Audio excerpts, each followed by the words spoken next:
Good evening. Welcome to our meeting for September 12th. And we will begin our meeting with roll call, please. Councilmember Sanchez Palacios. Here. Councilmember Brown. Here. Councilmember Johnson. Here. Councilmember Johnson, your microphone should be working. It's not. Okay. My apologies. Now, Now it's working. Thank you. thank you. Councilmember Halter. Here. Councilmember Friedman. Here. Deputy Mayor Schrader. Here. And Mayor Rubalcava. Here. And we do have a quorum present. Thank you. And we will now ask Councilmember Brown to lead us in the Pledge of Allegiance. Everyone stand to hand over your heart and repeat after me. I pledge allegiance to the flag of the United States of America and to the republic for which it stands, one nation, under God, indivisible, with liberty and justice for all.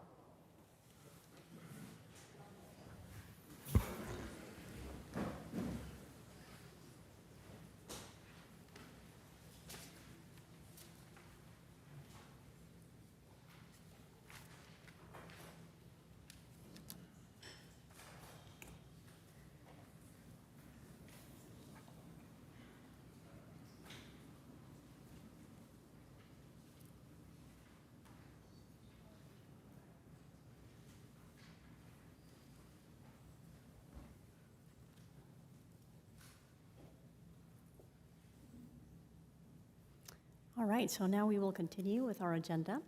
And we have a special presentation about Peer into the Future, the 29th year anniversary.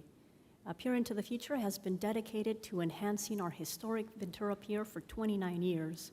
The nonprofit is dedicated to ensuring the beloved pier remains an icon for future generations to enjoy. Peer into the Future has raised over $1.5 million to preserve and maintain our historic pier. And I would like to invite the Peer into the Future board members to the podium to share a bit more about these amazing partnerships.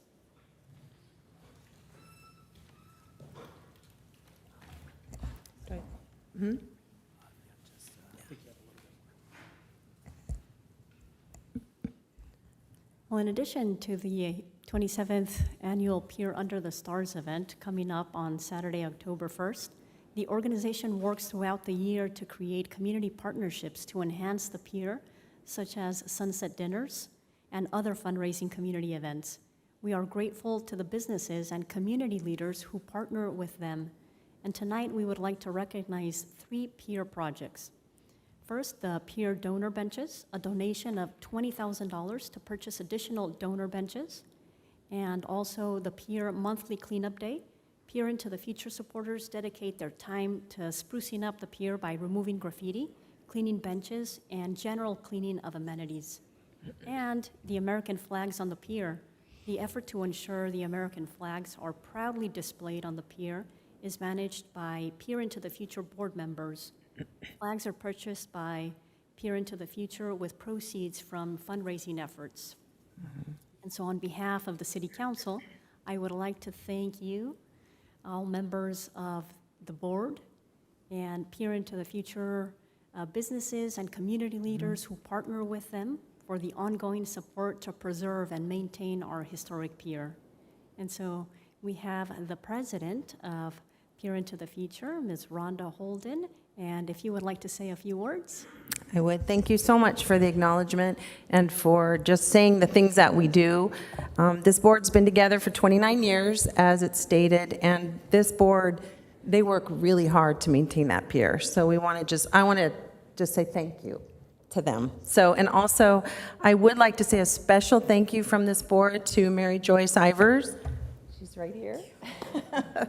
She's our liaison with the city and with our board. She's there at our meetings. She's constantly bringing us up to date on what's going on, where we're at, what we can do. And she's as passionate about that pier as we are. So we wanted to just do a public thank you to her for all that you do. I love you. So, also, I did want to, you did mention, we have some events. One of them that's coming up that we're very, very proud of. It is Pier Under the Stars, and it is, this is our 27th year doing it. Obviously, the last two we were not able to. So this year, we're inviting the public, and we'd also like to invite the council members to purchase a ticket. It's for October 1st. It is literally underneath the pier on the grounds on the promenade. We're able to shut the promenade just down for a short while we partake in food, wine, beverages, a band. It's really a fun event.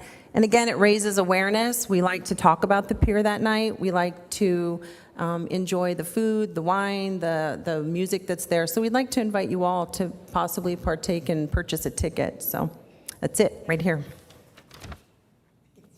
You can get tickets through brownpapertickets.com.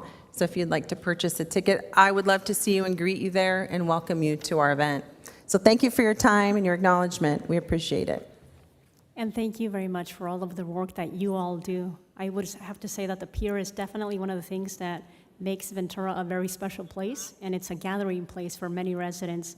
So thank you for your dedication and all of your work. You're welcome. Thank you.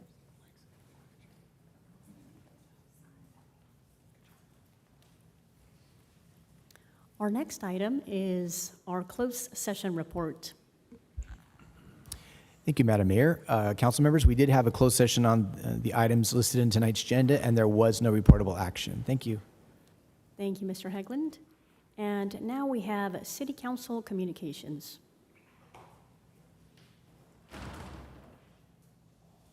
Deputy Mayor Schrader, followed by Councilmember Sanchez Palacios.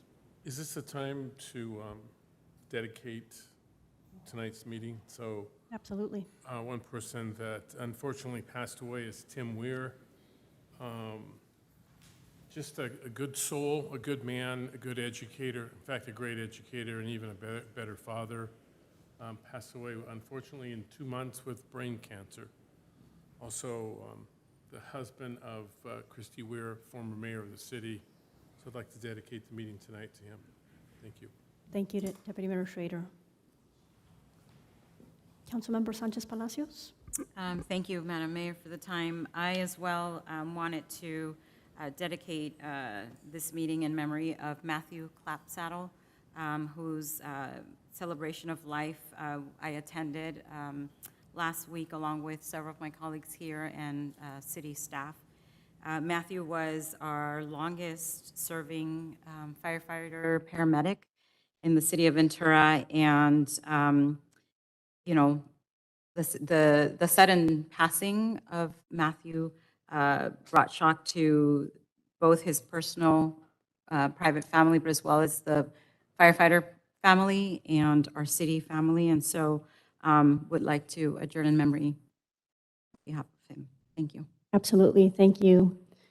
Thank you, Councilmember Sanchez Palacios. And I would like to adjourn tonight's meeting in memory of Carmen Ramirez, who was a longtime Oxnard council member, but also a Board of Supervisors. And she had a tremendous impact here in our county. And I know that she mentored a lot of younger people in public service, and I was one of them. So I would absolutely like to adjourn tonight's meeting in memory of her as well. And just a reminder to continue doing the work. The legacy that Carmen left will be forever with us, and all of the people that will continue the work that she carried on. So we will adjourn tonight's meeting in honor and memory of Carmen Ramirez, Matthew Clapsaddle, and Tim Weir. And we continue with council comments. We have Councilmember Johnson. Thank you. Mr. McDonald, could you pull up my slides, please?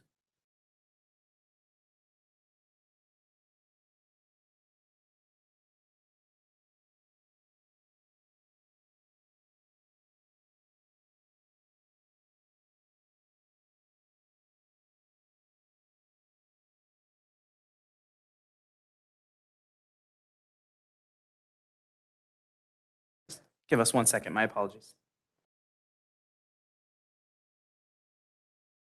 Here we go. Thank you very much. I just wanted to share some of the calendar things going on this month. It's a busy month. Tomorrow night, I'll be doing a community chat, a meet and greet at Rincon Brewery at Telegraph in Ashwood. As I do with these things, if you ride a bus or walk, I will buy you a cold beverage. I have to point this out, though. When I say ride a bus or walk, I mean those would be the two options.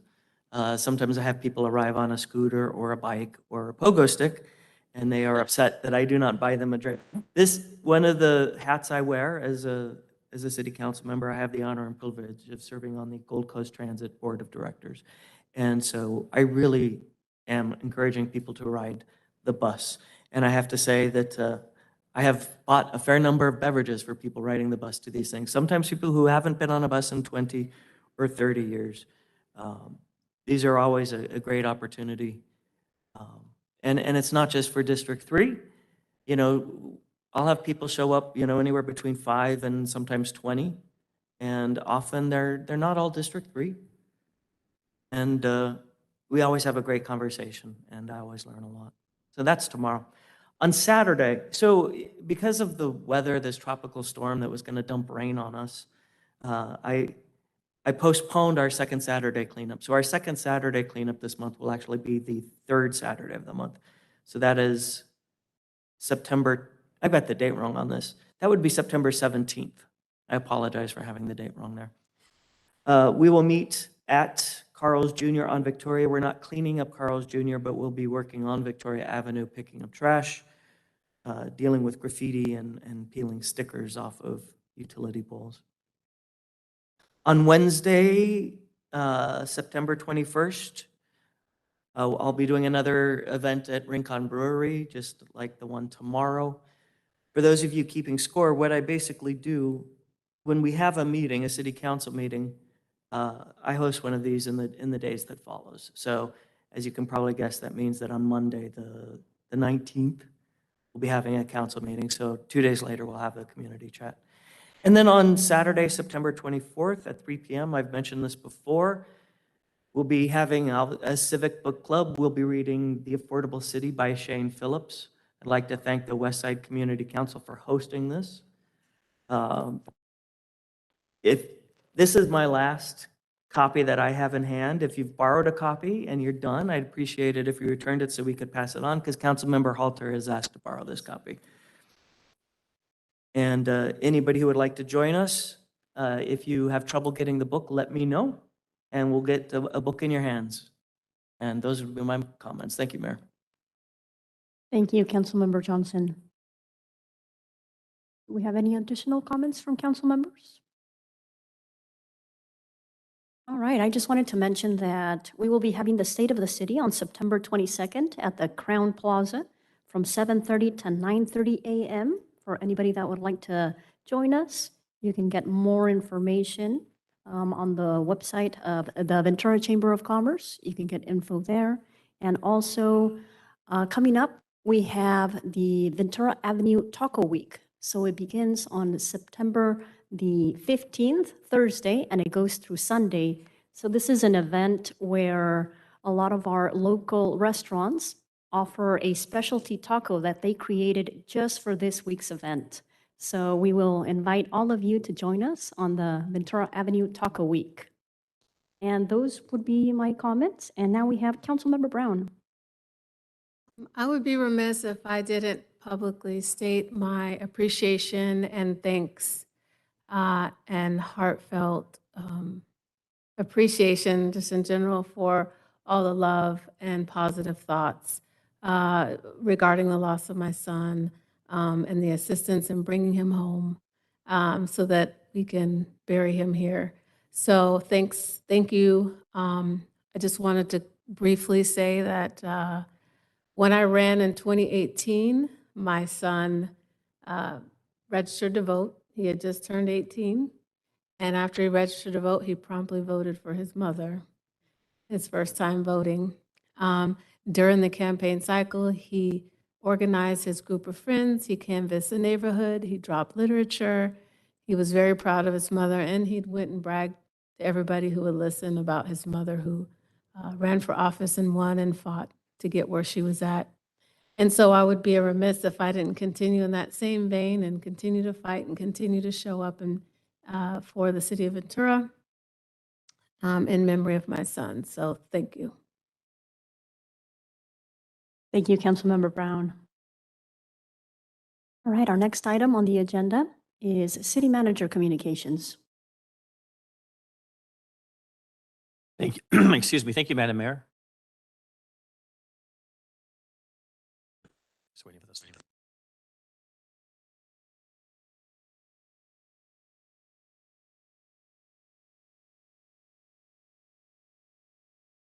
Getting there.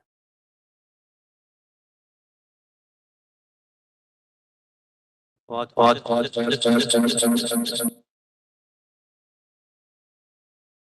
how's that? Thank you, City Clerk. Okay, thanks, everybody. Sorry for the delay. A couple of quick announcements. First of all, welcome back, City Council. Welcome back, community. The council took 6 weeks off for a summer hiatus to hopefully enjoy their time away. The city kept buzzing. We kept running. We were doing lots of things. I just want to provide a few updates to the council while you've been gone. Probably most notable is the general plan survey, land use alternatives. This was a topic that came up during the break, and it's a topic we've been focusing on and we will continue to focus on. Earlier last week, the city launched the General Plan's Land Use Alternative Survey, which is opened through late October. The Land Use Alternatives phase is a critical part of the General Plan update process since the land use map directs the future development pattern in the city. Land use alternatives are being developed to implement the vision endorsed by the City Council and address issues of concern in the community, particularly with affordable housing and economic growth. In recent weeks, we've had questions about land uses and wanted to share top facts about the general plan. To be clear, there is no city plan, and nor has there ever been, to remove our beautiful historic downtown buildings. There is no plan to place 6 to 7-story buildings along historic Main Street. The public is encouraged to follow official city and general plan social media channels to accurately and timely information about how to get involved in various activities happening in September and October. The city values the public's ideas, encourages everyone to take the survey and attend upcoming workshops, meetings to learn more about the general plan. And of course, for more details, visit planventura.com. Second item I will skip because the mayor went ahead and just mentioned that the State of the City will be on on September 22nd, and it will be hosted by Her Honor the Mayor. A couple of items coming up for the public's benefit, so you know what's cooking in the kitchen right now. I just saw Terry Foley walk in the door, and I think he will be heartened. He might even do a little dance. So the next council meeting, we're going to ask the City Council to pause more permits for STVRs. And that pause is just in recognition of the number of permits that have been issued and trying to give the city a chance to get its hands wrapped around the entire STVR ordinance. So that will be proposed to the council on the 26th, and it will be retroactive to today. So that's just a piece of information. Again, the council will decide this. This will be something presented to the council. The other item for the council to consider will be the citywide historic context statement. This is an important item that has been also brewing for a while, and it's coming up to the council for consideration also on the 26th. What we're asking for the council to do is to endorse the Historic Preservation Committee's approval of the historic context statement, and then we will move forward with the actual survey itself.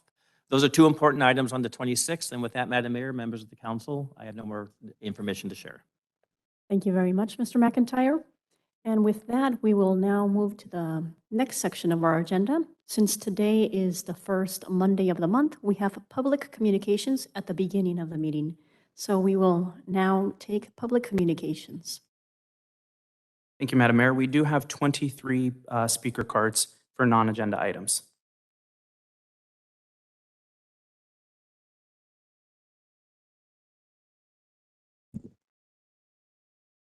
And we've just received the 24th. Our first speaker this evening is Sean Terrace. Sean Terrace will be followed by Liz Campos.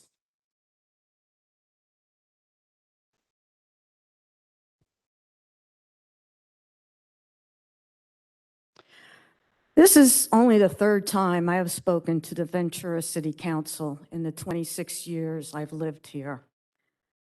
And I have a question for you.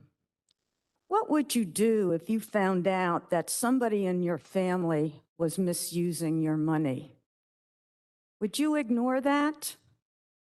I'm guessing that you would look to see if there were other times when your money was used without your authorization. And that's called an audit. I'm asking you tonight to do the same thing with the taxpayers' money, since you are the fiduciaries. That's my money. That's the money of these taxpayers in this room and the taxpayers in the city that you use to run this city. It is not your money. Have you forgotten that you are public servants entrusted with you being prudent with our money?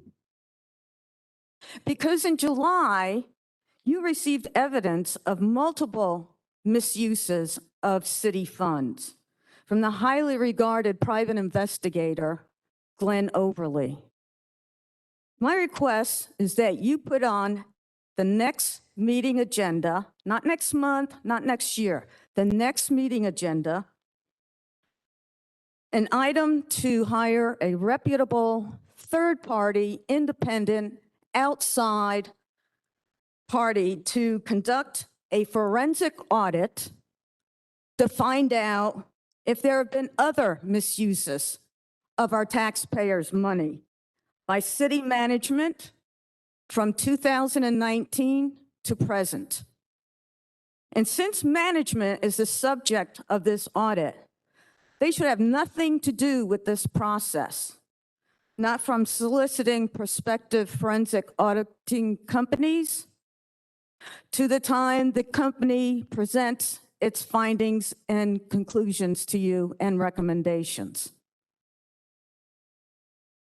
If you have nothing to hide and you are not here to protect anybody, there is absolutely no reason to put this item on your next meeting agenda. And Mayor Rubalcaba, do your job and put it on the agenda. Our next speaker is Liz Campos, and Liz Campos is followed by Diana Spragna.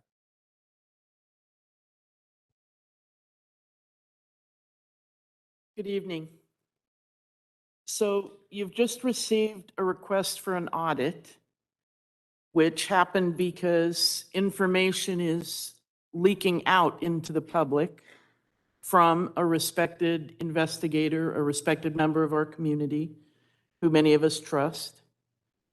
And part of this came about because there isn't a good level of transparency in our government today. There's something missing in outreach to the public. During COVID, we got cut off. And until today, we have not had full council chambers at the meetings. And the WebEx app has disappointed us over and over again in reaching out to you. We don't get answers to emails from many of our council members.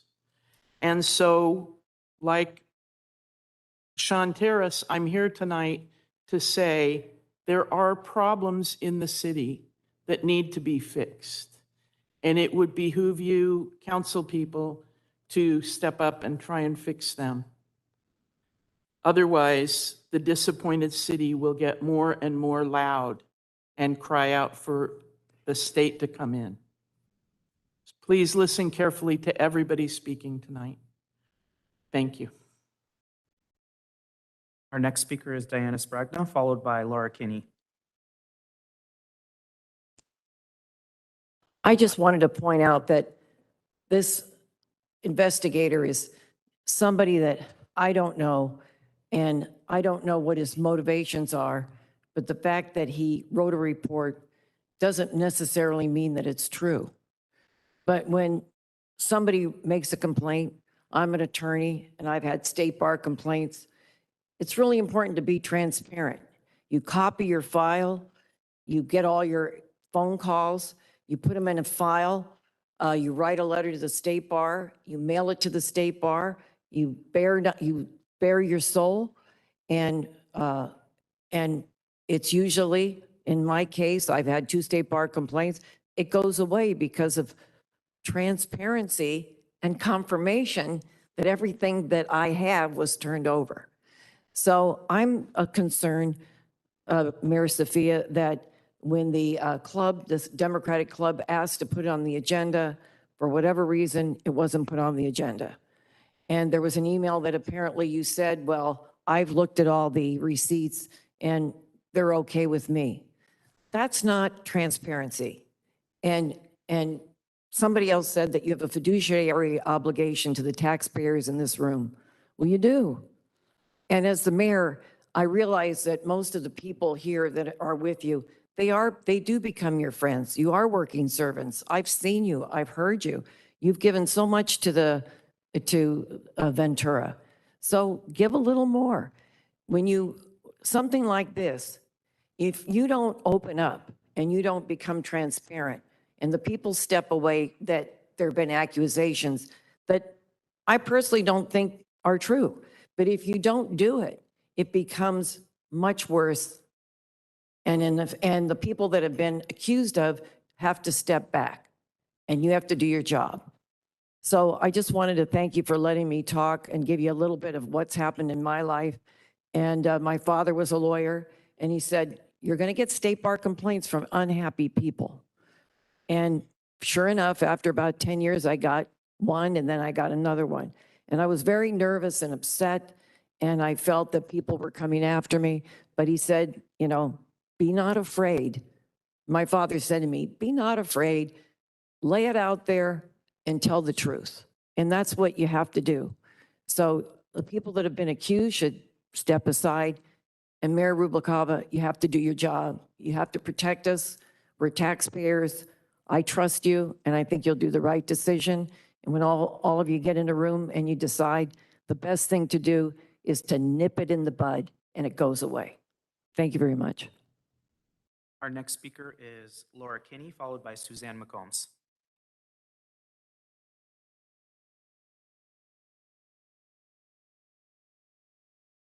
Hello. Okay, this is my first time at the microphone, so. My name is Laura Kinney. I'm a 30-year resident of Ventura, and I own a short-term rental property in Pierpont. I'm aware, and more aware now, that the city is considering reopening and reviewing that ordinance. I just want to make a couple of quick points and not take a lot of your time regarding that whole process. First, before any changes are made, we need data, not accusations, not conjecture, not innuendo. Without data, we haven't identified the real problems, and if we haven't identified the real problems, how do we propose solutions? So my first point is, please, we need data before we make big changes. Secondly, according to the general plan, tourism is one of the few growth sectors in Ventura. People visiting Ventura from out of state or whatever, but especially with children, they want access to the beach, they want to stay in homes, they don't want to stay in hotel rooms. Homes are more comfortable, more affordable, and overall they make for a better vacation in a family setting. If we want families to visit Ventura and we want to increase tourism, short-term vacation rentals play a role in that. Last, if there is to be a revision process, which it sounds like there may be, I assume now we're studying and not just making that decision. Thank you. Owners and operators need to be involved in the process. We have firsthand knowledge of what it takes to run these rentals, what works and what doesn't work. We can be an invaluable resource on what will be effective, what won't be effective, what we see as the real problems. We have an inside view, and many, many owners are very happy to constructively contribute to making the situation better for everybody. So that's all I wanted to say. Again, my plug is get data, protect our tourism, include operators and owners. Thank you very much. Our next speaker is Suzanne McCombs, followed by John Caravello. Good evening, Honorable Mayor, City Council, and staff. My name is Suzanne McCombs. I'm a 24-year resident of Ventura.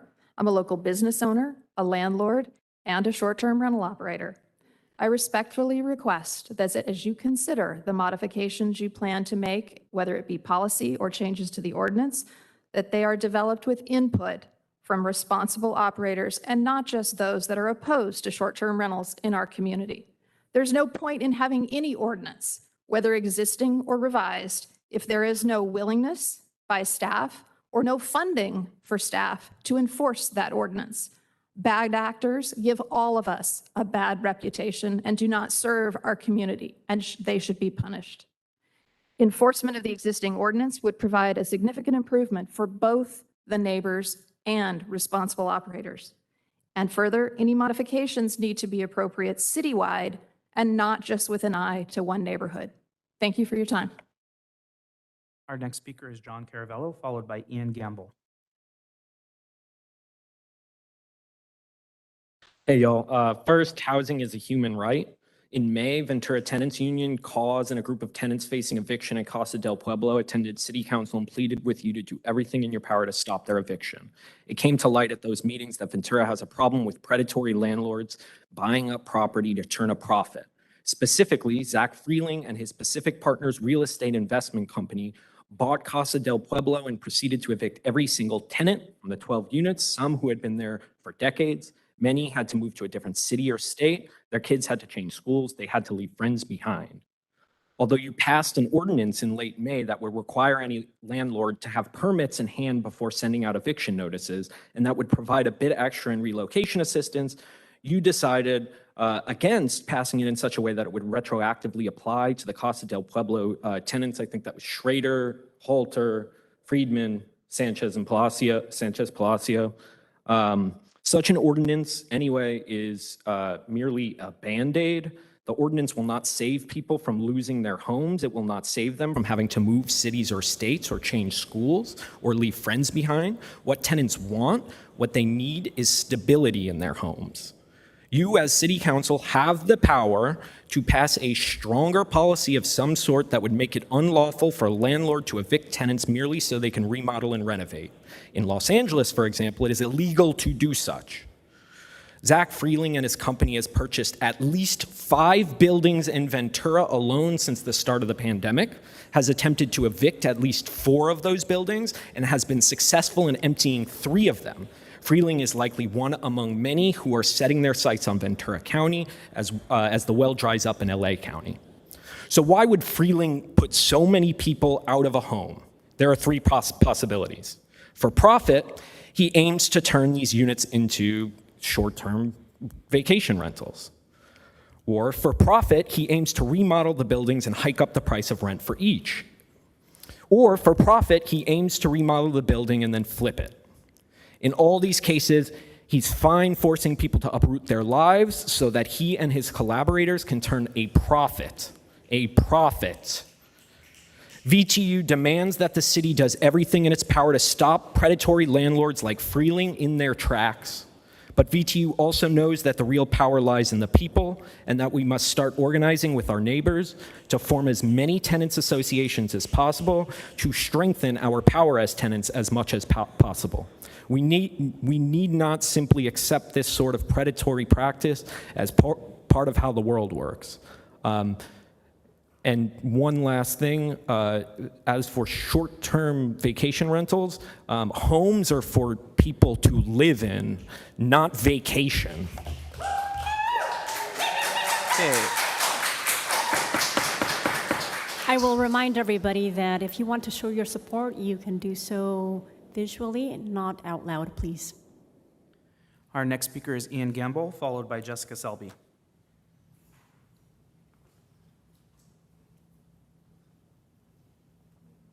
So, Center Street, Harbor Boulevard, North Dos Caminos, Colorama, Simpson. What do all these streets have in common? Well, they have an apartment complex owned by one man, and every one of these complexes has been or is in the process of being evicted. Here we are again, talking about evictions. And wow, who would have thought that we would be back after just a few short months, again pointing the finger at the same man as before. For some reason, folks were hesitant to say his name, but not Ventura Tenants Union. Zach Freeling is a serial evictor. He acts like he is doing the tenants a favor, that he is repairing piping that has been neglected, and that the piping has been the bane of these tenants' existence. He claims that progress is inevitable, but development that displaces our neighbors for the profits of a select few isn't progress. That's gentrification. And when you actually talk to the tenants, they say they are happy where they were living. They tell you that actually the pipes were replaced not that long ago. That yes, there was an inspection after the building was bought, but they stayed for all of 5 minutes and couldn't have possibly made a determination that the pipes needed replacing. Sure, the city council passed the ordinance, but it lacks a major component: enforcement. Did you know that the permits granted to work on Kalorama to replace all the piping and ultimately to put 4 families out of their homes, did you know that those permits were approved in just 2 days? This is strange to me because when I was doing permitting with the city, it would take weeks just to get a permit to put a sign on a building. The city needs to get its act together. 20 families have already been put out of their homes. A lot of them have had to move out of Ventura altogether. 4 more are on their way out of having been served on the first.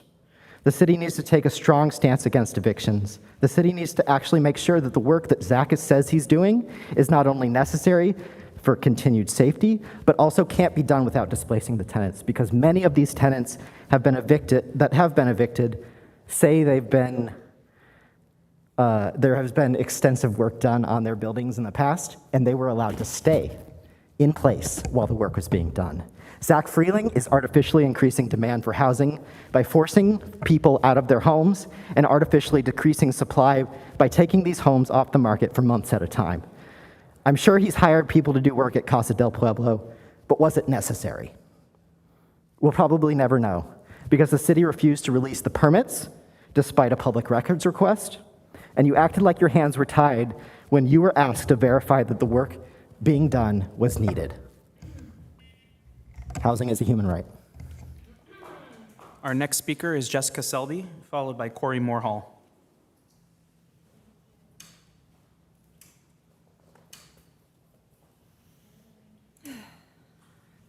Hello. I don't have a statement prepared, so I'm just speaking from the heart here. I am a lifelong resident of Ventura. My family has lived here for years. I'm part of the Selby family. You may be familiar with them.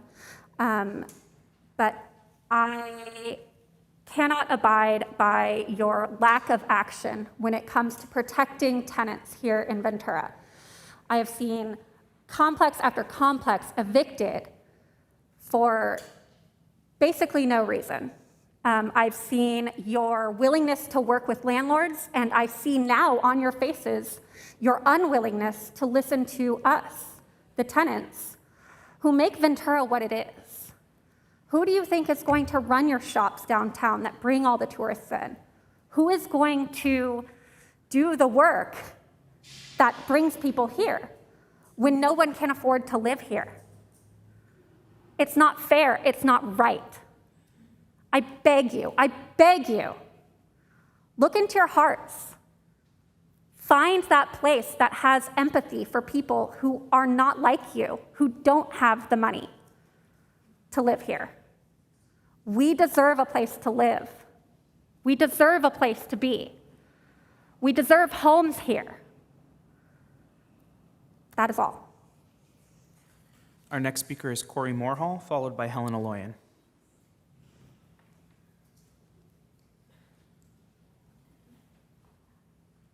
Good evening, Council. I'm here tonight to address you as a concerned citizen.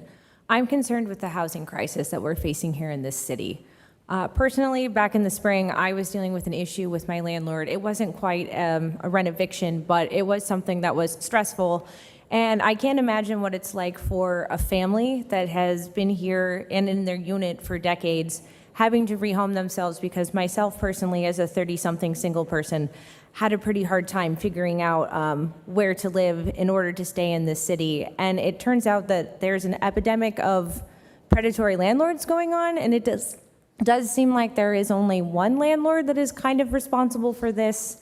And housing is a human right. And as someone who is a little bit newer to the city, it is really upsetting that when I found out that it wasn't actually like an LA cat coming in and buying up all these properties, that it is somebody who lives here in the community who decided to pick profit over community, it's just a really devastating thing. So I do ask City Council as a concerned citizen to help any way that they can to protect the right of people that enjoy living in this city and that belong here. Thank you.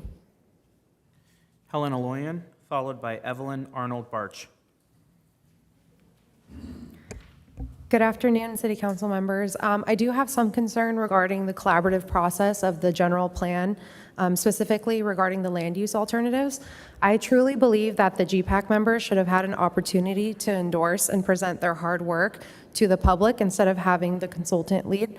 I also think that the land use meeting was contentious, in part that we did not have adequate time to digest a lot of the materials that was provided to the public. I'm a land use planner, and it was a lot for me sitting down in those couple hours to understand everything that was presented.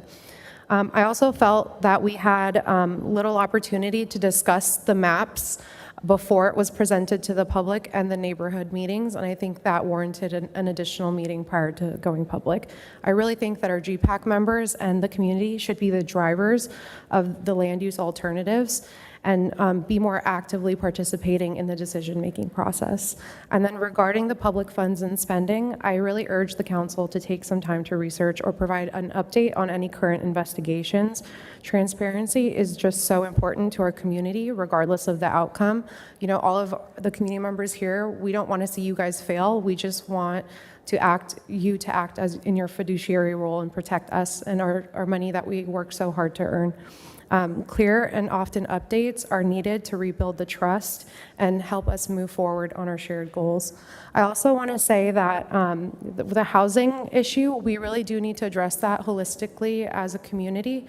You know, tenant protections, rent stabilization, all these measures really need to be looked as a whole. Piecemealing some of these policies will, you know, protect existing residents, but also maybe increase the price of current rents. And I think it's important that we all, the community, City Council, Planning Commission, whoever, sit down and really hash these issues out, because housing is so important. I myself wouldn't be able to afford a market level apartment at this point, and I have an undergrad degree, a graduate degree, I'm an environmental consultant, and I still can't make it work. And I can't imagine how anyone else can, especially us millennials who are just starting to pave our path in this world. So please, I urge you, please bring this up in future meetings. We need the time to discuss it as a community and really look out for each other and future generations. Thank you. Evelyn Arnold Bartosh, followed by Matthew Bello. Hi, my name is Evelyn Arnold Barch, and I'm a Navy veteran, and I've been living here for 20 years, and I was wondering, when are we going to get Main Street back? Can you answer that question? Anybody? No? Mayor? There's a lot of us that want Main Street back, and we're hoping to get it back. On the roads, are we finished with the bike lanes? Because we've been taking away lanes, traffic lanes for the bike lanes, and I would like to see my tax dollars go to fix the roads. Whoever lives on the East End should know about Bristol. It's nothing but a pothole city. And we need to get those roads fixed. We've got enough bike lanes. There's not that many bicycles. There's more vehicles than there are bikes. So, and the situation with the garbage, the saving the no good food and putting it in the yard waste. I'm just wondering if that's still working, because I see those bins that are in the thrift stores being sold. So people are not using them. I'm just wondering if the plan is going right, or if it's not working. I don't think it's working. The yard waste bins stink bad with that food in there. And the fourth item I wanted to bring up is the parks.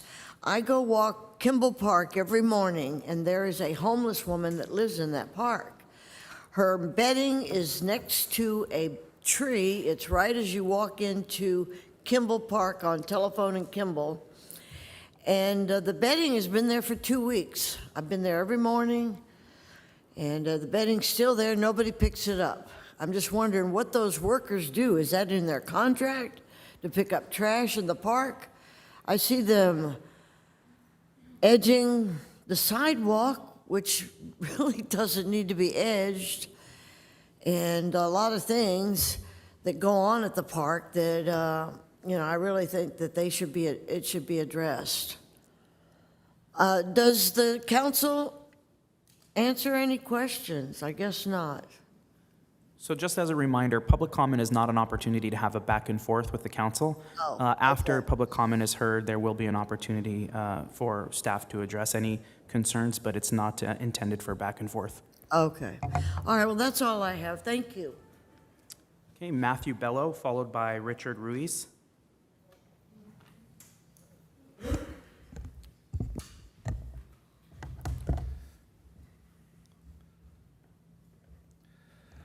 Dear Council, you have been presented with evidence that your deputy mayor and city manager purchased wine and excessively expensive dinner and an excessively expensive dinner with taxpayer funds. You've been presented evidence that the executive staff went on an expensive retreat in Paso Robles while attendance to this chamber was still shut down to mass attendees, where they dined on New York steak and filet mignon and shattered their daily spending limits. You've been presented evidence that your city manager regularly goes out to some of the nicest restaurants in Ventura and violates his daily spending limits and guest rules. You have likely seen the city manager's own published letter where he claims he's allowed to do nearly all of this. So I ask, is this okay with you? Are you concerned that this may just be the tip of the iceberg? Do you really think our policies do not need reconsideration? Do you really think the city manager should have the discretion to spend as much as he wants? Are you concerned that you're losing credibility with Ventura residents? I hope you demand a third-party audit that articulates in writing whether or not these accusations should be dismissed or not. I hope you expect more from the deputy mayor who allegedly wines and dines with our city manager while he negotiates the same man's contract and chairs the Budget, Audit, and Finance Committee. I believe this council has enough decency to earnestly investigate these allegations and not allow any more ad hominem attacks towards people that simply want transparency and accountability. Thank you. Richard Ruiz, followed by Jeff Belzer.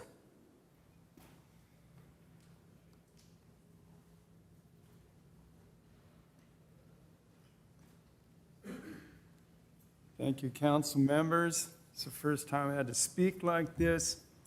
As you can see, I'm a senior citizen. I looked in the mirror this morning and I was kind of surprised. I live in a community, an apartment building complex called Cypress Meadows.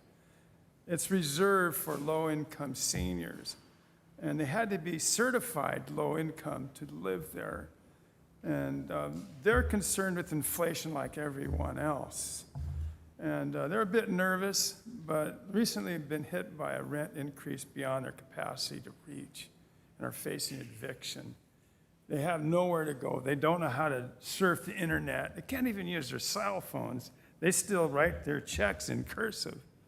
So I'm not at risk of being evicted, but some of my neighbors are and have nowhere to go. They don't know how to manage the system. They don't know what the housing authority has for them. So I'm here for them. I have a neighbor who constantly coughs. He's an American Indian. He's a Marine. He served this country. But he's so polite, he doesn't want to cough in front of everybody. So he lives in his apartment across from mine, and I can hear him cough every night. But when he talks to you, he holds it back. When he goes back in his apartment, he coughs. So for him to live anywhere else but having his privacy, I want him to have his privacy. And there's many other seniors that need their privacy. Either they're incontinent or they just don't need an audience. And so to move in with the relatives is pretty much impossible. And to having a bed somewhere, they really don't know where to go or how to manage the system. And the housing authority doesn't seem to have the reserves to really take care of the problem, at least not that I can find. So my only thing here is to try to raise awareness and possibly change people's mindset about homeless of the senior citizens. It's not like they can't find a job, because they can't. Many of them have walkers and fall down in the parking lot. So if anything could be done on this level to address some new kind of legislation that would help cap the increases where we live, because many apartments have had their risen by $200 a month. And that's a lot where people are on fixed incomes. So hopefully something could be done about AB 1482 that can reintroduce that and make it stronger, have some teeth in it. I would appreciate that. I don't know if this is the place to do that, but I do thank you for your time, and thank you for hearing me. And I'm sort of cheering for my neighbor so that he can continue to live where he lives, because he's about ready to be evicted. So thank you very much. Jeff Belzer, followed by Kelsey Jonker.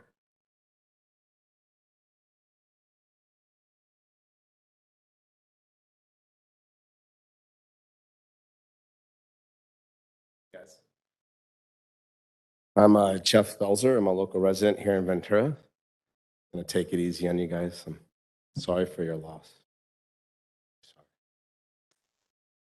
So today I wanted to address, I had seen there was a Ventura Tenants Union, which I think has really good intentions.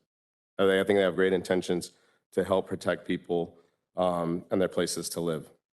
But the housing expense has more to do with inflation and the devaluation of the dollar. Okay, during the pandemic, interest rates were artificially lowered. Okay, and there's a lot of stimulus that went out. Now we're in the pain part of this process, and we're all feeling it. I do well, I work hard, I'm feeling it, my family's feeling it too. With that being said, we have to be careful if we lead with hate. Okay, like this over here, I mean, that's not representative of Zach. I don't know if you guys are aware of this, but the property he purchased on Simpson, he was able to use the ADU law and add 3 properties. So he actually provided more housing, and because he's providing more housing, it brings it down. I accept.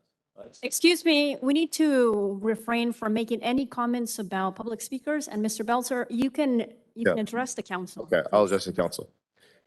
But it's one of those things, and I'm not trying to influence you guys one way or the other, but if you're going to say these things, you have to accept the fact that he really did do that. He really did go in, and with the current laws, the government didn't do it, and he didn't have to do it, but he increased the number of units for housing. Okay, he has an idea to increase the level on the quality of housing in Ventura. Many of these properties, especially in downtown Ventura and on the West End, they're 90 to 100 years old. They really are. They're below substandard human, what would be acceptable up to living code. So it used to. Once again, excuse me, if you continue with comments, we will have to remove you from council chambers. Please refrain from making It used to be that the landlord didn't do enough, and now it's too much. And either way, the landlord is vilified. Now, because of these actions, because it's my turn, and because of the moratorium, I actually have friends who recently purchased a property, and they've saved money for 8 to 10 years. And they're just like you guys. They saved their money. They got the chance to move into the property.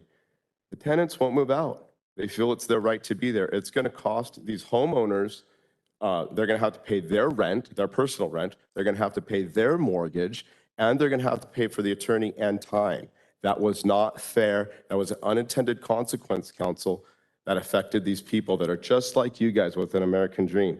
Housing's not a right, okay? If you want housing and you want to be in control of it, you got to get a mortgage. Kelsey Jonker, followed by Christian Nunez.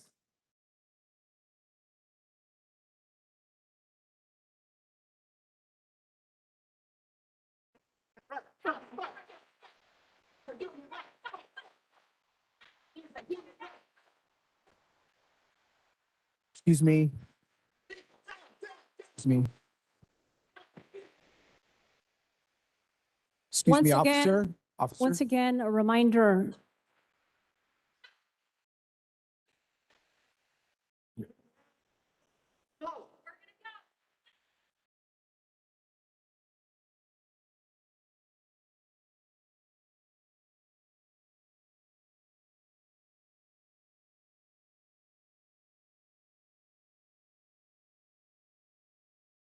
Hello.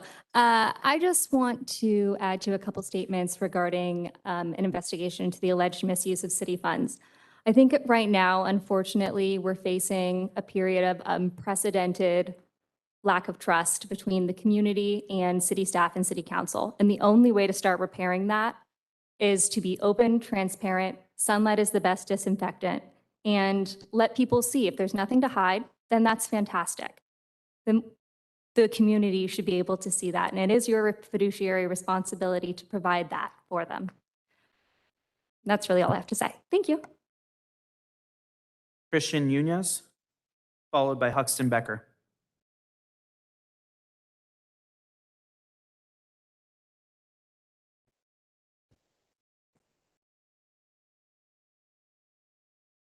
Good evening, City Council members.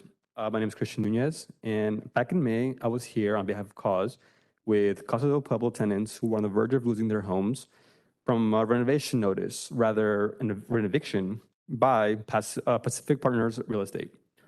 After hours of testimony from tenants and deliberation, what was voted on with an extremely watered-down policy that only increased relocation assistance a landlord has to give tenants after an eviction. During the deliberation, some council members were doubtful or distrusting that these mass evictions were happening throughout the city. Since May, the Ventura Tenants Union has been tracking 4 separate innovations led by Zach Freeling of Pacific Partners Real Estate on Harvard Boulevard, Colorama Street, Dos Caminos, and West Simpson Street, which is only blocks away from the Casa del Pueblo tenants that were also evicted. If you needed evidence that evictions are a growing epidemic in Ventura, this is your proof. The Just Cause ordinance for substantial remodels feels more like a Band-Aid and not a real solution to stopping mass evictions or preventing homelessness in our city. This council needs to take tenant protections more seriously before more families become unhoused and pushed out of their communities. Housing is a human right, and we hope that you see that this isn't an issue for only a handful of renters in Ventura, but for many families and individuals in the future. Thank you. Huxton Becker, followed by Brandy Heron.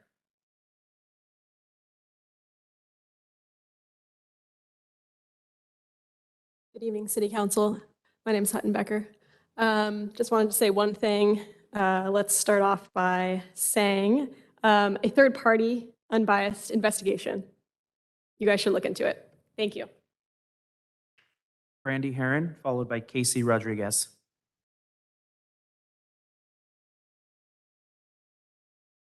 Good evening. I'm here tonight to show my support for the Ventura Police Department, specifically for the council to approve funding for additional officers for the Patrol Task Force. I'm with Walden Surfboards located on Front Street, which is the closest retail business to the Vagabond Motel, now housing for the homeless. Because of the vagrancy epidemic in our city, Walden Surfboards has decided to permanently close its doors to the public. We will meet with customers by appointment only. We no longer feel safe due to the escalation of vagrant behavior around our business. Before Operation Room Key, maybe once or twice a year, a vagrant would wander into our business and would shuffle them out. We'd shuffle them out. We never had to call the police. Not great for business, but it seemed harmless. Since Operation Room Key, the Front Street corridor has become a mini Skid Row in the making, like many other parts of our city. It's a mess with old broken down cars, RVs, and campers, trash, open-air drug use, encampments, and every unmentionable act that comes with mental illness, chronic drug, and alcohol abuse. Awful things you want to unsee, unhear, and unsmell, things that you wouldn't want in front of your house or home or work. We've had 3 attempted break-ins. I've been there for all 3, and we were robbed. I was there for that, all by vagrants. Our building has been tagged so many times we had to repaint the entire property. We deal with a constant stream of people in altered, angry states, yelling and screaming. Our locked doors shook and pulled open, and violent outbursts in our atrium, constant calls to 911. I'd like to be really clear. I believe everyone should have a home and the care they need. If the state, county, or city provides housing and supportive services, I hope people who need it opt in and take advantage of every resource available. Society wins when they're on their feet, doing well and prospering. That being said, we have populations of people who refuse help, refuse it over and over, ignore the rules of society, and wreak havoc on our community. They, like all of us, need to be held accountable. We have to stop the chaos by enforcing the rules, not bending them and enabling more chaos. Rules which in many cases become a person's first chance at matriculation into a system of care. When the PD comes to this council and says they don't have enough manpower, how is there even a counter argument? The police are the experts. They have boots on the ground. I've done 2 police ride-alongs. I assume everyone on council here has too. Almost every call in some way is a vagrant issue. What's happening here on Front Street isn't unique. It's happening everywhere in our city with no signs that it's going to slow down. Without more policing, I imagine it's just a matter of time before we have another Aloha Steakhouse event. This council needs to fund more police officers to handle the increased homeless and vagrant issues in our city. Walden Serpwood should not have to close its doors if the city won't provide enough funding for police. No business should. Thank you. As a reminder, public communications are for items not on tonight's agenda. If an item is on the agenda, you can wait until that item is called. Our next speaker is Casey Rodriguez, followed by Brenda Guzman.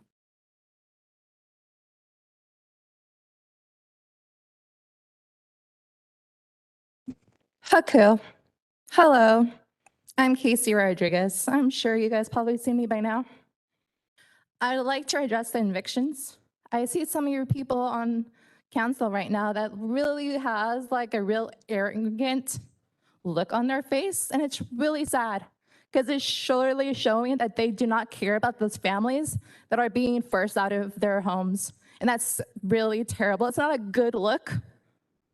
I would think a little bit better on how you're looking on the camera. I am Ventura Shumash. My ancestors lived here for thousands and thousands of years. Every single one of you need to realize you guys are a visitor. I don't care if you own a house. I don't care how much money you have in the bank. You guys are visitors. Being a visitor, you need to respect everybody who lives here. Do you guys understand that? Because some of you don't. Some of you don't have no problem kicking families out of their homes, having kids see their parents being homeless, and that is pathetic. Anybody with that opinion should not be representing the city to begin with. I don't care how many homes this new person brought to this city. Why? Because I know those people are born and raised like me, cannot afford those homes. I don't care about out city people from LA coming here and being happy. I care about the people who have been born and raised living on the avenue. I don't care how old the home is. Yeah, maybe they do need some help with fixing it up. Maybe there should be more grants to help them do that instead of forcing them out. All your bad medicine, not every one of you. I know who is the ones that are in charge of doing this. Every one of you, yes, I know, will have your karma come back to you. And when that moment comes, you will remember tonight. You'll remember all those families you kicked out of the avenue. And what about the land use? What about those maps that can't even show the so-called planners where a public school is located? Or how many people think it's okay to tear down the Vons on the avenue? I just ask every single person who's supposed to be representing the city to have your heart grow a little bit kinder in kindness instead of your eyes being sold on your wallet. Thank you.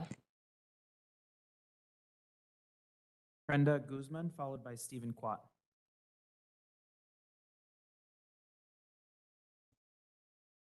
Good evening, Council. My name is Brenda Guzman. I can't say that I've been here for years as a resident. I've only been here for 4 years. However, my ancestors were here for thousands. I've only been here for 4 years because my family couldn't afford to be here. For 60 years, we were disconnected from our homeland, not because of choice, but because of income. Financially, we couldn't be here. I'm blessed enough to be the first one of my mother's lineage to come back after 60 years. For thousands of years, our family was here occupying this land. Not through eviction did they have to leave, not through force, financial force. That's why they had to leave. My mother, when she passed 15 years ago, 50 souls were under her, and not one of them lived here. Not one of them. We have family that we don't know because we didn't have our connection, because of rents, because to own a home here is near impossible. Save money, been here 4 years, and that was our dream. That's our goal, is to buy a piece of land here so we can call it our home, our permanent home. So our grandchildren can grow here, so our future generations can. But working here, you can't do that. You have families that are living on the street that work 1 and 2 jobs.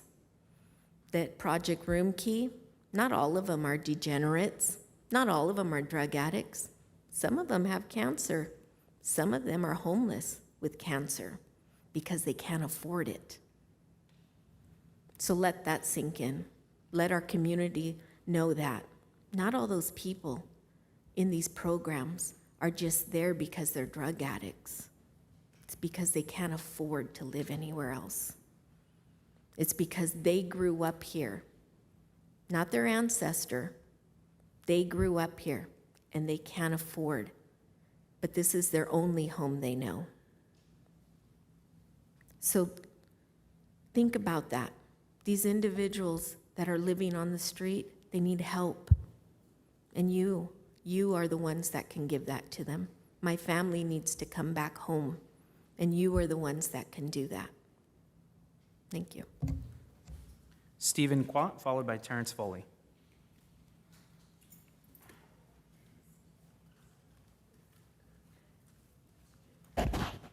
Hi, my name is Stephen Quat. I live on Poli and Chestnut Street. I came to speak about one thing, but I've listened to 2 other things that I need to speak to first. Number 1, the cover-up is always worse than the crime. That's where I'll end that one. Don't cover it up, let it get out. Second thing, I was on the neighborhood council in Los Angeles. I moved here 7.5 years ago from Los Angeles because I didn't like what was happening there. I see the exact same things happening here. You guys are in bed with the developers.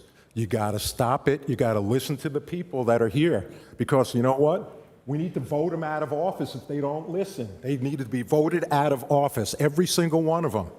And if you're spending too much money at dinner, then you know what? He needs to be removed and we need to get a new city manager. But that needs to come to light. The third thing that I need to speak about is that you maintain the building so nice and so well on this side of the street. But on the east side of the property, you do nothing. The leaves have been there for 7 years. They finally trimmed some trees last week. There's a pile of debris on the corner of Poli and Chestnut. It's 6 inches thick at least, minimum. Minimum. I've called the fire department a couple of times. They said they were going to issue you guys the same kind of citation they would issue us if we had that kind of debris. But obviously nothing's happened. I think you should stop maintaining this side of the property and start maintaining the other side of the property. Thank you. Terrence Foley, followed by Ryan Drury. Good evening, everybody. I'll keep this short. My name's Terry Foley. I'm here on behalf of the Pierpont Bay Community Council Executive Board, and I want to thank City Manager Alex McIntyre for his announcement when I came in. It's real good news. 6.5 years of working toward this. And I did have a meeting with Peter Gilley on August 8th, and I felt it went really well and presented. He had asked for feedback from the community. I brought in 80 letters from people, mainly from Pierpont, but from the city, and just bringing feedback on how the current ordinance could be updated in ways that would move toward more balance toward Ventura residents. And I thought that meeting went really well. So it's my understanding that Peter's going to be meeting with the city attorney and with the city council and with the city manager, and then deciding moving forward, as Alex said tonight. So I'm happy with that. What the executive board did, the Pierpont Bay Executive Board did, was present one suggestion. It has 4 parts. Those 4 parts are all drawn from ordinances that are currently endorsed by the California Coastal Commission. These are not anything radical. These things are all accepted by the California Coastal Commission. They're all in ordinances that are working in other cities on the coast of California. So it's my understanding that Peter is going to be reaching out, well, depending on the order in which this occurs, I don't know exactly, but it's my understanding that Peter's going to be reaching out to the owners of the STVRs and let them know what the suggestion was from the Pierpont Bay Community Council, and then move ahead with whatever the order is to achieve the city council's goal to address the STVR ordinance within the year 2022. So I want to thank everybody for the work they've done to keep this thing rolling, and I look forward to having things get better and in balance in the future. Thank you very much. Our next speaker is Ryan Drury. Ryan, we're going to bring you over now as a panelist, and Ryan will be followed by the Ventura Tenants Union.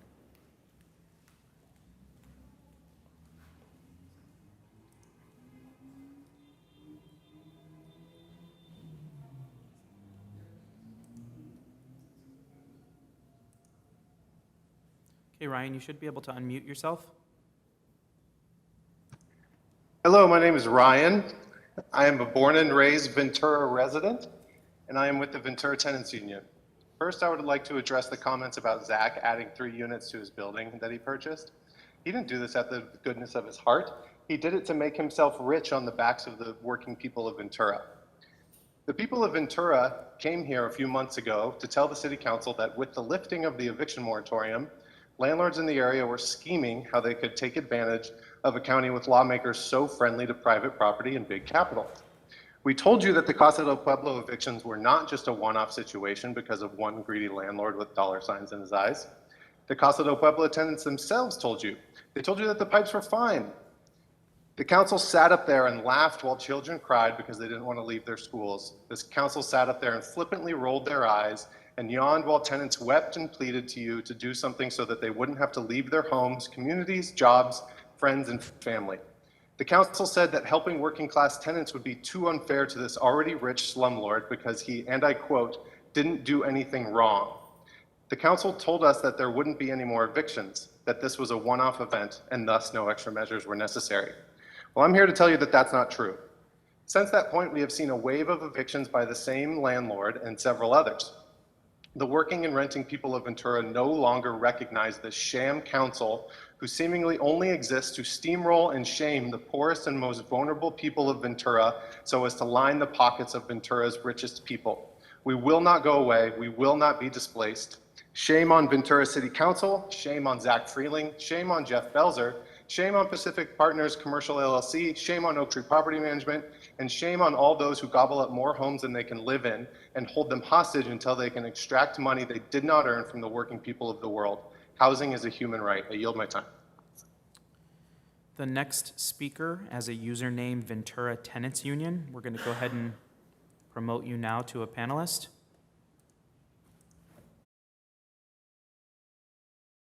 You should be able to unmute yourself. Yeah, hello, City Council members. I am here speaking on behalf of the Ventura Tenants Union because it's time, and it's been time, to take the needs and concerns of renters seriously. Ventura is quickly pricing out its longest residents, largely thanks to corporate landlords evicting their tenants for profit.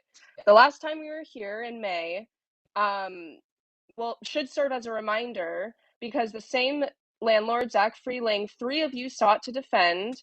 I'm speaking about Sanchez, Palacios, Schroeder, Friedman, and Halter. Actually, 4 of you sought to defend, has now served evictions to 3 additional units. This is a total of 20 families living in precarious housing in the midst of rising inflation and climate catastrophe. These units are the homes of families, working people, and longtime Ventura residents. One of the units we spoke to, they're recipients of Section 8 vouchers. We are living in hard times, and allowing these rent evictions to continue is actively harming our most vulnerable neighbors.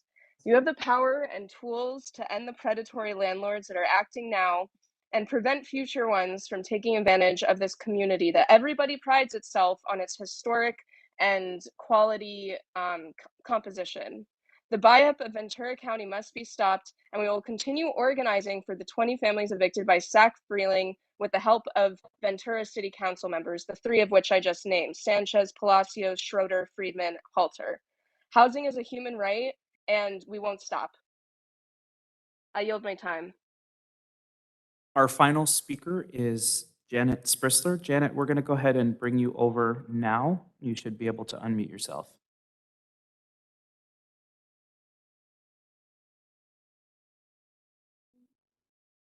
Hi, my name is Janet Sprisler, and I'm with Rent 805. I just have a couple comments to make in regards to tenancy. Currently, in the city of Ventura, there's over 6,000 rental partners in Ventura with over 8,000 rentals. You know, most of those 6,000 are mom and pops. They're not major corporate developers. They're mom and pops who actually are trying to do what's right by tenants in our area. So to call everyone a predatory landlord is a little bit unfair. Currently, in the market, when it comes to the rental market, the market's coming down. And we are just seeing that come down due to COVID. You know, there was that wave of moratoriums. And then, you know, a couple cities put in rental controls. And it really scared a lot of owners. Or should they keep their units, or should they sell their units? Because all of a sudden they were afraid that they wouldn't be able to make their mortgage should rent control happen and then another moratorium happen.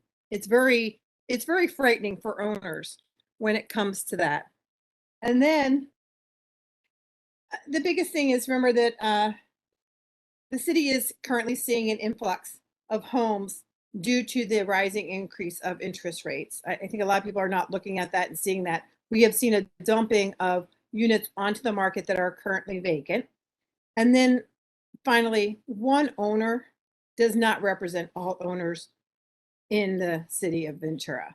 Overall, our rental partners are really good people who really want to provide housing for tenants so that they have a place to live that is good and enjoyable. So thank you for my time. And that concludes our speakers for public comment. Thank you. Thank you to all of the public speakers. And now I will ask our city manager if he has any comments with regards to the comments made by public speakers. Certainly, Madam Mayor, thank you. Just trying to group these together. Obviously, the Ventura Tenants Union was here very passionately making their case. The STVR issue, we will be bringing back something to the council, as I said, at the next council meeting for a temporary pause on the issuance of new permits, or asking the council to consider such while we look more closely at refreshing the ordinance. The other issue that came up, the woman who asked the questions about when is Main Street coming back, I think it's important to note that Main Street moves will continue to remain closed under a special events permit. I believe the council approved that for 2 more years with a potential extension beyond that. But right now, there's no, we're not reopening in Main Street between Fur and the Mission. That's not contemplated for the moment. Finally, the Ms. Herron, who made the comments about Front Street and Walden surfboards, I will check with the police department and find out what's going on there. I was unaware of the fact that things are getting particularly bad down there, and we'll certainly take a peek at that.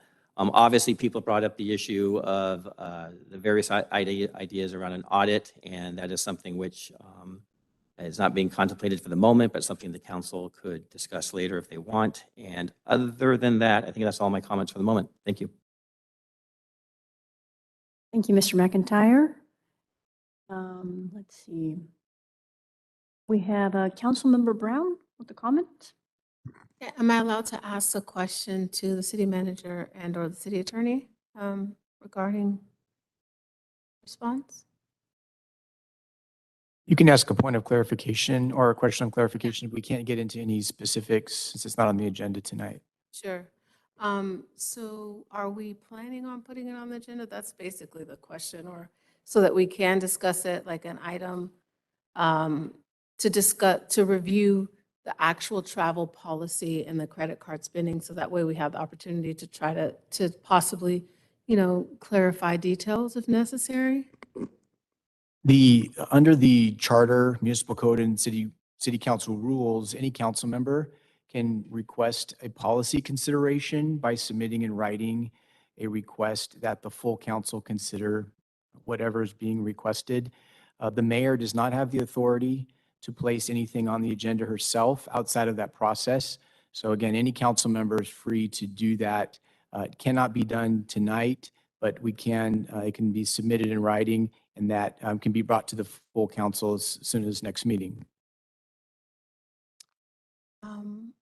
I don't understand, cannot be done tonight. Under the protocols, the city council member requesting a policy consideration must submit something in writing, and then that would be then brought to the full council. So I wasn't really asking for a policy consideration.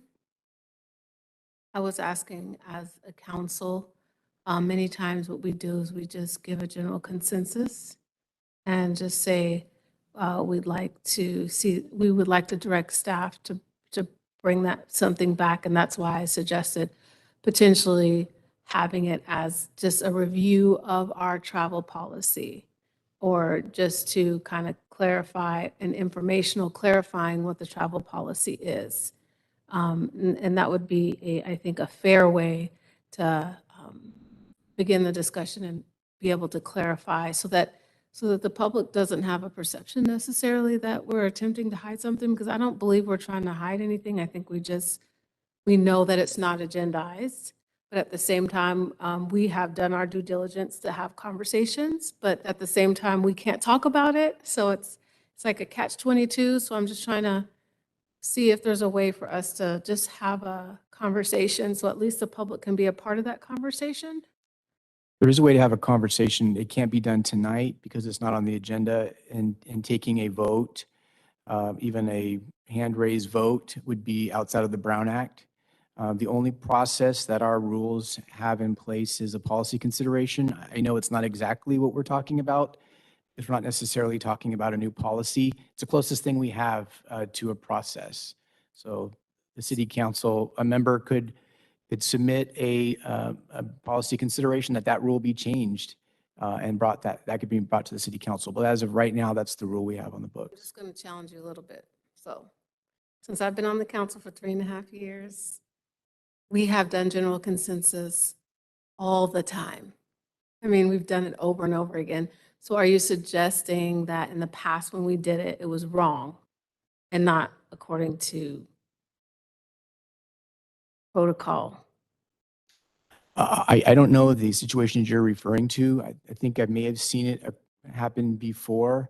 And in those cases, it's generally been on giving staff some direction, maybe on an item that's on the agenda. As far as what the specifics were or why that was done, I can't answer that. I can just tell you my research of the charter, the municipal code, and the council protocols establishes one procedure for bringing an item before the council and having it put on the agenda, and that's the policy consideration process. So again, I'm not asking about the policy consideration process, and I'll just say this, and I'll be done. I was asking if it was okay for the city manager to receive general consensus from council to direct staff to bring back a review of current policy. That's all I'm asking. I'm not asking about a policy consideration. So I'm just challenging you. Please don't say policy consideration again, because I'm not asking for that. Because this council has, and I was only asking you first as a city attorney in order to clarify existing policy so that we can then move forward transparently and within our policies based upon actions we have already taken in the past. Under the Brown Act, City council can't take any action on an item that's not on the agenda. I'm not asking to take action on an item. I'm asking, okay, maybe I shouldn't ask. Maybe But it's voting, possible where I should voting, be asking you, maybe I don't know, maybe I should just be asking the city attorney, is it okay for us to give you a general consensus to have staff bring us back a review of the credit card policy? If you get general consensus from us, you can have staff bring it back. That's my understanding, because we've done that several times on a multiplicity of different things, not on the agenda. So I was just trying to make sure that I was operating within the policy, clarify that to the public, but at the same time, be able to move forward. I would just say if Mr. McIntyre were asking me my legal opinion before he answers that question, I would say that it's very crucial in this matter in the interest of transparency, that this be done pursuant to policy and procedure.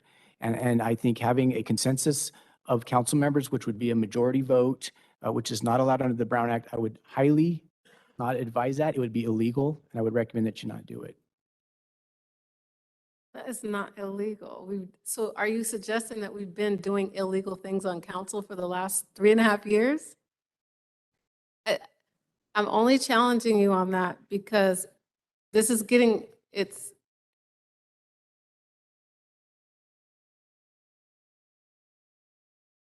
I'm trying to be diplomatic and find a way to provide an opportunity for the public to give input while at the same time staying within the letter of the law.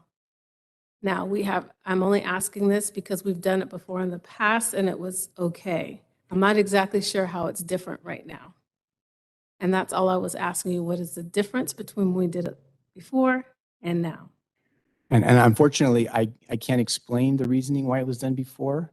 There is an opportunity for this to be taken care of transparently with the public involvement, and that's it could be done as soon as next meeting.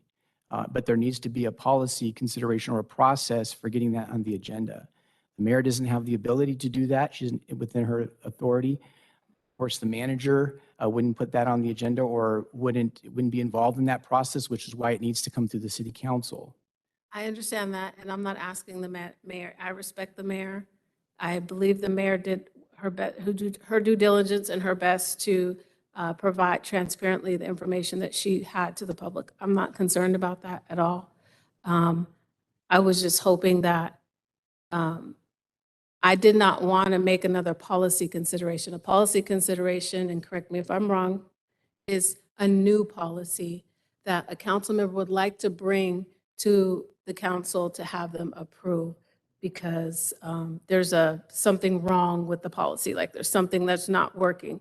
Like when I brought forth the rental protections or the progress initiative or whatever, it's saying I would like to, or when Jim did the one, several policy considerations about the street trees or the sidewalk repair thing, we want to bring something to help the public. In this case, I'm not asking for a new policy. I'm just asking, is it okay for us to review, have an agendized item to review our existing policy? And it is. It's okay to do that. And you're right, the policy consideration process under the protocols specifically contemplates what you're describing, but there's no other process in our rules that provides for a city council member to put something on the agenda. So my advice is that the council follow that process and put something in writing. Any council member can do this, put something in writing, and it could be on the next agenda, and that agenda item could address whatever that council member wants to request, whether it's requesting that a full audit be done, whether it's requesting that the policies be reconsidered, whether it's looking at anything else. I've never known the council member to put something in writing just to ask for something to put on the agenda. None of us have done that to what I've seen, less a policy consideration. I've never seen that. No one's ever done that. We get a general consensus when we want to direct staff. Staff will be up here, they make a presentation, and we say, oh, that's a good presentation. We want more information about such and such. And we say, oh, city manager, is it okay for us to have staff bring that back? Oh, and then the city manager says, oh, let me look at the council. Can I get a general consensus? Yes, we agree. And we move on and they bring it back the next meeting. Mr. City Attorney, if I may. Councilmember Brown, I think that there may be some confusion. So the way that an item is added to the agenda is called a policy consideration. Now, it may not be a policy itself. That is a path to add something to the agenda. For example, tonight, a comment made during public comment requesting either an audit or a review of the travel policy is not currently agendized. Therefore, if council was to take a general consensus, that would mean that council is taking an action on an item that is not agendized. Now, previously, when staff is giving a presentation on an agendized item, then there is an opportunity for the council to provide feedback to staff to either bring back a specific item or bring back a discussion. Because this is not currently agendized, there is no process by which the council can have a general consensus to add this to the agenda. Therefore, the language sounds confusing because it's not a policy consideration, although your request was to review the travel policy, which could be a policy consideration. However, policy consideration, aside from the word itself, in the protocols is the process by which a council member adds an item to the agenda. And therefore, that is why the city attorney is recommending that a policy consideration be submitted to the next agenda, because currently that item is not agendized. And under the Brown Act, we cannot take action on something that is not agendized. And an audit, for example, or a review of the travel policy was not agendized this evening, and therefore council could not take a general consensus or an official vote on an item not agendized. I hear what you're saying, and I believe we've still done that in the past. So what I'm asking is, we've directed our city manager to direct staff on items that were not on the agenda in the past and were not presented by staff. That example I gave was an example of staff presenting, but there have been in the past where members of the public spoke and we responded. And we directed the city manager to have, sometimes in some cases, the city manager volunteered and said, hey, staff is already working on that. We're gonna bring something forward next meeting or 2 meetings from now. Okay, I'm beating a dead horse at this point. I am not, Councilmember Brown, may I suggest that you put it in writing so that we can put it on a future agenda? I will obviously have to do however I'm directed, but what I'm suggesting is that we've never had to do that in the past. We've never had to write anything down to have our city manager that we direct as council members to bring something back from staff. We've never had to put anything in writing. Why is this different? That's all I was asking.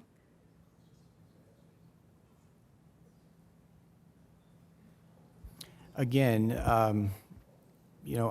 those situations may have been, something more minor, something that doesn't involve something as significant as this, as serious as this. This is not an attempt to delay or put off anything. This is just an attempt to follow the procedure. And I think that's important that we do that. That's the council's protocols that they have established. And I'm just advising you what the protocols say.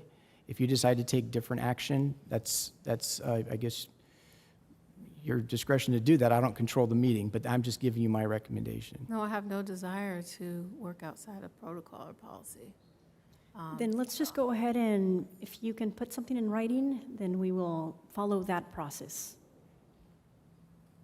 And maybe we can discuss why or how in the past. What I would need moving forward in the future is to have us to review that actual policy that the city attorney is discussing and bring back to council why it's different this time as opposed to the other times, because I take issue with the fact as a council member that if I'm making this suggestion that is no different than what we've done in the past, that all of a sudden it's different right now.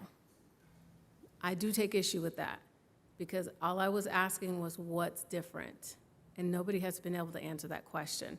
And I don't like being told I need to operate differently than any other council member on this dais. So I I don't want to have to do what nobody else has to do. I want to do with what, I want to be able to operate on this council dais as everyone else. So being told I have to write it is I don't know, I'm a little bit flabbergasted. I'm very surprised.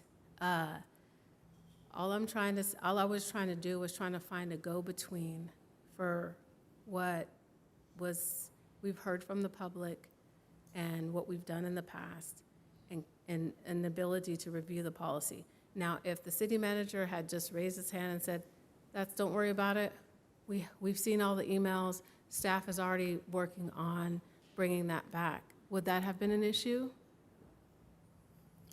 If the city manager had made that statement and decided to bring it back, that would have been fine. But I will say, Councilmember Brown, this isn't the first time that I have issued this recommendation. If you remember earlier this year, I believe it was CAUSE came and had a bunch of public statements, and the request was made if we could do this very same thing and just ask the manager to put it on the next agenda. And my recommendation then was that we couldn't do that for the very same reason. So this is not singling you out. This is the recommendation I've consistently made since I've been the city attorney. Right, but what I'm asking is if maybe I'll just have a conversation offline, but I think it needs to be clarified across the board. So, because what I don't want to happen is, because this happens to be extremely controversial, and I'm told that we don't want to take this route this way for this time, and then once things die down and there's nobody in the audience, and we're dealing with a bland issue that doesn't matter, and we actually do that same exact thing, and you don't raise the issue, then it's an issue of, are we really following protocol or policy, or is it just on the controversial issues? So I'm going to leave it there. You've spoken, the council, I know as a whole, don't want to do anything that's going to be against FPPC rules or any Brown Act violation, but I would like, moving forward in the future, having a clarification of the FPPC rule in the Brown Act. Thank you.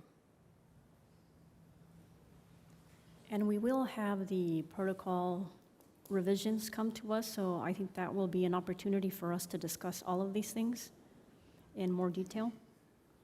All right, so next we have Councilmember Halter, followed by Councilmember Johnson.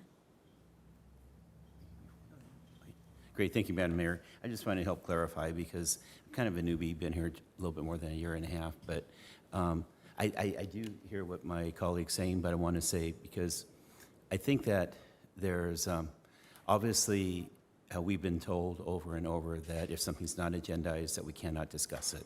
That's why when people come up and speak, and no matter how right or wrong they may be in what they're saying, or how irate and mad people are, because a lot of people are mad these days about a lot of things, we can't discuss that. That's just the law.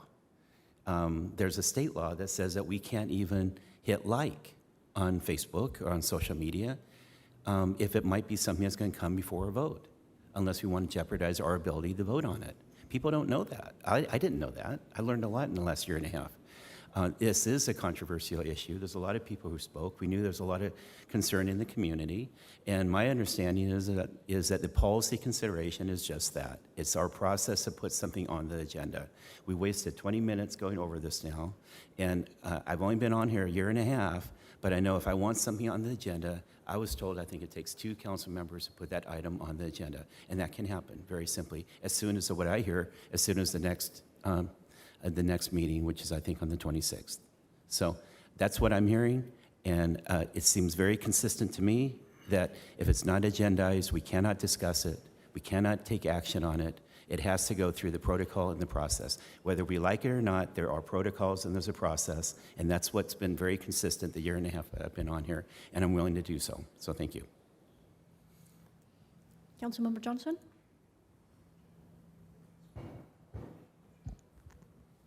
Thank you, Mayor. As you recall, I have publicly called for an open, thorough, and independent investigation on this matter. I'd like some clarification from the city attorney because, Mayor, you wrote me that historically we have required 2 or 3 people to sign on to a policy consideration, and therefore it would not be considered because it was only me. I ask this in particular because I had asked the city attorney not to share my thoughts on this, but he elected to share my thoughts with the mayor and the deputy mayor, which puts me, as you may recall, in the position of being maxed out on terms of Brown Act. And so the idea that I would be required to find a colleague to join me on something like this, while I'm not allowed to speak to any of my colleagues outside of a public meeting, I don't know how I'm supposed to do my job.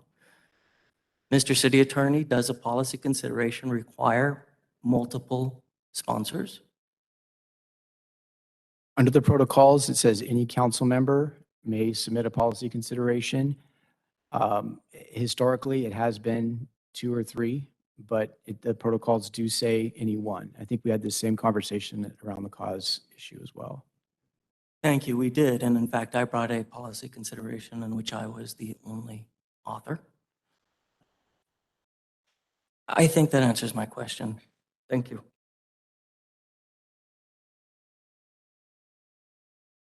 All right, so now we continue with our next item on the agenda, which is our consent items. We have 23 consent items on the agenda. Would any council members like to pull an item or have questions on an item? We have Councilmember Sanchez Palacios.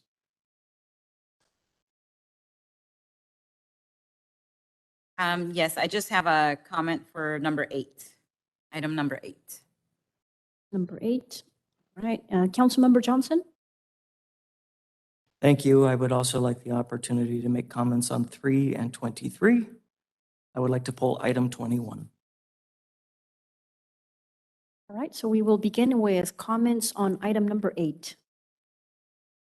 Thank you, Madam Mayor. I just wanted to, this is a short report on our appointments and Appointments Recommendation Committee. As the chair, I wanted just to, don't know if everyone is here who was newly appointed or reappointed, but the committee went through the Parks and Recreation Commission, Mobile Home Rent Review Board, Historic Preservation Committee, and Water Commission appointments. And just wanted to once again thank our residents who have graciously volunteered to sit on these boards and commissions that help council make decisions and give council some direction. And I know that we'll have certificates for the newly appointed and reappointed residents. So again, just wanted to thank you and give that quick report. Again, Parks and Rec, Mobile Home Rent Review, Historic Preservation, and Water Commission.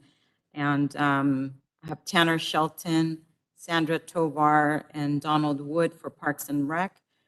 For our Mobile Home Rent Review is Bert Auerbach and Samuel Carr. Historic Preservation, Tori Rubrecht and Casey Wojcicki. Sorry if I didn't say it correctly. And for our Water Commission, Robert Iranio. So once again, thank you everyone for your time and dedication in these boards and commissions. Thank you, Councilmember Sanchez Palacios. And now we continue with comments on items 3 and 27. May I make a comment on item 8 first? Sure. Thank you. I appreciate Committee Chair Sanchez Palacios thanking everybody. In addition, I'd like to thank Mr. McDonald and the clerk's office for doing a great job wrangling all the people and trying to find calendar times that work for everybody.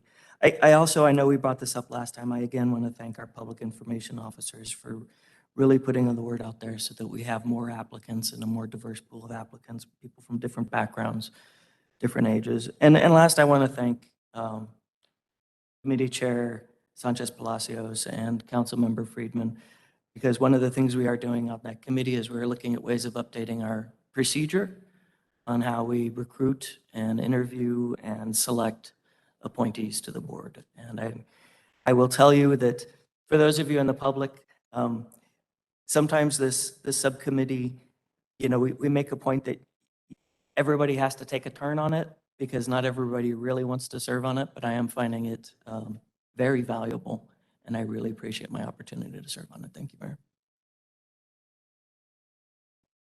All right, we have Deputy Mayor Schrader. You wanted to, Yes, thank you. On 23,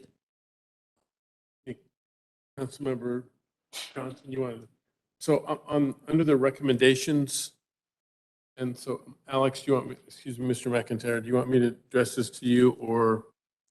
If I could ask Mitchell Cameron, our Chief Technology Officer, and Gina Dorrington, our General Manager of the water system, to come up. I think they're going to be better suited to answer the questions. Thank you. How frequently do we assess cybersecurity on the water side in our IT system?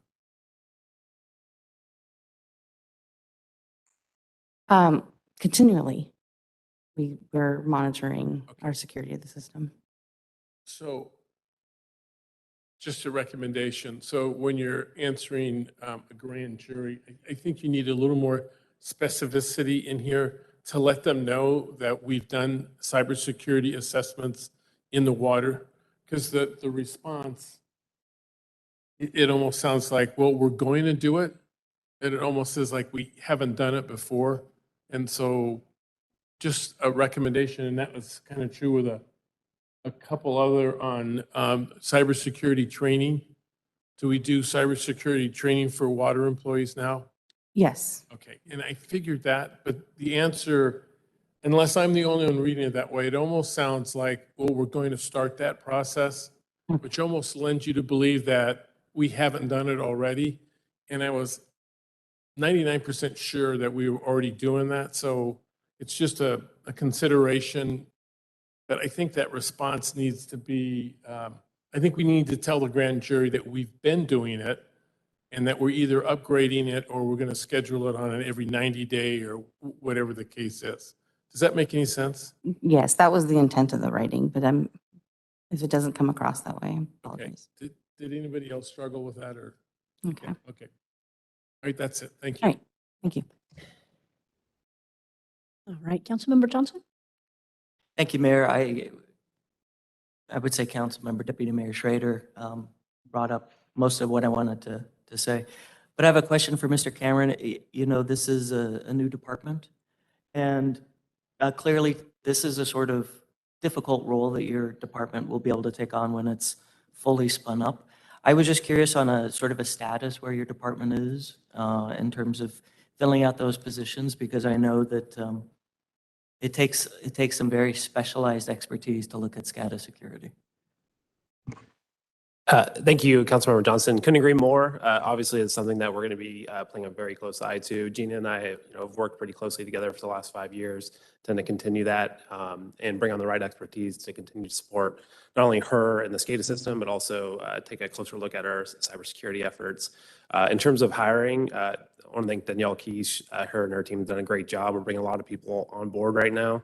It has taken time, and we hope to complete hiring of our team by the end of the fiscal year, to build out the team and again, provide closer or more consistent support to Ventura Water.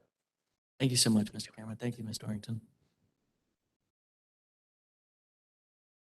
Councilmember Johnson, did you have additional questions on other items or comments? I requested to pull item 21. And do we have public speakers on 21? Do we have any public comments? On item number 21?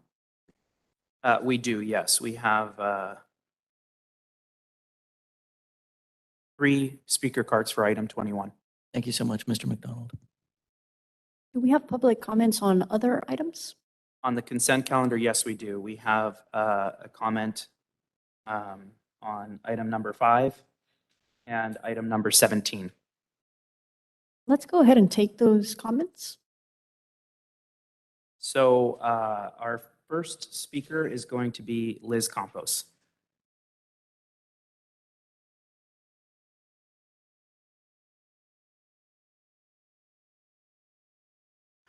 On item number 5, I encourage you to vote yes and thank you sincerely as a West Side resident for taking on the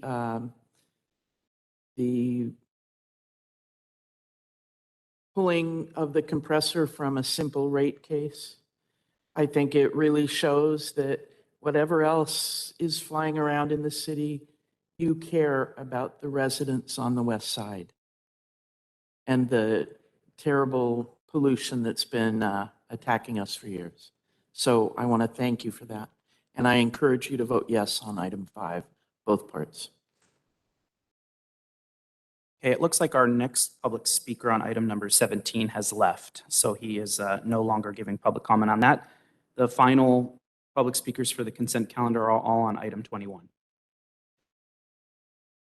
All right, we will take item 21. Thank you, Mayor. I wanted to pull it in part because I really wanted to hear what the public speakers had to say on this. I want to thank Mr. Gilly for explaining a lot of it to me today, but I still wanted to make sure I heard what the public had to say. Thank you. We will take the public comments on that item. Okay, our first speaker is George Amendola, and George is going to be followed by Lori Dennis.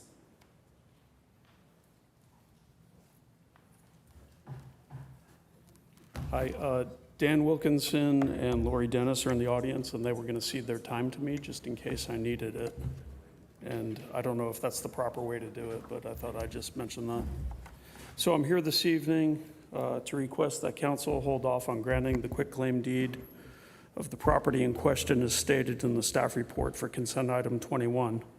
I request this either go back to the Planning Commission with proper noticing or be brought back to council as a formal agenda item hearing. As best as I can determine, there is no express prior disclosure made clearly and overtly to the public, Design Review Committee, Planning Commission, or council for the need of the city of Ventura to surrender the property in question. Keep in mind, Church Street is designated to go through to Calorama, even though it seems to be not utilized in many years. And the properties for the Hawaiian Village are actually two separate parcels. One was within the DTSP, the other was in the Hillside Ordinance Overlay. Basically, instead of a material condition for approval of granting this quitclaim deed, I request council mandate that the developer of the planned Hawaiian Village apartment to realign planned Building A to face westerly and not northerly as it's currently planned. I have a specific demand, but I want to be respectful about it. Council mandate reorientation of Hawaiian Village Building A balconies facing westerly as a conditional approval for the grant of quitclaim deed to the owners of Hawaiian Village apartments at 998 Church Street. Also, that council mandate that a CEQA EIR and city staff determination be invalidated, that CEQA is not necessarily for this project, and have council overturn that staff recommendation.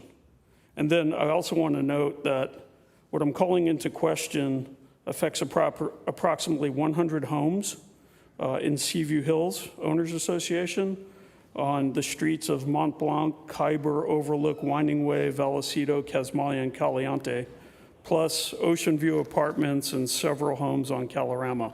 That's estimated 200 to 300 voters in what council redistricted as Council District 2. I have previously made this request with Peter Gilly just before after design review hearing and Planning Commission. And with Lori Dennis, who's in the audience here with me today, and we were rudely blown off by Mr. Gilly during a WebEx that he held and had AJ Vito representatives on the line with him. After the Planning Commission hearing, Mr. Amendola, if I may, you mentioned that somebody was ceding you time. Is that person here in the room this evening? Yes. And have they submitted a speaker card? Yes. What is the name? Lori Dennis. Okay, thank you for that clarification. We'll go ahead and start the second time. Yep. After the Planning Commission hearing, we were expecting an appeal from the developer because they said they would do so during the Planning Commission hearing.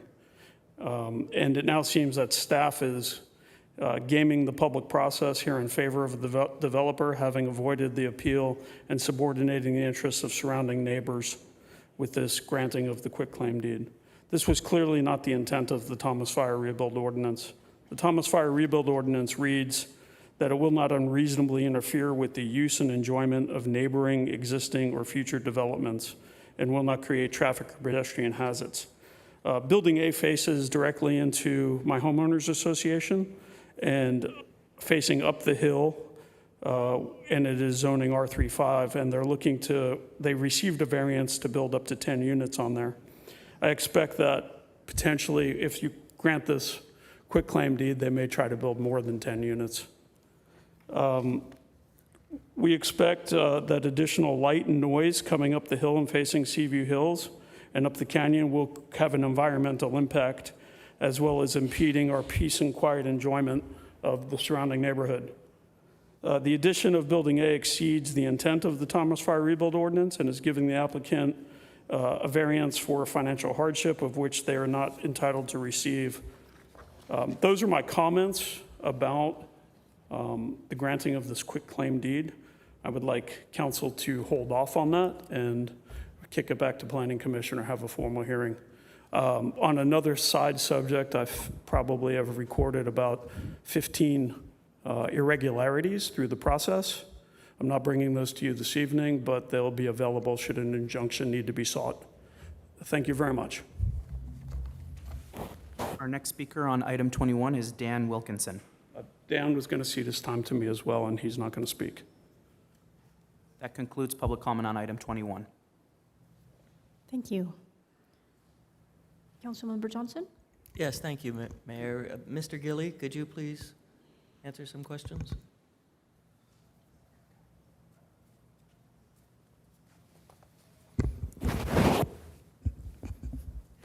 First, Mr. Gilly, thank you so much for working with me today and sending me a map of exactly where the parcel fits within the project.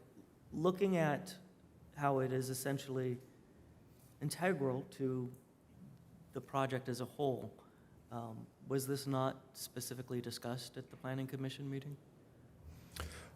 Because this was a meeting in May 2021, I don't recall exactly what was discussed at that meeting. Okay. Can you address Mr. Amendola's concerns about some of this being handled under the Thomas Fire Rebuild and whether that's an appropriate venue for this project?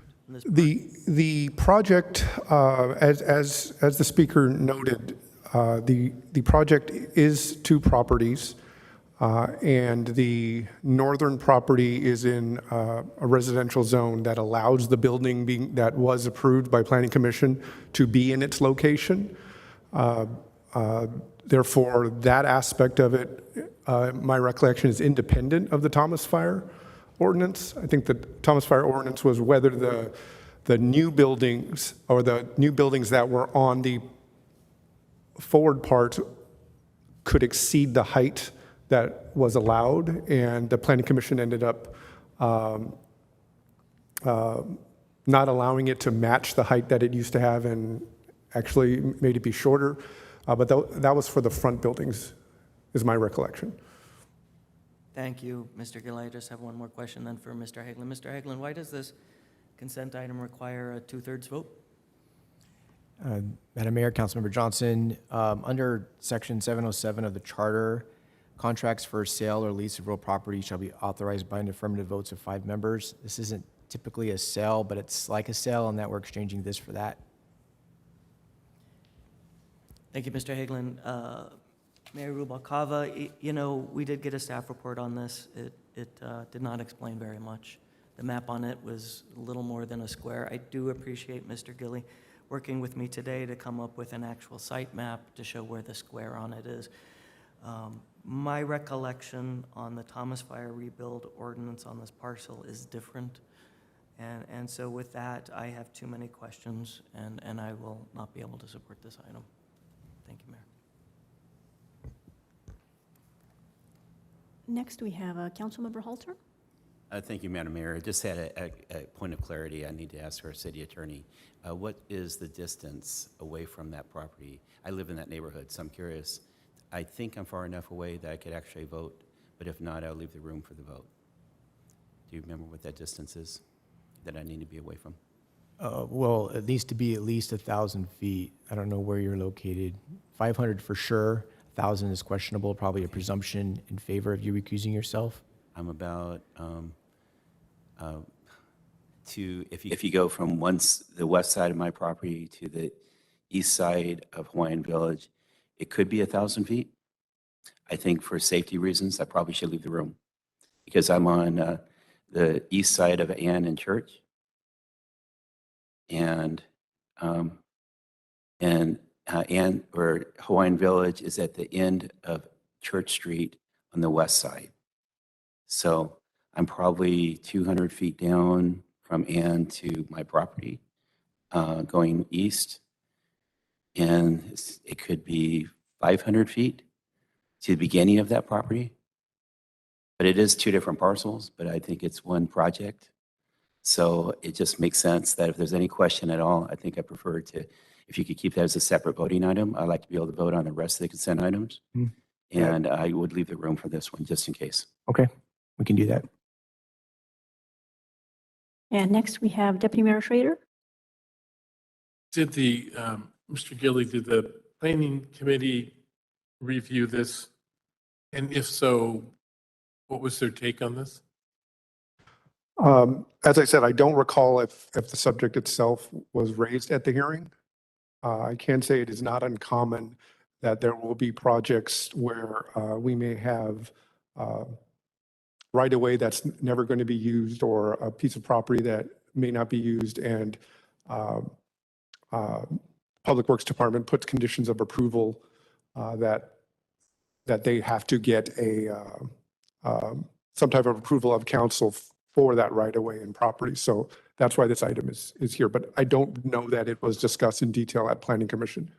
It wouldn't be part of their purview, as it's a council item, and these type of things don't go through Planning Commission.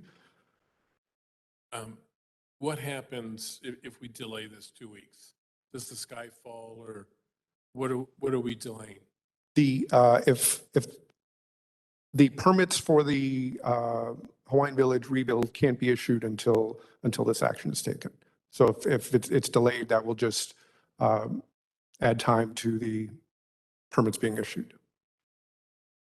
I'm afraid I'd like to look into this a little bit more, so I'll probably be voting against this tonight.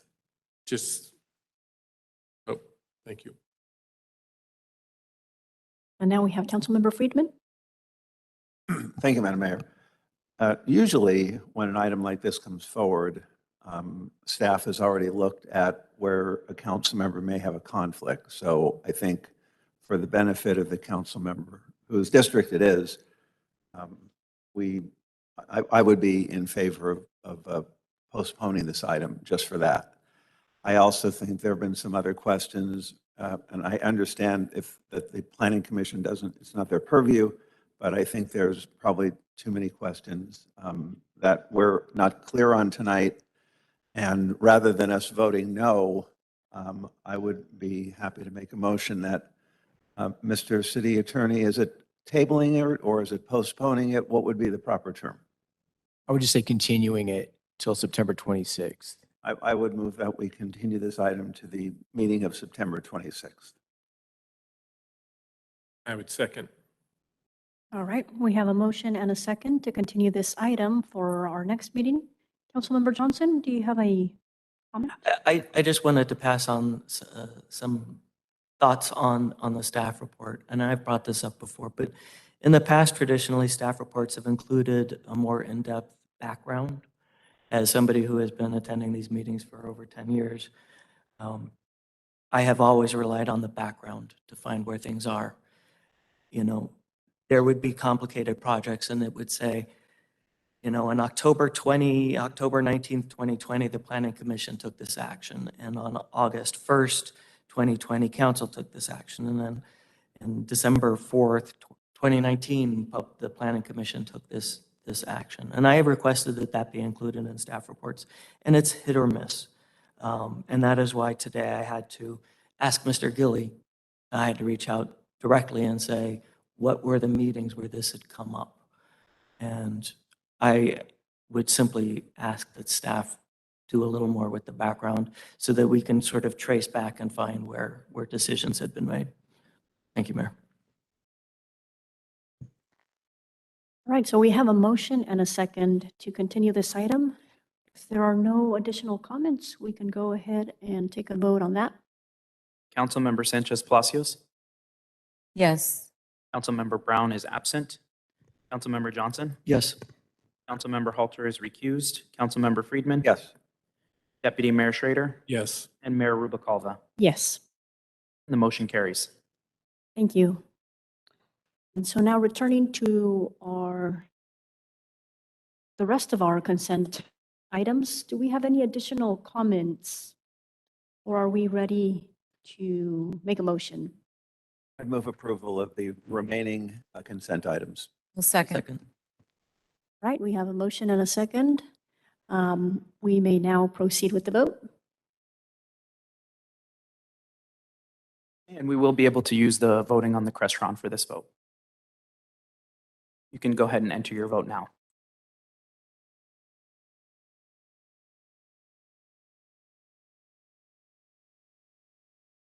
Looks like we're waiting for 2 more votes.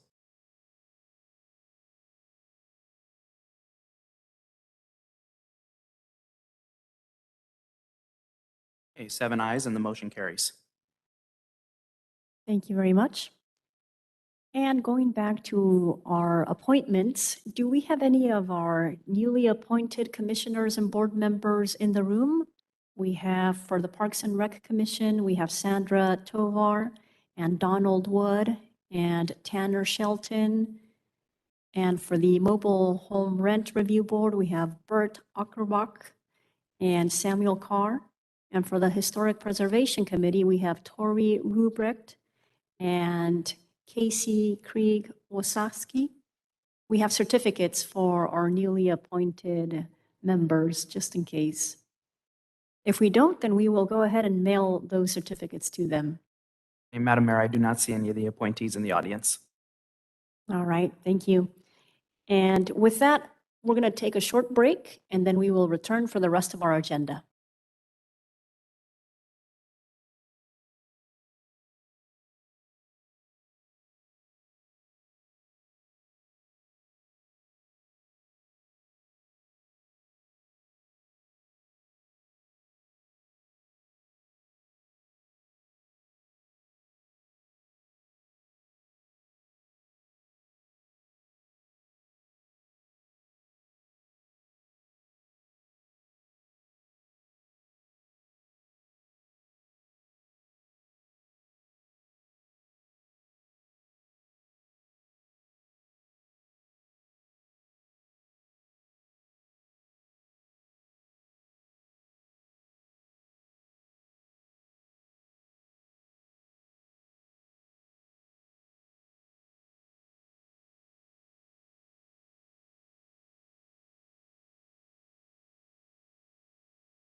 Welcome back. Welcome back. Let's take our seats so that we may continue with our meeting.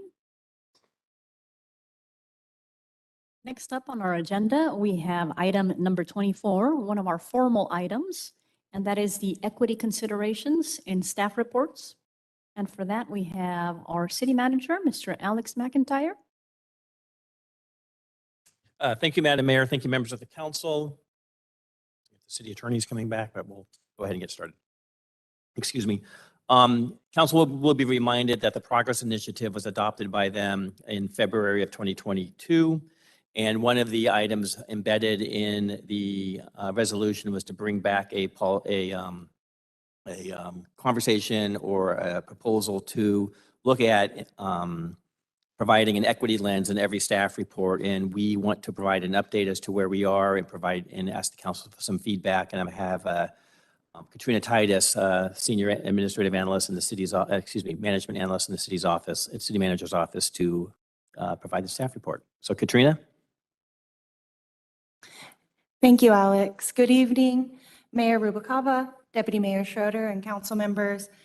My name is Katrina Titus, and like Alex said, I'm the Senior Management Analyst in the City Manager's office, and I'm new to that position.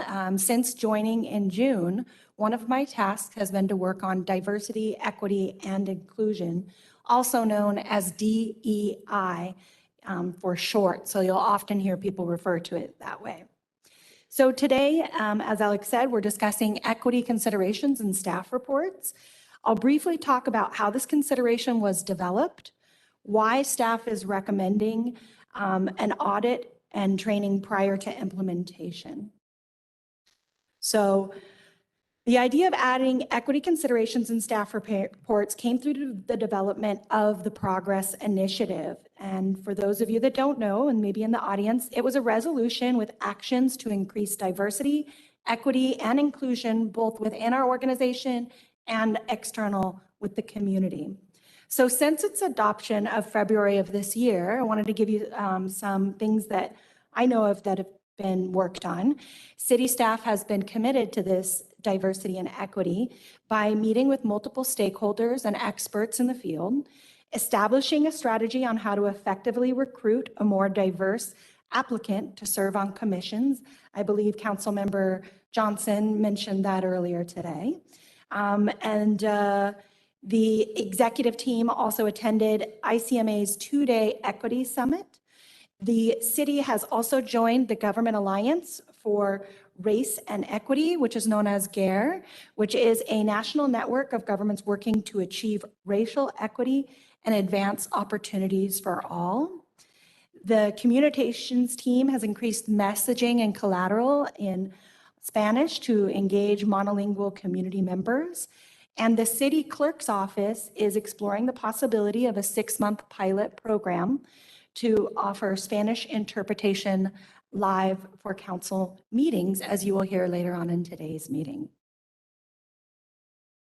So as a quick reminder of what was written in the Progress Initiative for the commitment is it is an equity consideration to all agenda items that are reasonably relevant to equity in the community beginning no later than 6 months of adoption of this initiative. So when I started in June and I was tasked with starting to look at this, I'm just going to kind of walk you through my journey to where we arrived at our recommendation for tonight. And so the first thing I thought was, well, who else has added equity in their staff reports? And so I looked regionally and there was no one that had that example. We've been meeting with Penn, who's the diversity officer at the county, as well as members of the Diversity Council at the county. So it's not being done locally, but I did find 2, you could say maybe 3 examples nationwide that are doing equity impact sorts of sections or statements within staff reports. And to be frank, some of them are doing a really good job about bringing out focused insights on equity impacts with the recommended item. However, the frank part is some are not doing so great and don't even understand the definition of what equity means.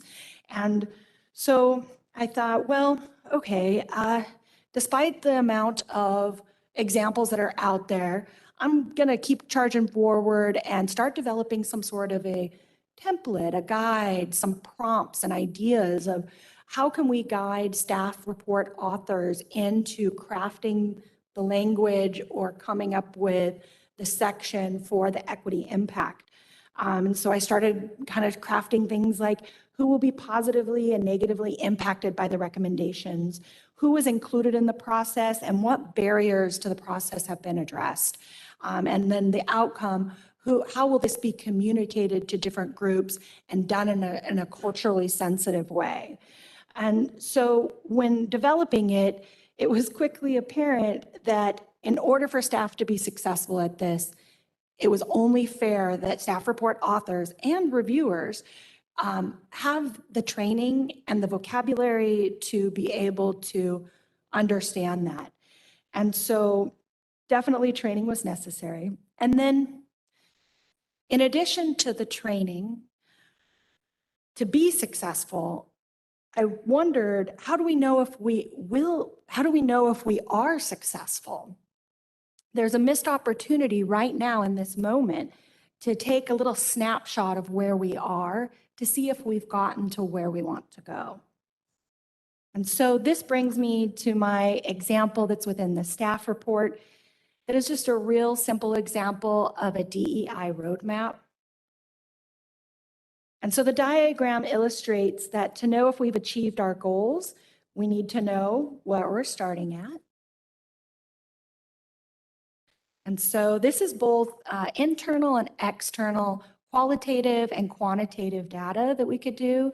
This could be surveys, this could be looking at policies, even Muni code. The depth of this type of audit can be exactly whatever we decide it could or should be. And so after we figure out where we're going and how we're getting there, we can remeasure it. And so things like training and implementation of the progress initiative recommendations, I see that being in the getting there, the execution phase of the plan. And I want to state too that this is pretty linear. Not everything is going to be perfectly linear with DEI work. What I've learned is sometimes it can be a little, I don't want to use the word messy, but sometimes it can be a little messy. And so this is just kind of to make sure we're taking a good snapshot of where we're at before that opportunity disappears. So this kind of process of the data and the training needed brings us to the recommendation for this evening, and that is to consider an extension of the implementation of including equity items in staff reports to perform an organizational equity audit and develop the appropriate training and tools needed for an equity impact analysis. And I'm looking forward to questions and thoughts. Thank you very much, Ms. Titus. We have Councilmember Johnson, followed by Councilmember Sanchez Palacios.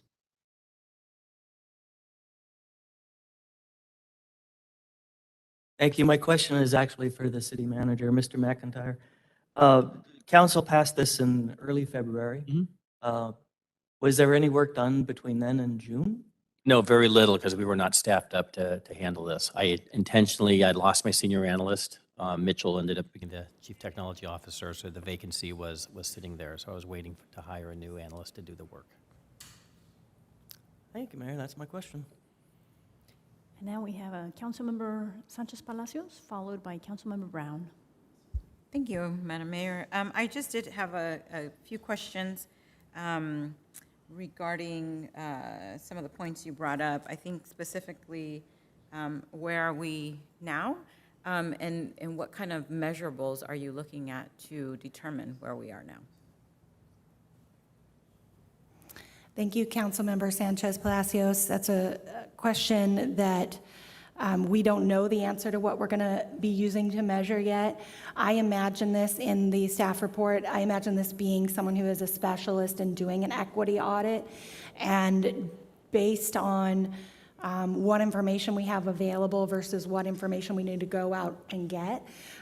So some of it can be, quantitative could look at the diversity, the people in the room. How does our diversity of our staff look, our commissions look?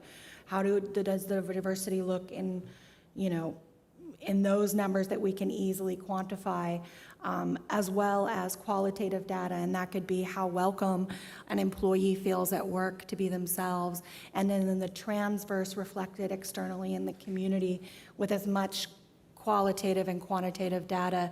That might be the amount of people that participate in upcoming surveys and the audiences we're reaching. That could even be a community survey. I'm not sure what the equity consultant is, who I imagine doing this, a specialist, will recommend, but hopefully they would have the expertise to know what could be remeasured, to look at kind of that test of how far we've gone.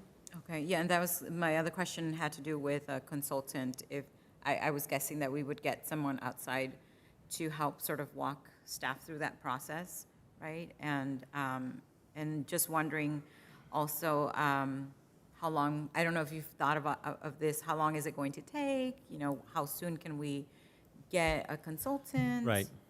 If I can, thank you, Councilmember Sanchez Palacios. I think the consultant should not be that hard to identify and to bring on board. I think the process is going to be as we determine it. I don't mean to sound so vague about this, but this is really uncharted territory for us.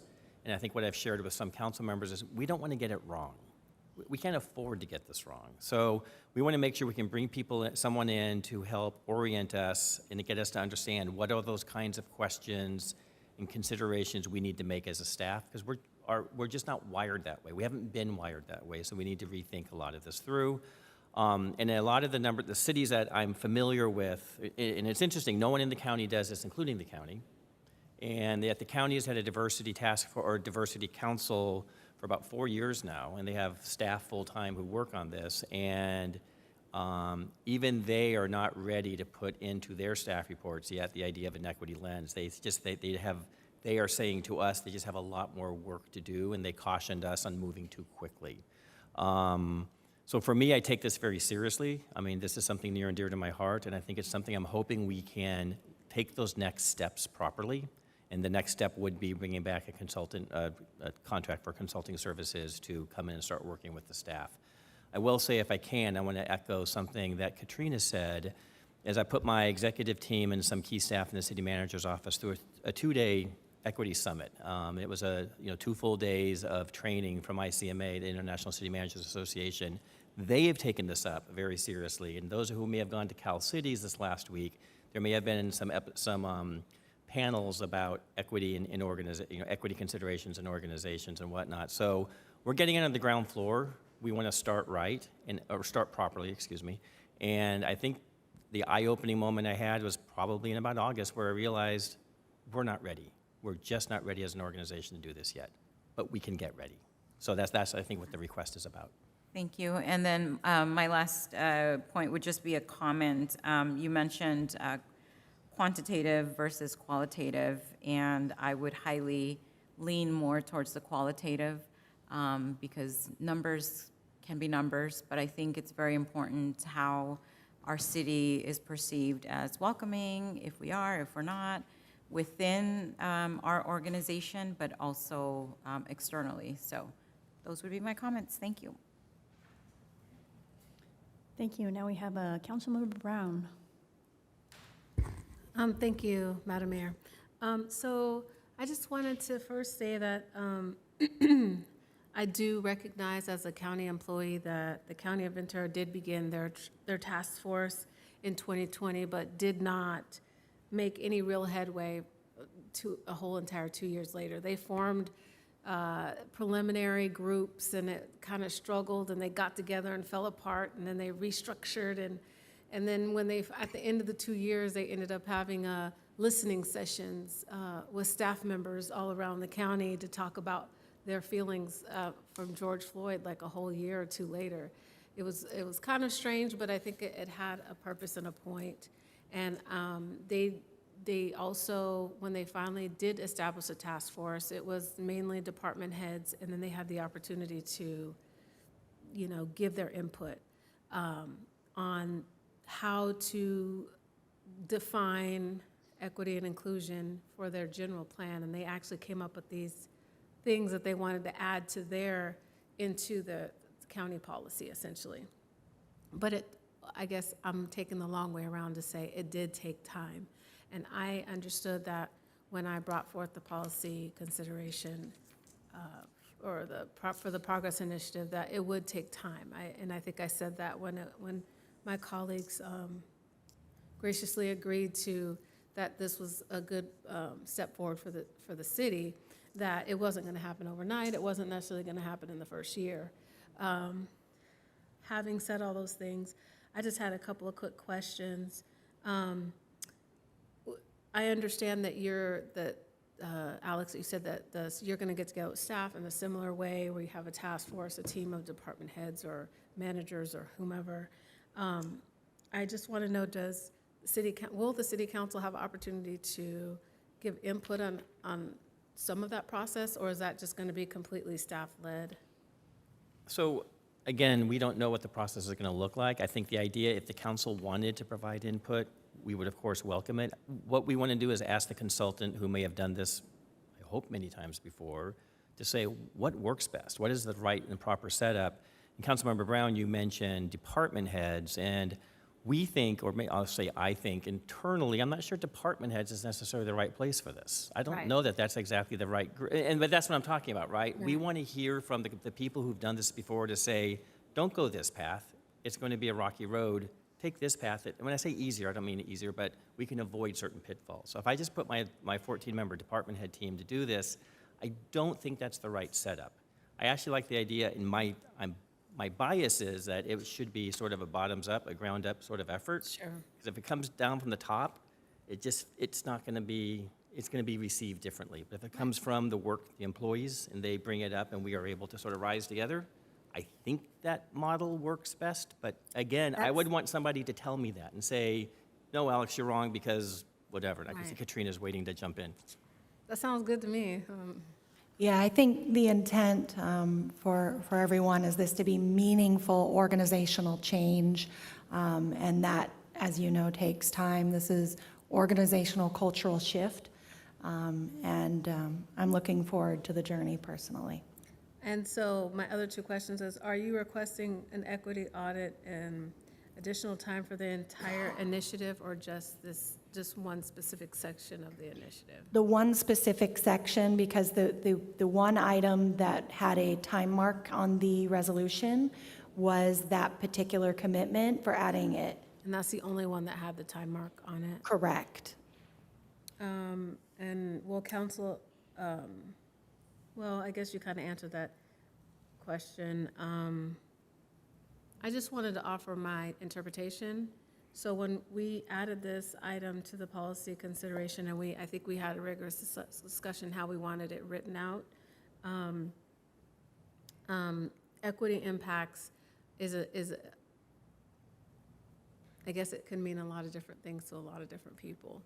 But I think when we wrote it, I thought my interpretation was that based upon what we wrote in the policy initiative, what we committed to as a city and other protocols and in other resolutions, that along those veins that we would recommit and reinforce and come up with tools to apply those things, that which we already agreed to.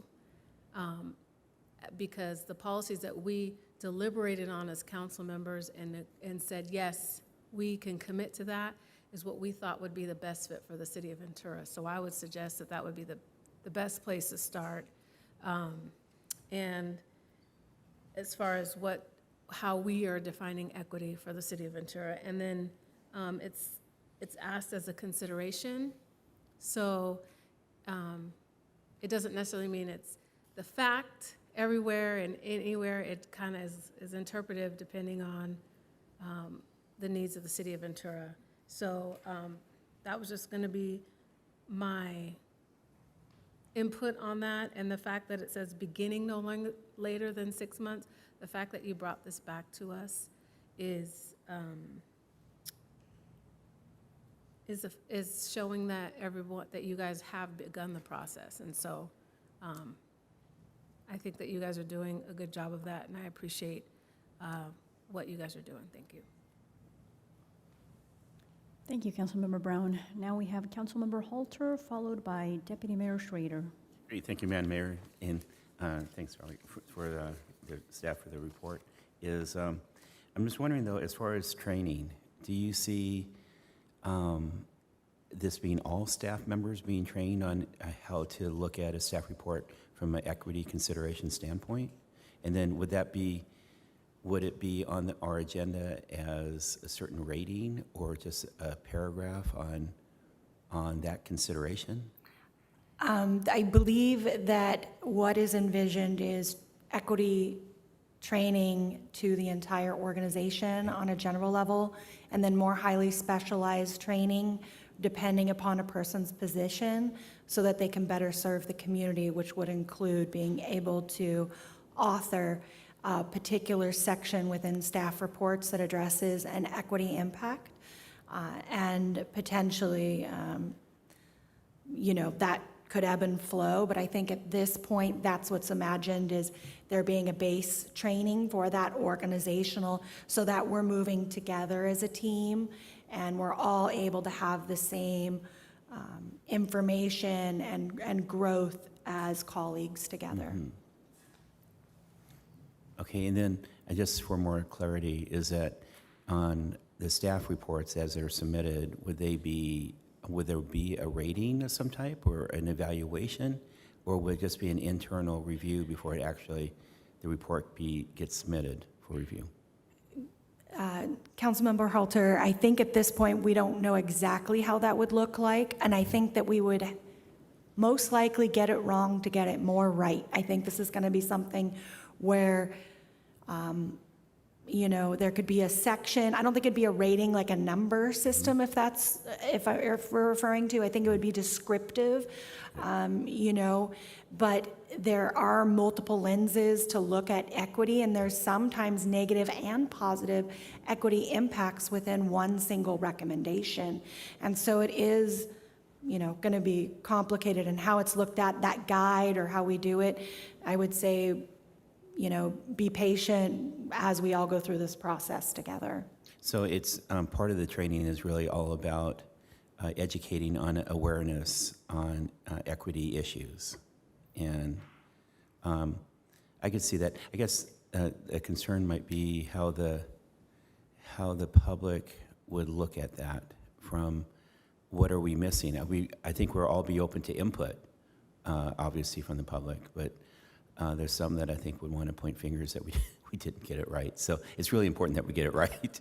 Okay. Thank you. That was it. Thank you. And now we have Deputy Mayor Schrader. I'm on a DEI plan. How many cities in the county have a DEI plan at least? I would say a robust plan. Yeah, I'm not sure the exact number, but I would imagine, if I were to guess, about 50%. And I would say probably 80, if not the majority of the rest, have something in the works like we do. This is a very, a time where it's able to come through and come forward.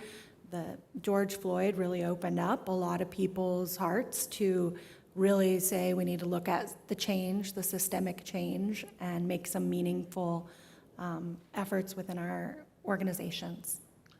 Yeah, like my colleagues, I'm committed to this process. I just want to, I think maybe where we can help the management team is, I think you should come back frequently. For instance, I think a DEI plan for city employees is a completely different plan than a DEI plan for the city of Ventura. The latter one, I think we need to walk before we can run. So I think it's going to be material for you to come back to us and say, hey, this is what the consultant said, here's the guardrails, and here's our scope. Because if that scope gets expanded, then I think it's just going to take a lot longer, and I would rather have some early successes from low-hanging fruit and build on that. So that's just kind of my feedback. And while it's important for us to consider the components of a DEI plan, I hope we keep our powder dry until we hire the consultant who can tell us what the realistic components of a DEI plan really is. For one, I don't have experience and have never worked in an organization that had a DEI plan, and I don't know, I think, Lori, you might be the only one that, I mean, just with the county, yeah, but prior to that, no. right, and basically, I mean, I don't mean this to be offensive to the county, because they were on the bleeding edge. They kind of fumbled around trying to figure out what a DEI plan should be, right? Without being critical of them. Can I interject? Although the county did follow us, we came up with our resolution for declaring racism a public health issue first. The county followed us because we chose to move forward in that unprecedented action. They just happened to try to form their team first. And you're right, because they took so long, we shouldn't be so bold as to think that we're going to just get it done so much faster than them. I get what you're saying. Yeah, I mean, if we thought the matrix report was difficult to implement, I think we're going to find this one is going to be a high hurdle for us as well. So thank you for the effort. Thank you. Mr. City Clerk, do we have any public communications on this item?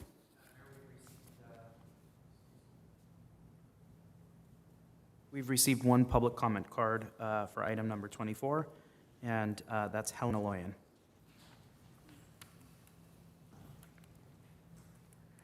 Good evening, council members. Well, I certainly support this item. I just wanted to give a recommendation and some reasoning on why we should follow this up with equitable hiring strategies. Without equity considerations embedded in recruitment strategies, cities may find themselves overrepresenting a singular demographic, and that was a study found by her and Strickland in 2015. Diversity plays a unique and critical role in obtaining higher quality decisions across a range of public serving roles, and that was a study by Galensky et al. In 2015 as well.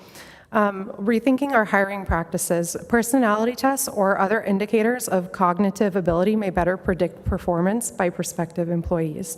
And that was a study by Alder and Gilbert. HR managers can proactively invest in community worker education with community groups like a mentoring program or a fast track program.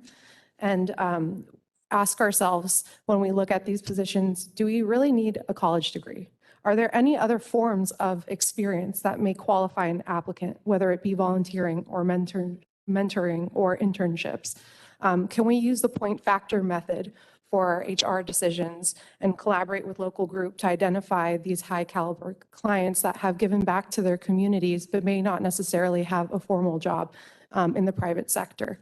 I think it's really important that we bring all the voices we can into the room, especially those that are looking into the equity impacts of staff reports, because just simply, I think it was about 75 open seats or vacancies in our city. That's a great step we can take now to embedding that diversity into the organization itself. And we should really critically look at and rethink our current recruitment and hiring processes, as embedding diversity in the city staff would inherently help us reach our diversity goals.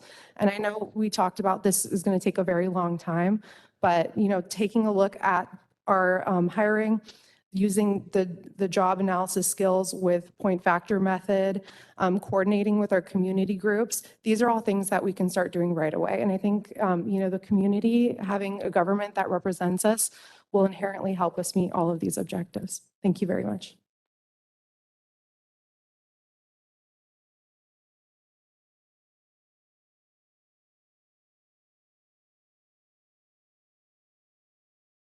No additional comments from the public? That concludes our public comments on item number 24. Thank you very much. All right, so we turn the conversation back to council, and we have Councilmember Johnson.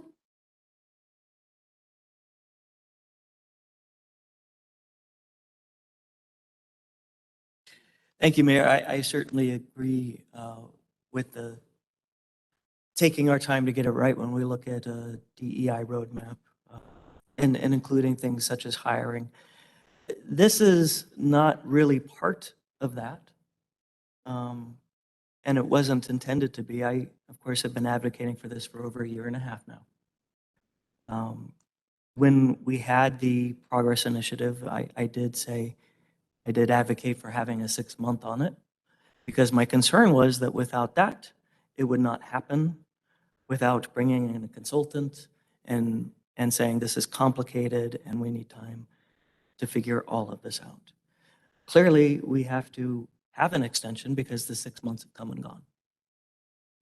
Staff did not start on this for the first 4 months after we had the Progress Initiative.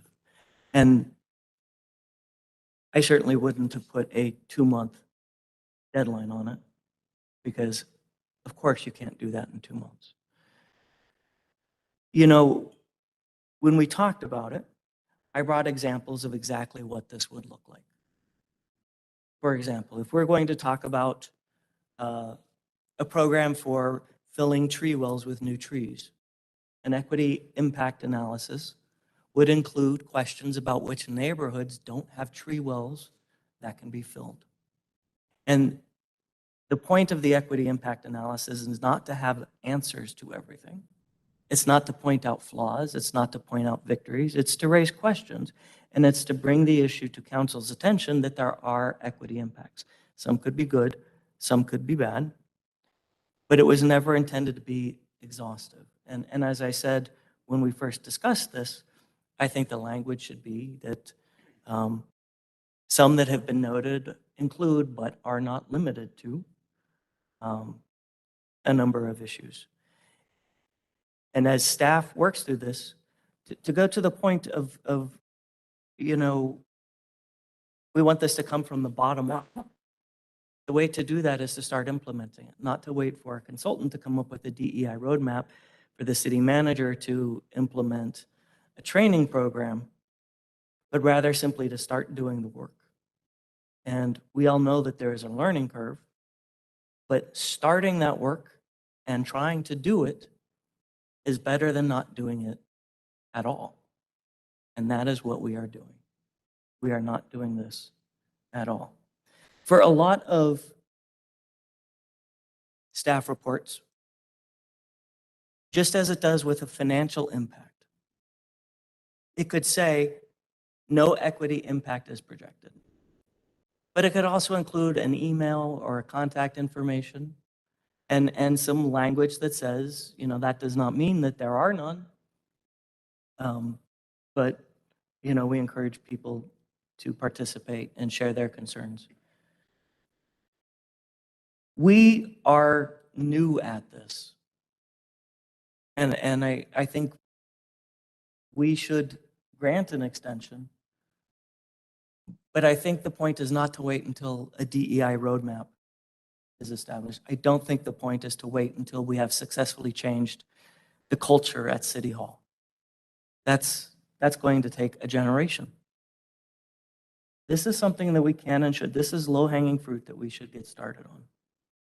And so with that, I would move that we extend the implementation of including equity items and staff for another 120 days. Thank you, Mayor. Thank you. Councilmember Brown, followed by Councilmember Sanchez Palacios. Sorry, I don't have anything. Okay. Councilmember Sanchez Palacios? Yeah, I just wanted to follow up on Councilmember Johnson's comments. I mean, I understand. I think I understand the urgency in addressing this.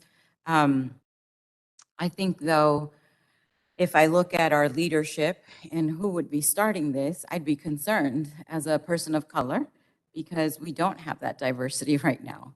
So from that lens, for me, it's important to take time to get this right.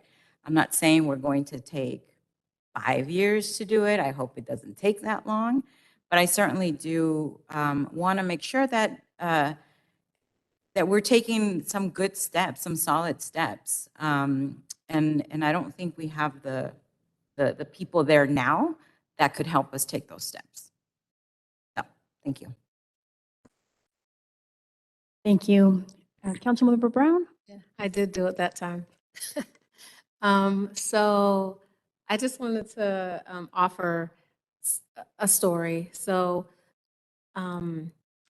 initially, when they first started the DEI process and establishing the task force, they wanted to reach out to lower staff, like you were saying.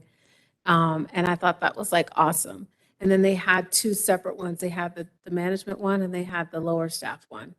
And then at one point after they hired the director for DEI, they absorbed or they melded together. And then I had been appointed to it as one of the lower staff members. And I went to and I had went to the director and I said, well, I really want to stay on here. I really want to do this. This is like right up my alley. I'm really passionate about it. And, you know, I'm a woman of color and this, that, and the other. And she goes, well, approach your manager at your office and let them know because they've been appointed by your director and ask them if they actually want to be on there. He happened to be Caucasian male, older. And I said, hey, you know, I just want to ask you, you know, no offense, just I was on here and then it switched up and I feel like I really have a lot to contribute. And he really said something really profound. He said, I'm a white guy, but I really appreciate being on the board because I'm learning a lot of things that I never knew. And most of the people on the board are people of color. And if I'm not on there, there won't be a voice or there won't be the people on there that maybe need to learn or need to hear some of the stuff that's being discussed here to understand it better. And so, having said that, I think that it would be a mistake not to start now, regardless of what leadership we have or who's in the room. But as long as we have that consultant or that lead or that person from that field that can bring that knowledge, that information for people to make reasoned decisions. And so that's what I just wanted to offer, that I think we have everything that we need to start the process and to move forward. And I appreciate what Councilmember Johnson was saying about giving it another timeline, not because we think you're going to be done, because I think the original one said begin the process. You guys have begun, but I just want to, I think it's good to have a check-in. So I can second what Councilmember Johnson said if it's clarified that it's just as a check-in to make sure that we're on the right track and that we're continuing. Councilmember Johnson? If you agree to that part, I don't know. I'll need some clarification because I'm a little confused then about what we actually did. What was, Mr. Clerk, what was the language about implementation of the equity impact analysis? Was it that they would begin appearing in staff reports in 6 months, or? I would request if we could pull the presentation back up we have. If my screen shares in a second here. It is to add an equity consideration to all agenda items that are reasonably relevant to equity in the community beginning no later than 6 months of adoption of this initiative. Thank you. You know, my indication of that was that within 6 months, we should start seeing these in the staff report. All that said, I will defer to Councilmember Brown. This was really her baby, and I certainly would second whatever motion she wanted to make and withdraw mine. Thank you, Mayor.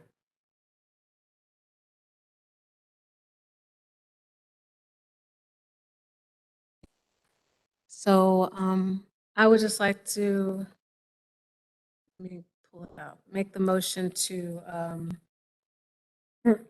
To move as recommended with just to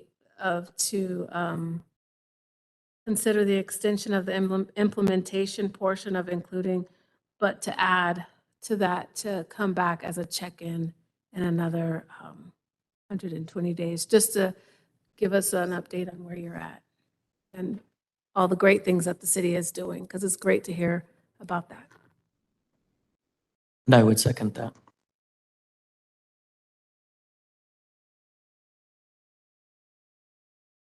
All right, we have a motion and a second. Deputy Mayor Schrader?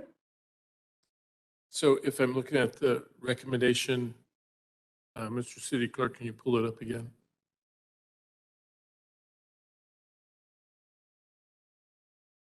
I want to make sure that the management team knows what they need to do first. So are we saying to do the audit first and to have that started in 120 days? I wasn't actually directing that portion. I was just suggesting that we would accept the recommendation as presented and just simply add a check-in in another 120 days. But if you want to add that, I'm okay with that, but. I'm a little confused on the recommendation. Am I the only one here that is? So No, so she did make recommendations, but I don't think that was a part of this. if I can clarify, and Councilmember Brown, please correct me if I get this wrong. I think you're moving that we follow the recommendation, the staff recommendation, with the caveat that we come back within 120 days and we provide an update as to where we are. And I would imagine you'd make another recommendation at that time to have us come back yet again after that for more check-ins, if I hear you right. Sure, but I think Councilmember Schrader is asking the additional information that was presented about audits and the task force and all that, if that's attached to it. My instinct would be we would bring back in 120 days where we are in 120 days with this process, whether the consultant's been on board, if the consultant's hired under my signature authority, I could do it. If not, we'd come back to the council probably prior to 120 days to tell you, to ask for. Is there any, do you perceive any issue with? My only issue with 120 days takes us right to Christmas. It's not a good time to be doing stuff because you guys are literally changing councils. That's second council meeting. So do you want to say January then? I would say, if you could say unless this council wants to hear this Oh, versus the next council, because there will be a new council body. yeah, it would be nice to hear it in case I'm not here after that. That was not my intention. I knew we had two new council members, definitely, is my point. We can bring it back to the last business meeting and just provide an update to you, and we'll tell you where we are. It might be just a straightforward, not a lot to talk about, because we might be in the middle of an RFP process. I don't know. Hopefully, we can get somebody on board, and maybe we will have somebody identified to come in and do the work. But that's I'm good now. okay. 120 days, the last business meeting of this council. Business meeting, not the transfer changeover meeting, which would be your second meeting in Say it on the November. mic, yes, I'm in concurrence. All right, so we have a motion and a second. Any comments with regards to the motion? I just want to say that I appreciate us taking a step back and really making the effort to do this right. Even though it might take longer, it's going to be a lot more work, we know, but I feel like this plan actually is going to be able to produce so much more than just simply adding that one item on our agendas. So I just want to appreciate all of the work that has gone into this and the thoughtfulness that has gone into this. So thank you so much. And we look forward to the next presentation. And so with that, we will go ahead and proceed with the vote. Okay, and you should be able to vote on the motion for item number 24 on the Crestron. Right, all votes have been entered, 7 ayes, and the motion carries. Thank you very much. Thank you. Our next item is item 25. We have Spanish language interpretation at city council meetings. And for that, we have our city clerk, Mr. Michael McDonald.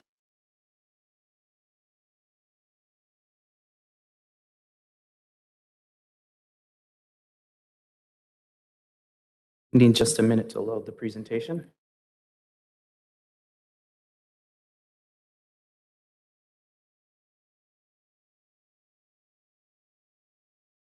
Okay. Good evening, Madam Mayor, members of the council. My name is Michael McDonald, your city clerk. I'm here tonight to present on Spanish language interpretation at city council meetings.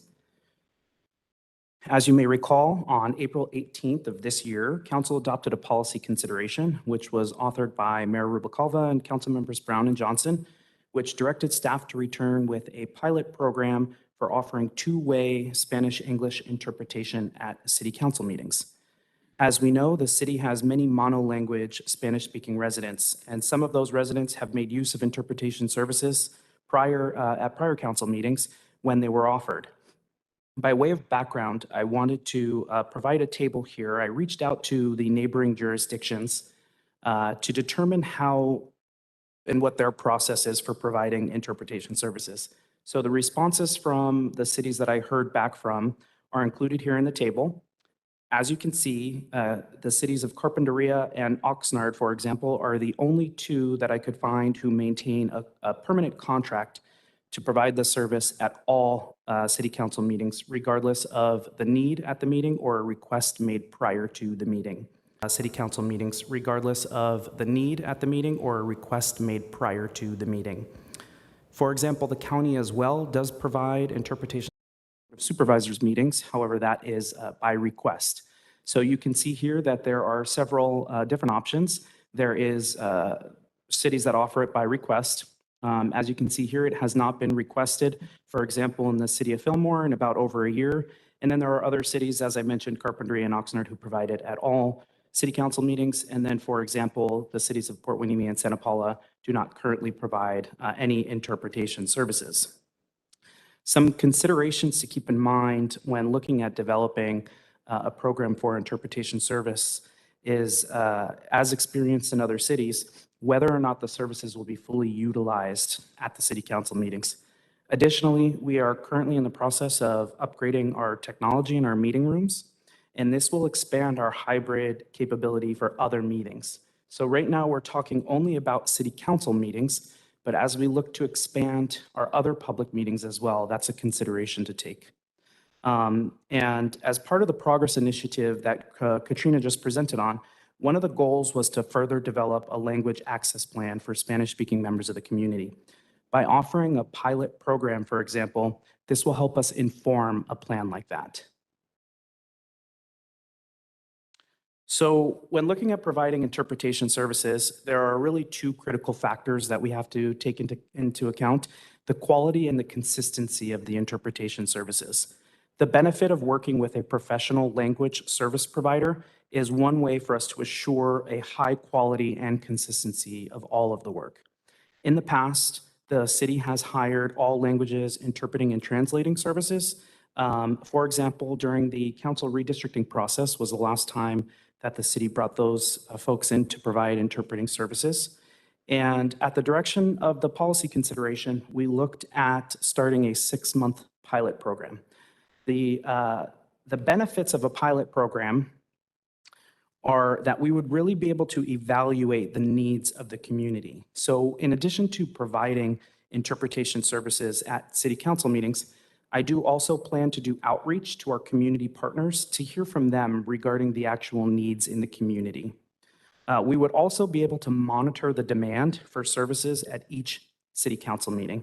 And lastly, a pilot program would allow us to identify any challenges and provide an assessment of the structure that will be necessary for a permanent program. The alternative, as you can see here, is hiring an interpreter, which was part of the recommendation. There are two paths that we could take for hiring an interpreter: an extra help employee. And an extra help employee, for example, is limited to working under 1,000 hours per year. This would require us to create a new classification for an extra help employee and revise the salary resolution. If we were to consider a full-time employee, for example, we're using a metric of 24 meetings per year with an average of 4 hours per meeting. So here we're talking around 100 hours per year. Since we don't currently have an interpreter classification, we can compare it to a management analyst 2 position, which has a fully burdened cost of $130,000 per each employee. The industry standard for providing interpretation services, for example, for a meeting of at least 4 hours is to have 2 interpreters so that they could switch off and give each other breaks. So if we were looking at hiring full-time employees, for example, the recommendation would be that we would need at least 2.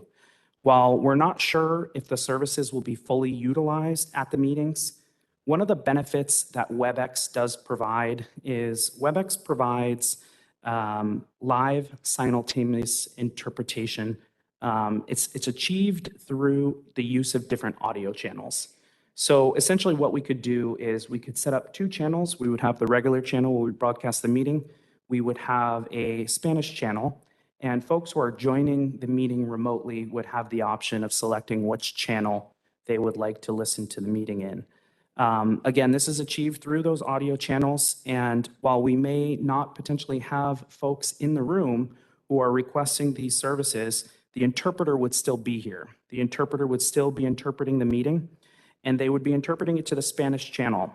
The benefit of that is that we would be able to record the meeting and have that meeting recording in Spanish posted on our website so that folks in the community could go back and watch those meetings. So for the WebEx option, we'll have to do a little bit more research as to how we can accomplish this. For example, it may require us to purchase an iPad, for example, or a transmitter device that would allow the interpreter to join the meeting remotely and provide interpretation into the meeting, and that could be achieved in that way. So I know that a consideration is that there may not be a request for the services in the room, but we will still have a benefit of having an interpreter in the room at all council meetings so that we could provide that recording of the meeting itself. So to provide a little bit of information in regards to the financial impact for a pilot program, I reached out to All Languages Services, and their fee is $350 per interpreter for a minimum of 3 hours. After the initial 3 hours, the cost would then be prorated at a $95 per hour for each interpreter. Again, the industry standard as well as their requirement would be that we have a minimum of 2 interpreters here to provide simultaneous interpretation for 4 hours, and they would switch off every half hour. The cost also for headsets. So in the past, we've requested 10 headsets. This would be one of the challenges where we would have to provide 72 hours advance notice in regards to the number of headsets, but we may not know the actual need for the headsets until the meeting actually takes place. And so while, for example, if we requested 10 headsets and there was more than 10 folks who wanted to use the services and we didn't have the services, they could join the meeting remotely and be able to attend the meeting and provide public comment in that regard. So if we were for a total meeting of 4 hours, and again, this cost can go up or down depending on the length of the meeting, All Languages has estimated that each meeting would cost roughly around $950. So if we were to take the next 6 months, we have 12 regular meetings, and if we apply the average of 4 hours, it puts the total cost for a 6-month pilot program at $11,400. So the recommendation before you this evening is to consider moving forward with the 6-month pilot program for offering Spanish interpretation services at city council meetings. And again, this would be at all city council meetings for the next 6 months. And at the conclusion of the 6 months, I would return to council with an evaluation of the pilot program and discuss implementing a permanent program moving forward. I also just want to take a moment to thank the mayor for talking with me in regards to this item and sharing some of her experiences as a professional interpreter. And that concludes my presentation. If there are any comments or questions, I'm happy to answer them. Thank you. Thank you, Mr. McDonald. We have Councilmember Brown, followed by Councilmember Sanchez Palacios. Thank you, Madam Mayor. The 11,400 is annually for the pilot, or is that?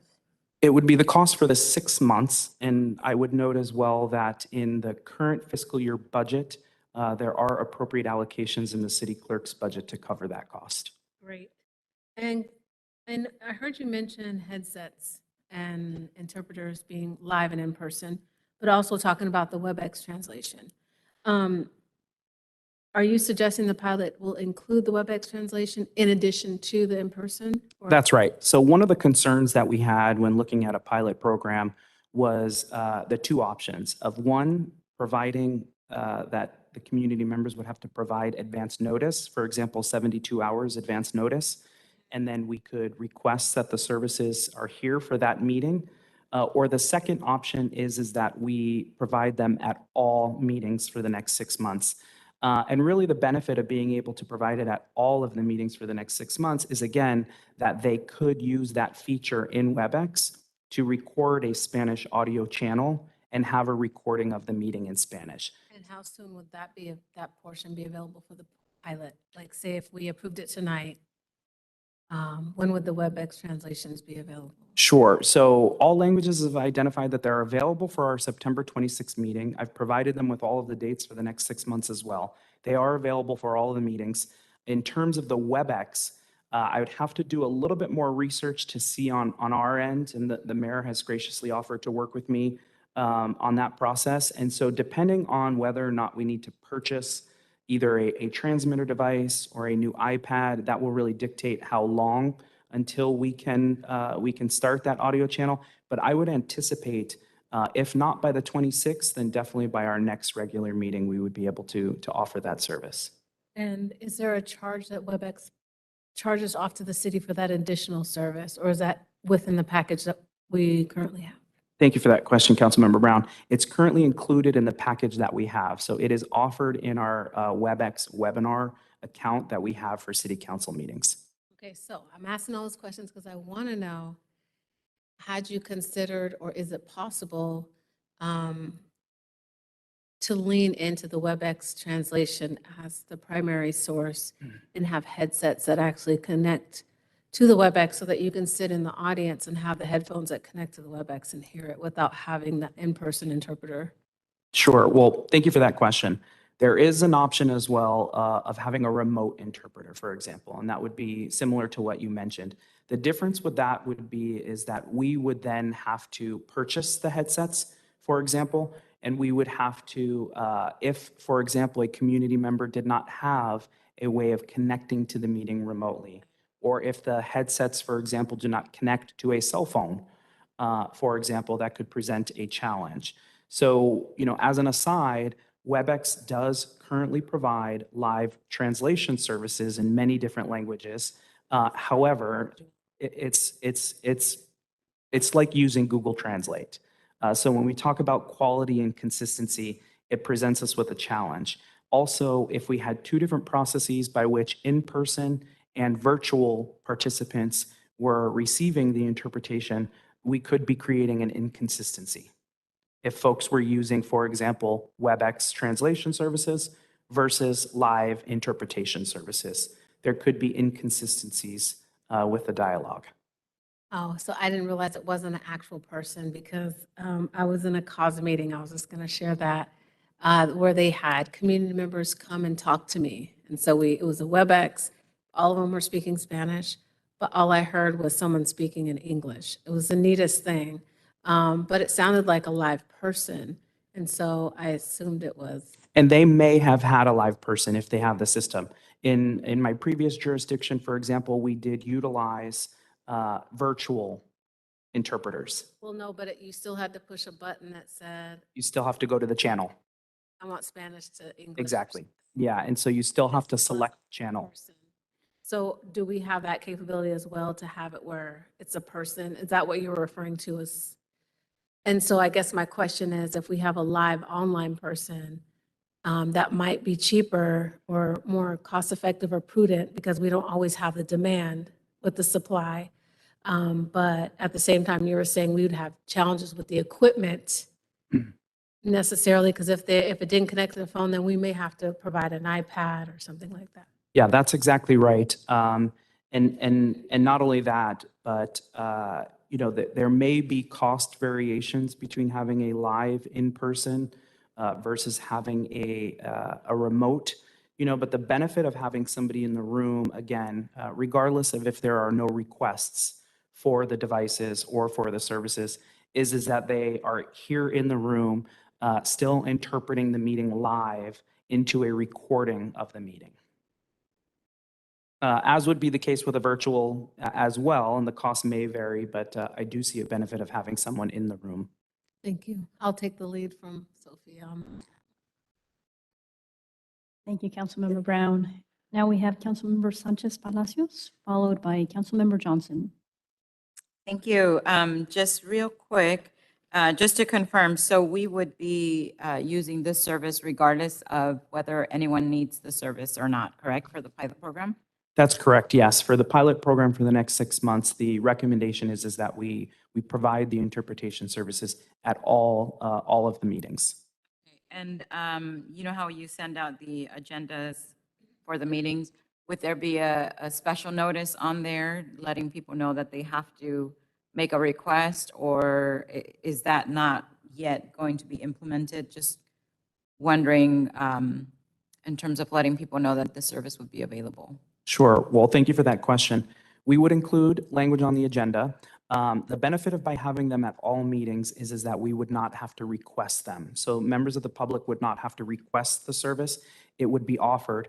But in addition to that, I would work with the communications team to ensure that we get the message out that this service is here. And I recognize that while we may offer the service, there's still a stigma around requesting that service, right? And so we want to be sure that we are getting the message out. We're working with our community partners. And really by removing that level of the requirement of a request will help us achieve that and will help us look at some more measurable outcomes at the end of the 6 months. For example, participation in council meetings. So we'll really be able to evaluate and look at different metrics as opposed to having it be on a request basis. And then my last question, I know we're talking about live interpretation here for the meetings, but I'm curious about minutes, because those are available to the public, right? Or at any point, are we looking at, should we go down this route of translating the minutes into Spanish? Sure. Or any Well, other language? I appreciate that question. I would say that the live interpretation services is our first step towards providing more services to our communities.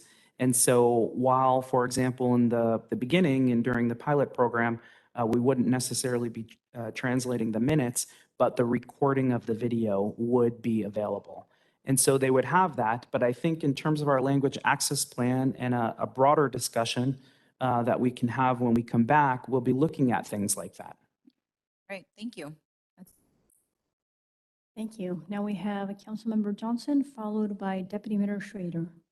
Thank you, Mayor. Just a quick question to put $12,000 into perspective. Mr. McIntyre, how many public information officers do we employ full-time? Right now, we have 4 with the 5th. We're hiring a 5th one right now. Okay, thank you so much. That's my question. Thank you. We have Deputy Mayor Schrader now. Are there grants available to support this effort? Anybody know anything about that? That's a great question and something that we could explore. Thanks. Sure. Councilmember Brown. One last question. Is a Spanish transcript available through WebEx when the translation is actually happening? Because I know a lot of times WebEx will transcribe in English as people are speaking. I believe that the best method for having something to refer back to is that each individual user signed into the WebEx account can record the meeting. So I'm not familiar if transcripts are provided in the language. I'd have to look into that. I don't believe they are. You meant audio Exactly, yeah. transcription. Exactly, but WebEx does provide currently live translation in the recording, for example. And so one could be listening to a meeting in English or in Spanish and select another language. And there's a wide array of languages that they offer where you could have the text and dialogue on the bottom of the screen being translated live. Again, I think it's a little bit better than Google Translate, for example, and I think WebEx and Zoom both have been working really hard on improving that, but it wouldn't necessarily be a transcript of the meeting in Spanish. And the city would not be making that recording. You're suggesting it would be the individual. Well, they would record the meeting, but for example, if we had a live interpreter recording the meeting in Spanish, then that would be the recording that folks would go back to and be able to view that. But any user can record any meeting that they're attending. So for example, if they recorded their own meeting and used a different language to view the meeting, then their recording would be different. But we would provide a recording of the meeting from our Spanish channel on the website. You would just submit that to you at the end of the meeting or something like that? Exactly. Yeah, they would use our WebEx account, and so we would have full access and control over the recordings of the videos. So it wouldn't even require for me to reach out to them, for example, and request the video. They would be using our WebEx account. They would sign into our account, and I would have control over the recording. So I would have those available soon after each meeting. And that's why you would do it simultaneously with the in-person, so that we don't have to, if there wasn't translation happening online, then we'd have to depend on the in-person person to, well, there would be no recording because they're in person. That's right, yeah. So it would be a live two-way recording of the meeting that's taking place. That would assist the city clerk's office with recording and having a record, essentially. That's right.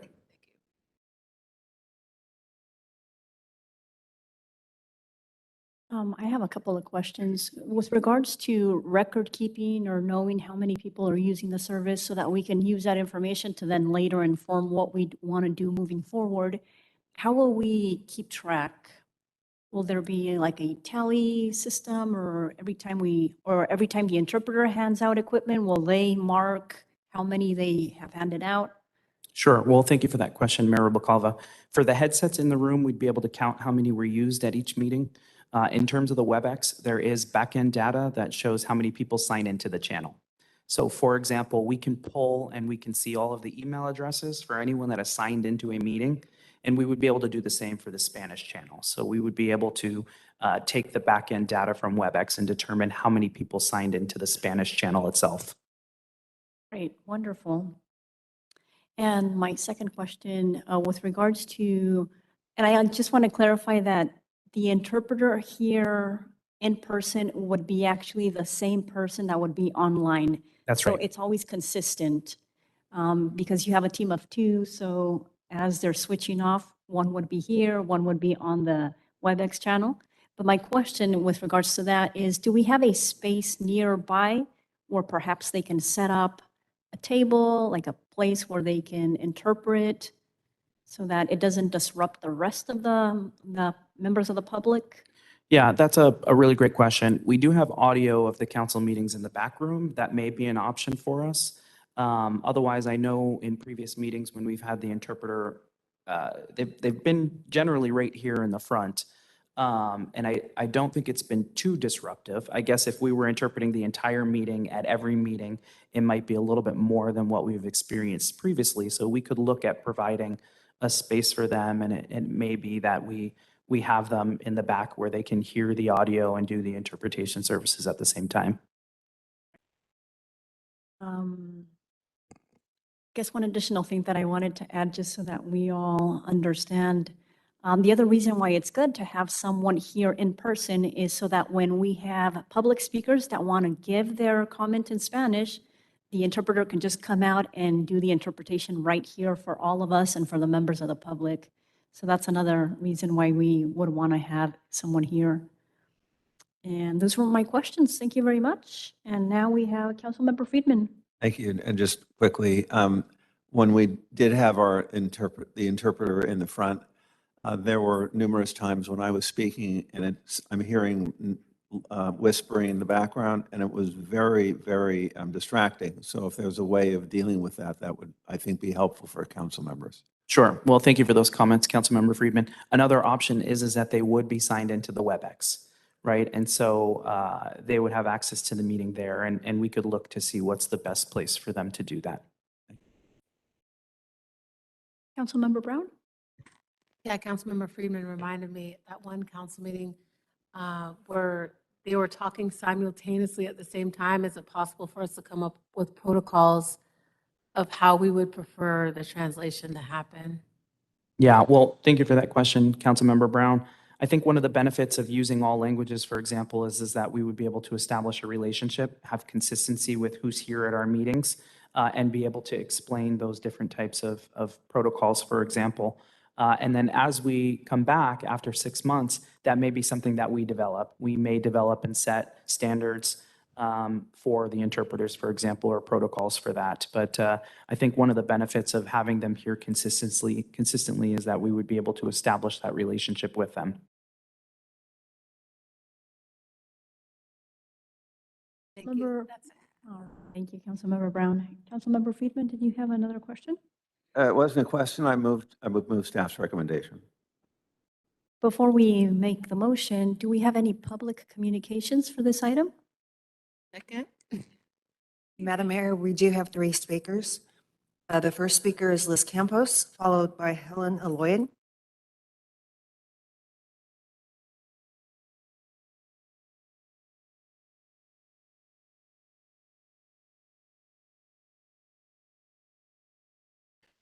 Gracias por la prueba de 6 meses para la traducción al español.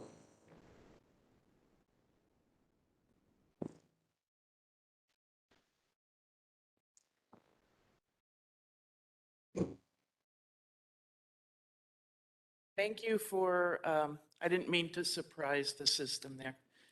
Thank you for giving us the 6-month trial for interpreting in Spanish. I know Mayor Rubalcaba has worked on this for a long, long time, and our community really needs it. We've been doing it at the Westside Community Council meetings, and there's always some rough edges. The night that Councilmember Brown brought up where there was speaking at the same time, that's what happens when you don't have a professional interpreter available. And that was difficult for all of us, but particularly for the public speakers, which is why it's important to have an interpreter in the room when there's public speakers, as Mayor Rubalcaba mentioned. Another thing is, when we began the presentation with Mr. McDonald, he mentioned monolingual speakers. But actually, in District 1, a lot of our residents are bilingual, but their first language is Spanish. So if they go to the court, they get interpretation services because of the importance of the language. When they go to the doctor, they get interpretation services because of the detail that can be missed in a second language. And I think in government, it requires the same kind of respect to the person who needs to speak or wants to hear what's going on in the meeting. Another thing is, when you start this trial, you should be producing the agenda in Spanish completely so that the residents of Ventura can choose the Spanish language agenda and know if there's an item pertinent to them or an item that they need to come and at least listen to or send an email or speak. And then having interpreters in the room is important because there's a huge swath of our community, not only Spanish speakers, but also English speakers, that do not have enough access to follow WebEx at home. So one more thing, closed captioning does not work on WebEx or Zoom. I've tried to follow in English in meetings, and they're not getting what I'm hearing. Thank you for taking up this item. I hope you'll approve it. Thanks. Our next speaker is Helen Aloyan, followed by Christine Nunes. Good evening again. I basically agree with Liz on all her talking points. I just want to add that having that option for the recorded video available after for our community members who do work multiple jobs and don't have that opportunity to participate is also very important. And I would urge that we kind of continue to offer that even after the pilot program, just because, you know, as we discussed earlier, the cost of living so high that it does require people to have multiple jobs. And, you know, the language barrier as well. I think we should try to rope those people in as much as we can and include them in our governance. And thank you for having this item. I think it speaks volumes to your guys' commitment to the equity and progress initiatives. And Yeah, just thank you guys so much, and I support this wholeheartedly. Thanks. Madam Mayor, that concludes our public speakers. Do we have one more? Mr. Nunez? Oh, I am so sorry. Okay. Get out of practice.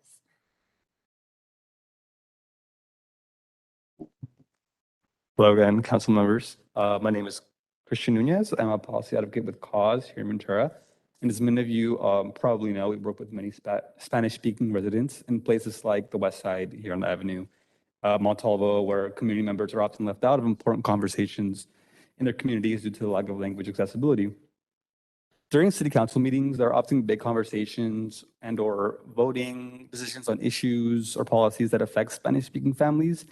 And even if families or individuals do not speak or give public comment, when they attend, they need to know and understand what's going on and talked about within their respective communities. In the past, Cause and other organizations like the Westwood Community Council have provided and brought interpretation to various meetings. And we do this because the Spanish-speaking community here in Ventura deserves to participate in these spaces. With this being said, I feel like this is a great step forward to implement elements of the Progress Initiative authored by Councilmember Brown. So many other cities in our region already provide Spanish language interpretation, and we're excited to see Ventura do the same. Language justice is important, and I just hope to see this plan come to fruition, and our Spanish-speaking community needs to be heard and also given the opportunity to understand what decisions or conversations are being held at city council meetings like this one. Also wanted to know and agree with Liz that it would also be very helpful if community members could have access to a Spanish version of the agenda before coming to meetings so they know what's being talked about or what they can give input on. So thank you so much.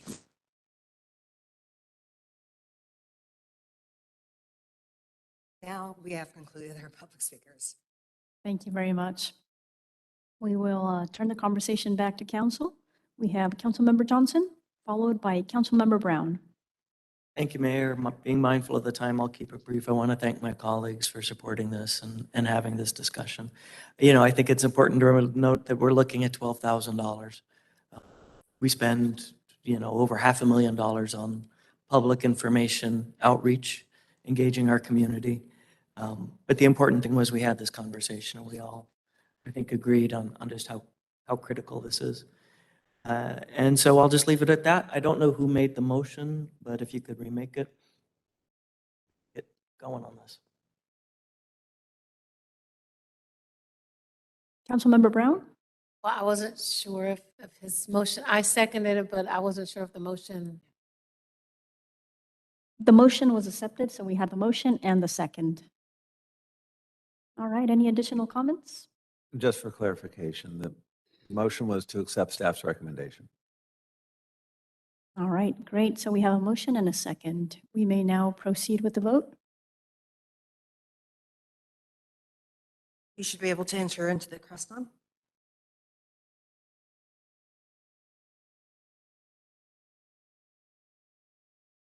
That motion carries 7-0.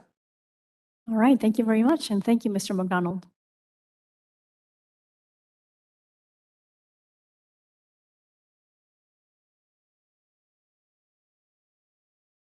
Our next item is item 26. Mayor, if I may, it is after 10 o'clock. We will need a motion in order to hear a new item after 10 o'clock. I will tell my colleagues that I will not be supporting hearing another item tonight. And as I have done in the past, I will vote no. But I encourage, if my colleagues wish to vote yes to continue, that we maybe take a break for a couple minutes, just because this is a critical item and it's a complicated one. Thank you, Mayor. Thank you, Councilmember Johnson. So we do need a motion, correct? We need a motion to continue or to receive an additional item after 10 o'clock. So moved. Second. Right, we have a motion and a second. We will go ahead and vote on that. Okay, to hear a new item past 10 p.m., you should be able to vote on your Crestron.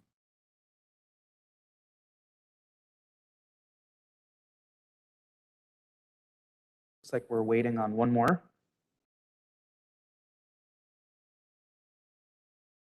Okay, 2 noes, 5 ayes, and the motion carries. Thank you. So with that, we will continue with item number 26, fiscal year 2023 City Council requested budget amendments. And for that, we have our Chief Financial Officer, Mr. Michael Kuhn. Thank you, Madam Mayor, members of City Council. So, like I said, as was stated, I'm here tonight to discuss two budget amendments that were proposed by City Council at the meeting on July 25th. And so, as we go through the slide through the presentation here, there's basically, there was two different motions that were made.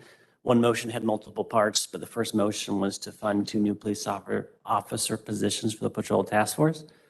The other motion was to find $1 million in COVID relief funds for 2 Portland Loos, grants for nonprofits, additional funding for foul weather shelter, and then funding for permanent supportive housing. So as we go through the presentation tonight, I'm going to first take the motion for the 2 police officer positions, and I'm going to break down the second motion into different groupings. So starting off with the request for 2 new officers for PTF, for the Patrol Task Force. So the annual recurring costs for those 2 positions would be about $409,000. And so after we establish the cost, there are various different mechanisms that can be pulled. Obviously, there's expenditures, but there's also revenues. And so one of the things that we did cross revenues off the list rather quickly, just due to the economic uncertainty that currently exists. There may be some debate among economists whether we're in a recession or not, but I think there's general agreement that the Fed is going to intentionally cause one. And so just due to the uncertainty right now, we would not recommend trying to add revenue, kind of increase our revenue projections for the year to try to offset the cost. Which leads us to looking at offsets from the expenditures. And so as staff worked through the process, we had lots of discussions about what to do for the cost offsets. One of the initial recommendation was to eliminate 3 criminal investigative technician positions to fund the 2 police officers. And talking, as we're working through the recommendations, I got a call from our police chief, Darren Schindler. He's like, "Hey, Michael, what would you think about this? What would, I really, not exact phrasing, but basically, he's like, I'd really like to maintain a balance between the needs of patrol and the patrol task force. So, instead of cutting 3 criminal investigative technicians, what if we just cut 1 and also kind of took away the funding for the vehicles so they'd share vehicles like they do in patrol, and then do 1 new officer and only reduce 1 criminal investigative technician." And so we looked at the numbers. As mentioned in the staff report, the numbers come really close. They come within about $8,500 of each other. And so we added that recommendation in, and staff's recommendation would be to amend the fiscal year budget to add 1 new officer position to the patrol task force, and then to reduce 1 criminal investigative technician or 1 CIT. And that was the recommended offset for those 2 positions. And then moving on to the other item. So like I said, there's a request to find $1 million for 4 different items. One of the first items is the Portland Loos. And to set the stage, staff has prepared a map that shows the public restrooms throughout the city. So the blue dots are the city's public restrooms. There's 35 of them located throughout the city. The red dots are the 2 at the State Beach. And then also of note, if you look at the harbor, there does not appear to be one in that area, but just pointing out that the harbor district does have some public restrooms, that facility. So there is some coverage there as well. But like I said, just want to set the stage on what is the current public restroom inventory in the city of Ventura. Because like I said, the request was to look at adding 2 Portland Loos at an estimated cost of about $500,000. And so just a little bit of a background on Portland Loos. So, our Portland Loos, have been implemented successfully in the city on 2 occasions, one in West Park and one in Kellogg Park. In both of those parks, there were issues with your typical brick public restrooms. There's a lot of vandalism issues. There's a lot of safety concerns with those. And they were frequently needing repairs and oftentimes shut down. because of the issues. And so our Parks and Recreation Department worked to find a creative solution, came up with these Portland loos, and they installed them at West Park and Kellogg Park. And they've been really successful in those two locations. Because of the success of the Portland loos in those two parks, about 2 years ago during the budget process, funding was added for an additional Portland loo. At the time, it was believed that there was a private entity willing to site that location on the west side. That private entity pulled out, decided they did not want a Portland loo on their location. And since then, staff has been working to find a site for an additional Portland loo. The good news is staff believes that we have a location to site a Portland loo. We're working on public outreach to gain support for that. And one of the interesting things in reading the comments that were submitted to City Council tonight, there was a lot of businesses downtown that spoke out in public restrooms. So as we hope that as we reach out to them for engagement on the Portland loo, that we'll have some collaborative conversations and have success with their support to site the Portland loo that's currently funded. So with that, like I said, with the siting challenge that hopefully we'll overcome soon with the Portland loos, staff's recommendation is to wait to consider additional Portland loos until the current one that's funded is sited and installed. And then we can look at, and then we recommend looking at additional Portland loo locations if desired. So on this next one, I'm combining the two middle requests. There's a request for nonprofit funding and for foul weather shelter. The nonprofit funding, the specific language was to allocate $50,000 for grants to local nonprofits that help people on the cusp of homelessness. Now, with granting programs, there's a lot of details that need worked out. There'd be a lot of details that would still need worked out if this were to be funded. And as has been discussed, I think first brought up during some initial budget conversations, is the city is currently working with VCCF, the Ventura County Community Foundation, to administer the city's granting programs. So that would be one path that staff would pursue, but obviously a lot of details would need worked out on what a program like that would look like. And then also there was a request to allocate $25,000 in additional funding for the foul weather shelter.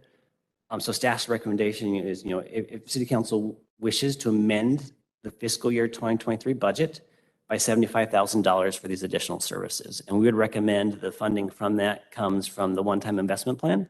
And we can take that from the monies to repair City Hall and for third floor build outs at City Hall.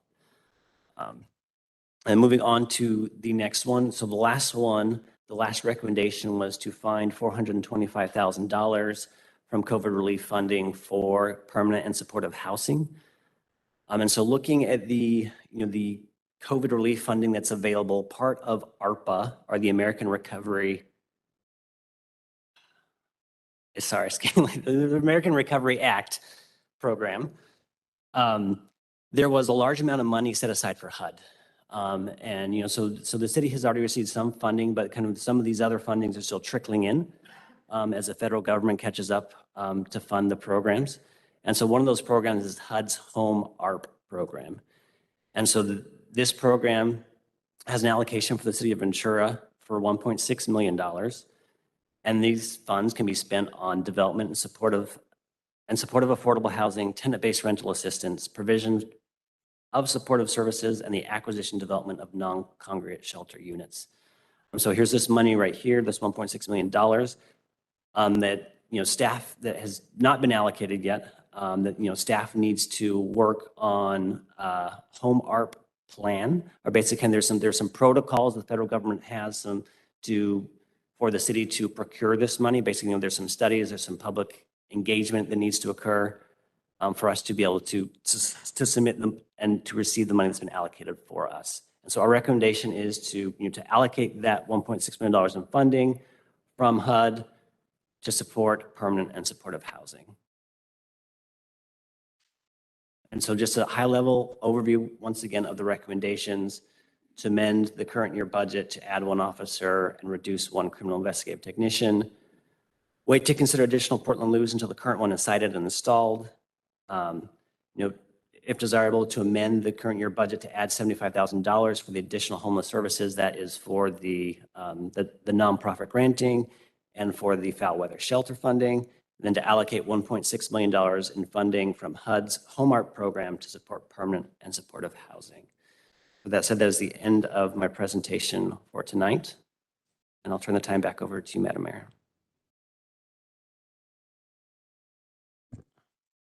Oops. Madam Mayor, if I can interject really quickly, we've got some people standing by for the council's benefit. Chief Schindler is very sick at home, but he's calling in. He is on the line to answer any questions about the PTF issue. So he is certainly available. And then we have representatives from the Housing Authority here as well, who can certainly talk about the permanent and supportive housing concepts that we are working on as we speak. So I just want to let you know those resources are available tonight as well. Thank you. Thank you. And thank you, Mr. Kuhn, for the presentation and all of the information. And so we will take questions from council members. We have Councilmember Brown, followed by Councilmember Johnson. Thank you, Madam Mayor.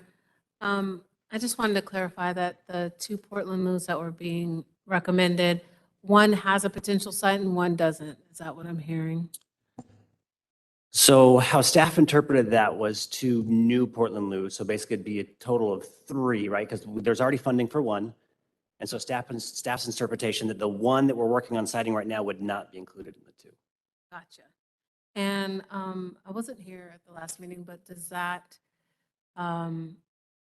do the housing advocates and people who are advocates for the unhoused, have they given any feedback on how they feel if there's a need for the additional 2 Portland loos, or if they would be a benefit to the city or their neighborhoods? I know there have been some conversations about this item in general. I don't know specifics. I know that, City Manager McIntyre has had some conversations. I also know, I think Community Development was involved in those, but like I said, I'll let someone else answer any specific conversations that have been had.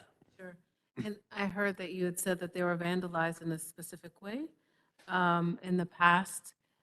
Is that, and they had to be shut down, is that because maybe the doors were broken off or the hinges? I mean, because they look pretty sturdy, they're all metal. Were Yeah, they damaged in a way?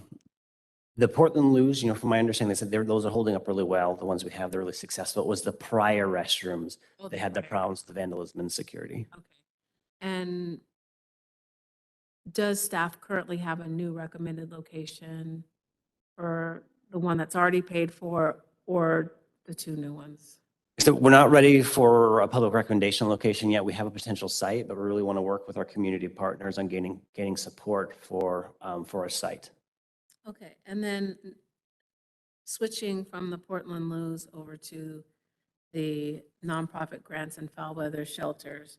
I received an email from a resident or a person, Susan Brinkmeyer, and she suggested that that there is already a current organization that supports donations for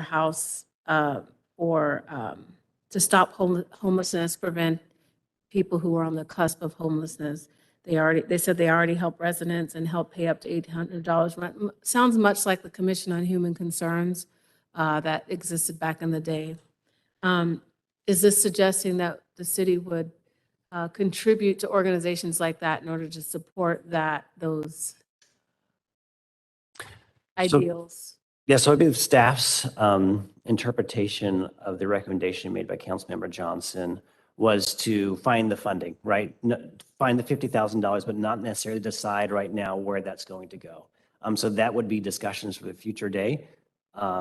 That we then go through the process of actually deciding how that $50,000 would be allocated and what groups we could partner with. What I was asking is the city wouldn't take on that burden themselves to do it. We would utilize, and instead of reinventing the wheel, utilize organizations, whichever ones they may be. I think the details are to be determined, but I think the intent that was made was to try to partner with organizations that exist in our community. That makes sense, because I know what the community development block grant funds and all the other things, we usually deliberate and people apply and then we choose one and that sort of thing. So that concludes my question. Thank you. Now we have Councilmember Johnson. Thank you, Mayor. Mr. Kuhn, are you referring in for the Portland Lou site, right there by the parking garage there at Santa Clara in California? Was that the site that you're talking about? You can say so because we do have a feasibility study that was performed a couple years ago. Well, for that. I don't know. I know it's somewhere along Santa Clara. Okay. But, if you want specifics, I know that, there's probably staff that have the specifics, but I know somewhere along Santa Clara as far as I know detail-wise. Thank you. Yes, we did certainly look at that. As I said, the city actually performed a feasibility study looking at the little space there and 6 or 8 different places it could be put on that. When we look at all the different public restrooms, have you talked with Nancy O'Connor about which existing public restrooms might best be replaced by a Portland Lou? Like I said, I have not had specific discussions with Nancy on that, but I know obviously that, I'm sure it's something that Nancy and her staff have. Well, I don't think we need to cite them. I was just curious with the recommendation, it sounded like we weren't sure we could find a place for another, but I certainly know it. For example, Marina Park, we have ongoing issues. We have ongoing issues at most of the parks. And so, when we did the first pilot with the restroom at Kellogg, it was a pilot. It was to see how this was going to work. And we were very pleased. We've cut our vandalism and graffiti probably by 95%. So our recommendation going forward, and that we work with Public Works on our capital projects, is that eventually all restrooms, as they lead their life and they're done with their life, they would be replaced by a Portland Lou type of restroom. Thinking, Ms. O'Connor, are there certain parks where we see more use of the facilities by our unhoused population in a way that degrades those facilities more? I don't know if degrades would be the word I would use, probably that would need cleaning more often. But yes, we have that, yes. Thank you so much, Ms. O'Connor. Mr. Kuhn, the home art, the council's direction was to go back to the one-time investment plan. And obviously, that's not what staff has done. So This is home art money. Do we have that money in the bank? So, point of clarification, I listened to the recording multiple times, and the exact wording used was COVID relief funding. And we didn't talk about the one-time investment plan? The wording that was used was COVID relief funding, I didn't use the phrase one-time investment plan. not that I heard. Thank you. And I asked Ms. Keys how many vacancies, well, I actually asked for a list of the vacancies. How many vacancies do we have right now in the city, Mr. McIntyre? I believe last count was about 70. Thank you. Those are my questions. Now we have Deputy Mayor Schrader.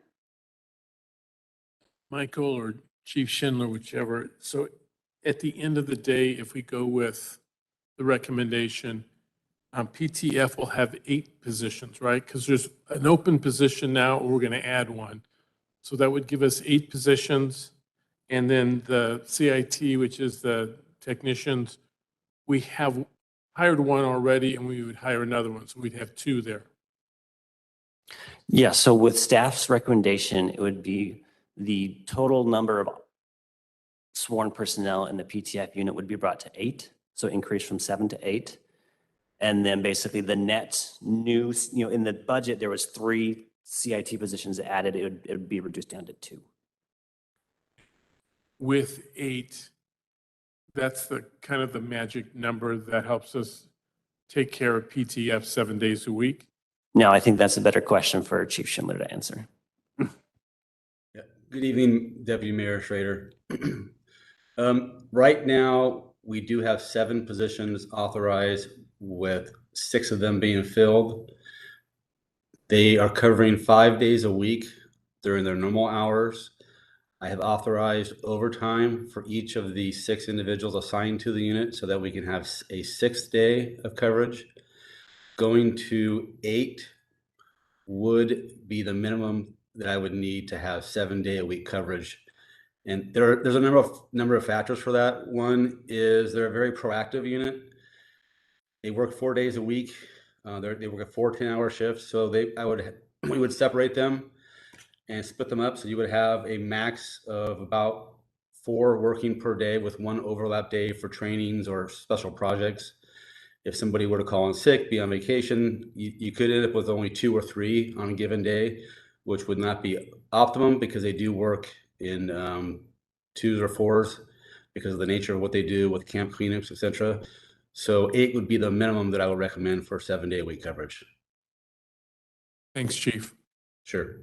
That's my questions. Madam Mayor, may I clarify my answer to Councilmember Johnson? We have 57 current vacancies. I apologize. A couple of weeks ago, we had 70, so we're making inroads. Now we have Councilmember Sanchez Palacios. It's okay, Mayor. Thank you. Thank you, Chief, for clarifying those numbers, because that was also one of my questions. For me, I think the original recommendation was to support the department and not take away. So I'm kind of conflicted there because, just last month, officers had to respond to an ambassador being attacked. I do not want another Aloha Steakhouse incident. I'm sure no one else in the community wants that as well. And I get the cost and I understand it fully, but I also see that we're paying in other areas, whether it be by having to pay overtime or having to risk our officers responding to calls. PTF usually go in teams, is my understanding. And so to be able to give them that support is very important because, again, we go back to what we've heard from the public, that they want to feel safe, that they have issues with vagrancy, that they have issues with homelessness, 2 different things. But nevertheless, I think people link them together. And I think more than anything, they're concerned about the vagrancy, which is it's specifically what PTF is addressing. I've been on their, they're not called tours, they're ride-alongs. And I mean, it's incredible work that they're doing. These folks they know our officers by first name. They recognize them by voice. So to me, it really is addressing concerns that our community has by maybe not making that department whole, but certainly restoring some of the resources that we need. And again, just having to see that they're addressing and responding to complaints a lot more now. I think it merits the ability to give them the resources that are needed. In the recommendation that I made, I was not asking to take away from the department. So I would ask actually to keep the 2 PTF requests that was originally made. And I would be fine with further discussion on the other items. Thank you. Councilmember Friedman? Thank you, Madam Mayor. And maybe, can we get the chief back? Because I just want to follow up. Here I am. Good evening. Okay, great. I hear you, but I don't see you, but that's okay. Okay.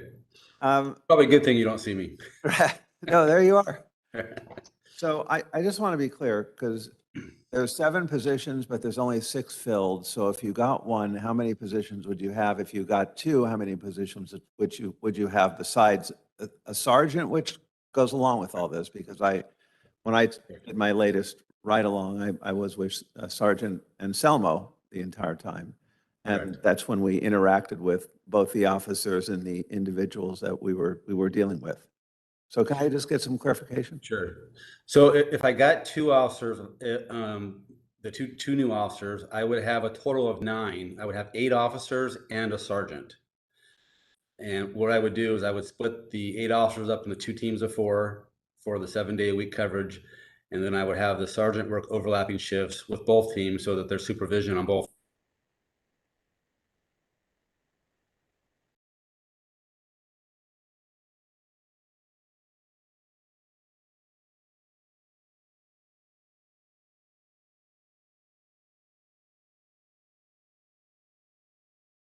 Chief, we can't hear you right now, so if you're talking, hold on a sec. Okay. I promise I didn't push any buttons. Could you go back to, yeah, Yeah, what was the you last said thing you heard? you'd have 9, you would have 8 officers, they would be split up in 2 groups of 4, plus a sergeant. Correct. So they would work, the 2 teams would cover the 7 days, and then the sergeant would work overlapping shifts to share a couple days with each team. So there would be supervision with a sergeant on both teams, and then one of the 4 officers is actually a corporal on both teams. If I got 1 additional officer, that would give me 7 officers and a sergeant. So it'll be a little different. The sergeant would have to make up one of those 4-person teams so that I could have 4 a day, which would leave me with having to supervise with only a corporal on the other 3 days. Okay, and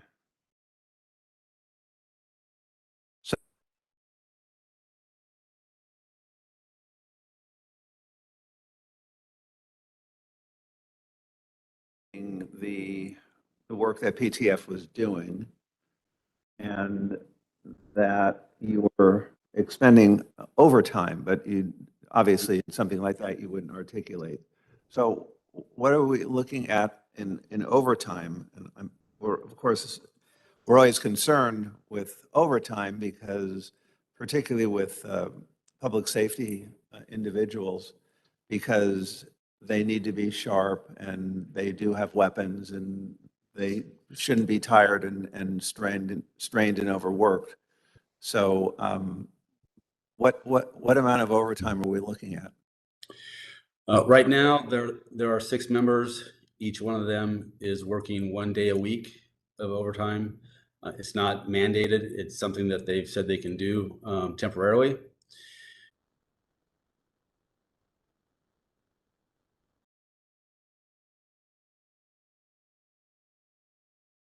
Can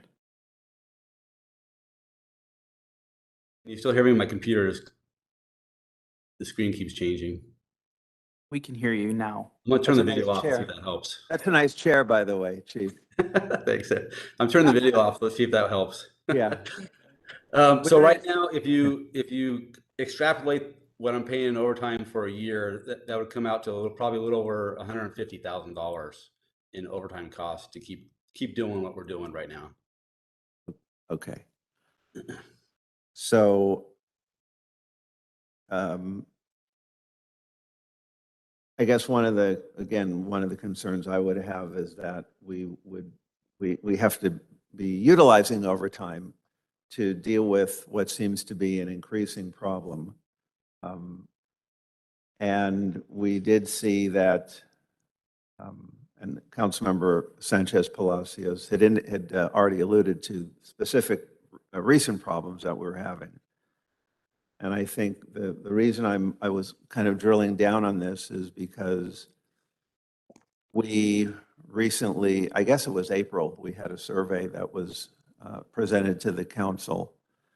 And I had asked Mr. Kuhn what we paid for that, and it was just under $30,000. And much like the fire study, the council doesn't seem to be willing to get information and then ignore or push off that information. So when we have members of the public who are specifically stating the number 1 problem in the city is homelessness, and in fact, Chief, I'm going to ask you a question because anecdotally, in all the years I've been on the city council, whenever homelessness was mentioned, at least my experience, it has been related to criminal vagrancy. That's been the problem. It's a property crime, being hassled on the streets, being assaulted on the streets, being yelled at, whatever it is. But it's been more of that than anything else. So Chief, I guess based on your experience, since you're in charge of the boots on the ground there, what do you say as far as how you define what homelessness is based on what we heard in the survey? I think you nailed it. You absolutely nailed it. It's vagrancy. Homelessness is definitely an issue across the country as well as Ventura. That's not that's not having a house. That's not having a roof over your head. That's not illegal. What we deal with primarily, the complaints that I deal with, are related to behavior. And when we talk about behavior, we're talking about vagrancy. That's all the things you included, as well as the drug use, sleeping in public, camping on the sidewalks, quality life issues, things that people see that make them feel unsafe, make them feel like something needs to be done, makes them feel like they need to call the police department to see what can be done. And that's the world that I live in. It's the vagrancy world. The one thing that you mentioned in the council connection that I was particularly pleasantly surprised with was that the PTF specifically had facilitated 21 family reconnections. And can you explain what that is? Sure, that's a program that our PTF unit works with the DVP actually on. They've been doing it for almost 20 years.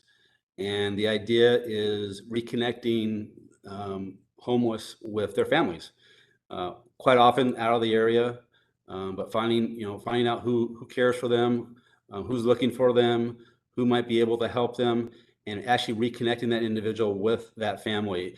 DVP funds most of that through generous donations, whether it be bus tickets, car rides. I've had PTF officers drive several counties away to facilitate family reconnections.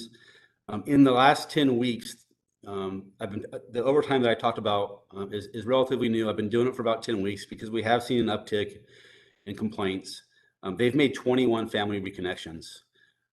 I talked to Kevin Clarisi earlier today, and I asked him, since the program's been going on, did he know how many there's been in almost 20 years? And he told me he'd recently looked at it in 315 family reconnections. And the vast majority of those were facilitated by PTF officers working with the DVP and other social services to reconnect people with their families. Thank you. I saw one or two emails that indicated that PTF is really not the best way to deal with this. And based on what you said, I would have to take exception to the comments made in those emails. So thank you, Chief. Appreciate your comments and answering my questions. Thank you, Madam Mayor. Thank you. And now we have Councilmember Johnson. Thank you, Mayor. This really is a point of order for the city clerk or the city attorney. The council connection, of course, is sent to all council members, and so it is a public record. We've now referred to it in our deliberations. Can we make sure that Chief Schindler's portion of the council connection is reflected in the record for tonight? Yes, we can do that. Thank you, Councilmember Johnson. Thank you.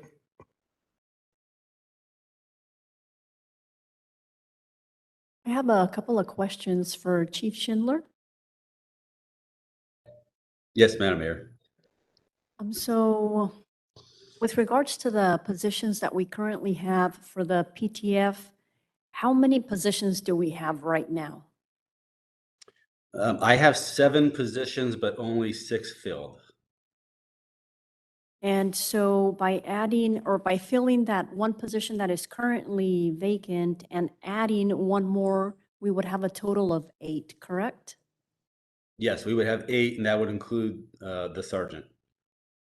And so at that point, once we are fully staffed, what do you think will be the need for overtime, or how much overtime will be needed, if any? So with any of the patrol-related function, there's always some overtime built into it, just the nature of the job. Late calls, late arrests, late paperwork, et cetera. That's to be expected. The overtime that I'm paying in addition to that right now is 60 hours a week. I would expect with 7-day-a-week coverage, I would expect that to go down at least by half.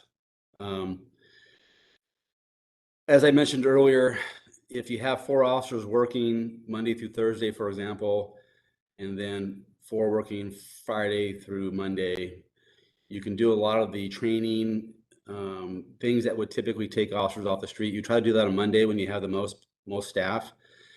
But if somebody were to call in sick and someone were to be on vacation with only 4 officers working, I would only have 2 out there. That might be a sergeant and an officer. There might be a need to clean up a camp, or they might have something going on where I might have to have some overtime for, a couple days a week, but not like we're doing right now. It'd only be, I would guess about half, maybe a little less. Okay, thank you. That was my question for now. Councilmember Brown?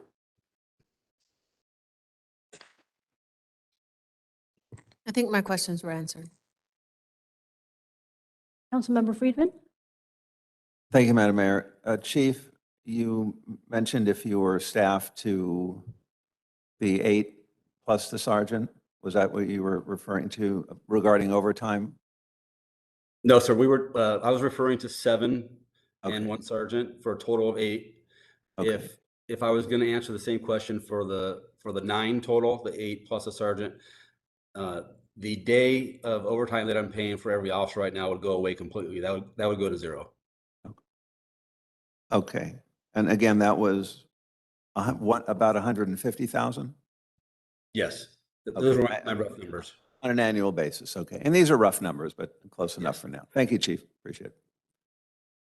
Thank you, Madam Mayor. Thank you. Any additional questions? Councilmember Halter? Great, thank you, Madam Mayor. Just to make sure I'm following is, it seems to me that to be fully staffed, it's really the 8 plus the sergeant. Is that correct? Good evening, Council Member Halter. Yes, that is correct. And if you're going to ask me what my ideal situation would be, that would be the number 1 staffing plan. And if you have 1 position that's unfilled currently, why is that? Is because of lack of somebody to fill that position? That person's still in training? Yes, so I'll try to explain this as briefly as I can, as simply as I can. The number 1 resource that I have to fill in the police department is the patrol operations. Those are the officers that you see in the uniforms that drive the black and white police cars. I have a minimum number that I need for patrol deployment on a weekly basis, daily basis. When that number falls below my minimum, I cannot move somebody into another assignment. Another assignment might be PTF, the Patrol Task Force. It might be a detective position, or it might be a traffic position, for example. Right now, and over the last month, I have actually been below my minimum threshold for patrol. Therefore, I have not been able to fill a number of assignments. I have 4 detective positions right now that I can't fill. I just promoted a detective to corporal. She went to patrol to fill a patrol slot, but because I am not above my minimum numbers in patrol, I could not put a body into her position in detective. So that position remains open. So it's a matter of filling the gaps as the openings come up and the bodies come out of training, etc. Right now, I have 3 new officers in training. I expect them all to get off of training in the next 6 weeks. Based on our current numbers, that would put me 2 to 3 positions above my minimums, which would allow me to fill, and I would base it on priorities. My number 1 position I would fill would be that 7th position in PTF. And then, like I said, I have 4 detectives. I'd probably want to fill one of those 4 slots. And then as far as the funding options, they talk about there's eliminating 3 criminal investigative technician positions. How do you use those positions currently? So those 3 positions are currently slated for patrol. One of them is actually filled. And the other 2 are actually in the process. We're doing background investigations right now to fill them. They've actually supplemented our patrol operations because a couple years ago, we froze 6 police officer positions. 3 of those positions I had to freeze in patrol. These 3 criminal investigative techs have kind of taken up the slack for patrol. They're able to handle non-urgent calls, calls where you don't need an officer with a badge and a gun, but you need somebody to go out, take a report, and do a investigation. So they're very important to patrol, and they actually take a lot of the calls for patrol officers, allowing them to be free for other calls such as vagrants or crimes in progress, emergency calls. Okay, so eliminating any of those positions seems like it's going to further impact your ability to fully staff the patrol, sorry, it's late, the patrol activities. Is that correct? Yes, sir, it would. It would, if I eliminated the criminal investigative technicians, it would affect patrol operations. And, I'd have patrol officers handling more calls per day, and times for responding, to calls for service would extend a little bit. It's a compounding effect. So again, as we talk about overtime and possibly eliminating as much as $150,000 in overtime to go towards the $409,000 for the 2 officers, is there any other way, perhaps on Measure O funds, to fund the rest of that? And how fast would you need that? Would those complete funds be needed this fiscal year? Or would that push us, by the time we train people, push us into the next fiscal year? So as far as the Measure O funds, I would defer to Michael Kuhn, but I'll answer the second part of the question, which would be the nature of hiring, training, and getting a police officer to where they can work a solo car by themselves and be counted as a unit in patrol, so to speak, is about a year. The academy is 6 months. The field training program is 6 months. And that's not even including the few months you need to do the hiring process. So if we were to use Measure O funds, it would be my guess that almost zero of the funds would actually be expended during this current fiscal year. Okay. Because my leanings would be to fully fund the 2 positions, not eliminate the criminal investigative technicians, use the overtime funds, and see about how we work at the timing to be able to use some Measure O funds as we get through this year and somebody's under training. That's kind of how I'm seeing it. If I'm missing something, I'd love my colleagues or staff to step in. Councilmember Halter, can I point out something real quick? Yes, please. Okay. So one of the things with the overtime, I think we need to be careful. We're not talking about budgeted overtime. When we're looking at a cost offset, really to really have a true neutral cost offset, we need to look at budgeted items versus budgeted items. But with saying that, there is capacity in Measure O if we take money away from future CIP projects to fully fund the 2 positions. I overstepped my bounds. We need to hear from the public yet. So that's all for my questions right now. Yeah, let's go ahead and take public comments, if we have any. We do have 4 public speakers. Our first speaker this evening is Denise Wise, and Denise is going to be followed by Karen Flock.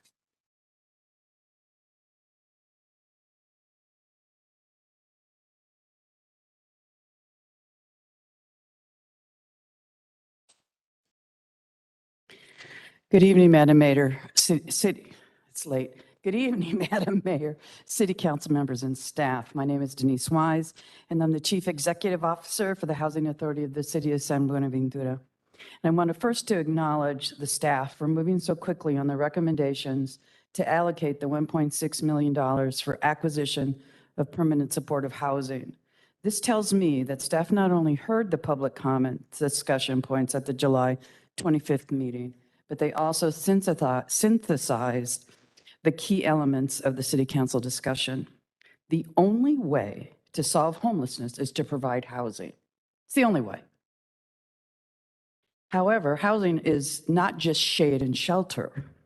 It also, in the case of permanent supportive housing, needs to be accompanied with services.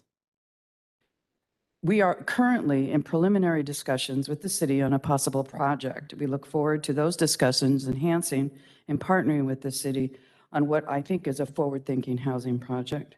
And I want to thank staff and City Council for the consideration of this recommendation. And again, I cannot underscore The only way to solve homelessness is with housing. Thank you. Karen Flock, followed by Judy Alexander. Good evening. My name is Karen Flock. I'm the Deputy Director for Real Estate Development with the Housing Authority and want to second Denise's comments. We support the recommendation to allocate the 1.6 million in HomeARP funds to support permanent supportive housing. This will be an important part of financing for a permanent supportive housing project. And it also signals to other funders that the city's supporting this housing. So as we, for example, have been talking to folks at the county about allocating some of their ARPA funding for housing, they ask about what's the city doing. So this will be helpful. The need for affordable housing is almost overwhelming. This is a concrete, positive step you can take to address homelessness. Thank you. Judy Alexander, followed by Liz Campos.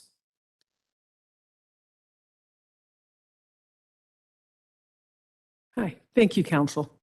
And I too want to say thank you for hearing us and for the importance of recognizing the need for permanent supportive housing. It is the only way we will really solve the issue of homelessness is through affordable housing. So thank you, and VSSTF fully supports that $1.6 million application for that. The other concern has to do with the proposal for services. And as advocates and as other people involved in providing those services for the population that is unhoused, we didn't know this was coming back to council until I got the agenda Thursday night and then could send it out to people Friday afternoon when I was done, which means many people didn't even get it until today. I would like to propose that the funding, that $75,000 that they're looking at the LUs, that all that goes to the Hopes Committee, and that we allow the 3 members of council on the Hopes Committee and others to really talk about it, to explore it with the advocates, to explore it with the agencies, and then to come back, take what Mr. Coons has said, take what the others and put together and present to you a proposal. So I really encourage you to not make a decision about that money, but to let that go to the Hopes Committee to talk about it and process it and bring it back to you at that time. Thank you very, very much. And our final speaker is Liz Campos.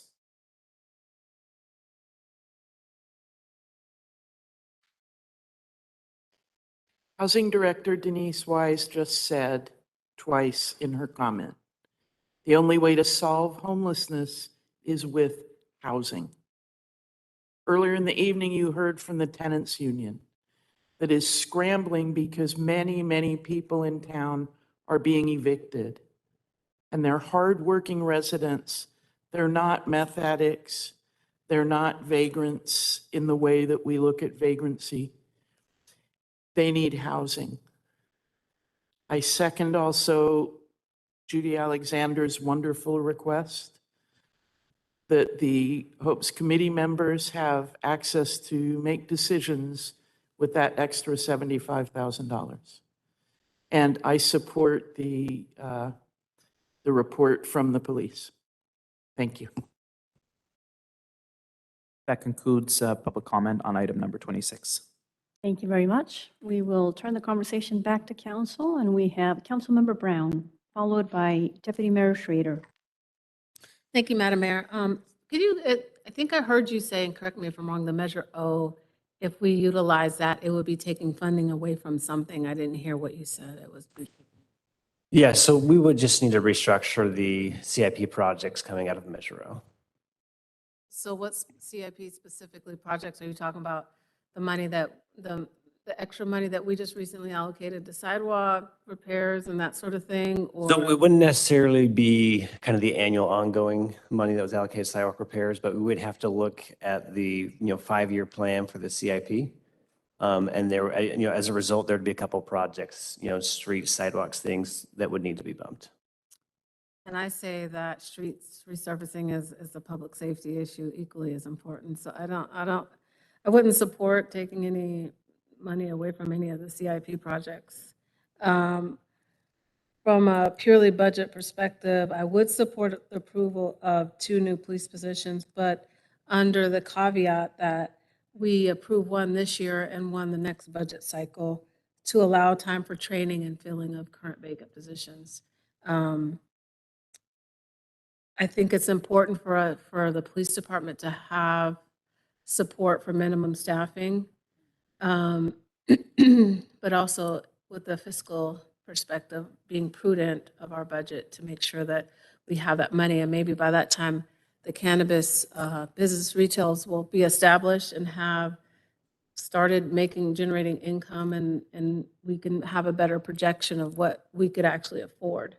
I don't want to say no, but I don't want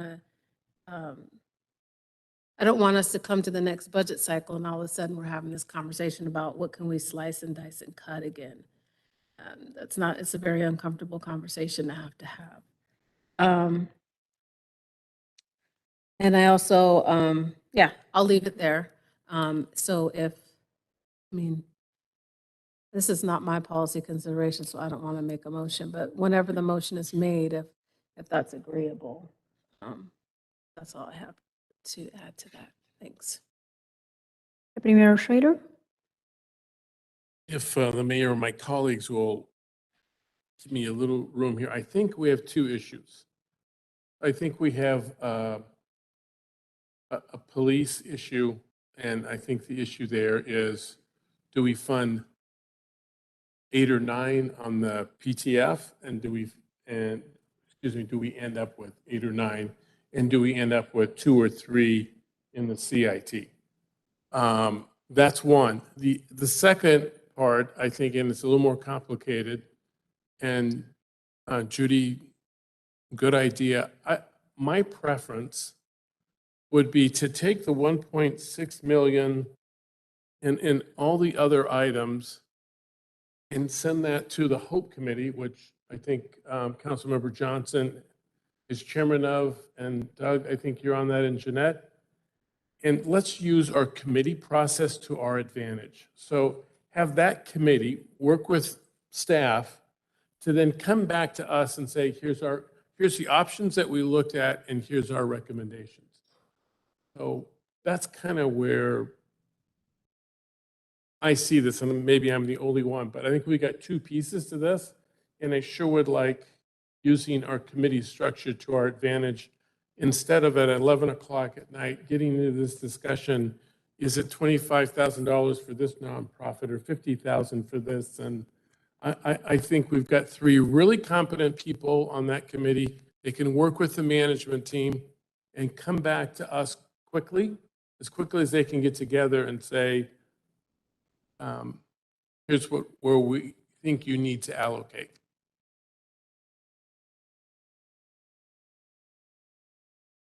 Should we take those items separately, just break them up that way, whatever we're ready to vote on, maybe we can move forward with that and leave the items that we're not ready to maybe agree on? Maybe. So I'll make a motion to fund the PTF to a total of 9 and move the CIT to 2. You have no, so I can second that motion with the request that we fund one position this budget cycle and fund this other position the next budget cycle.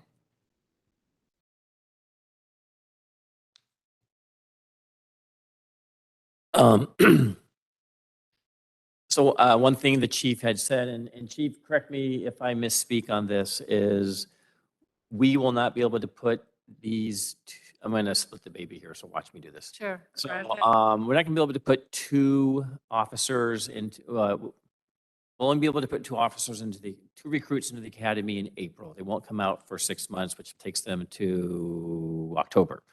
So that spans the fiscal year, obviously. And as recruits, they're cheaper than they are as full-blown police officers.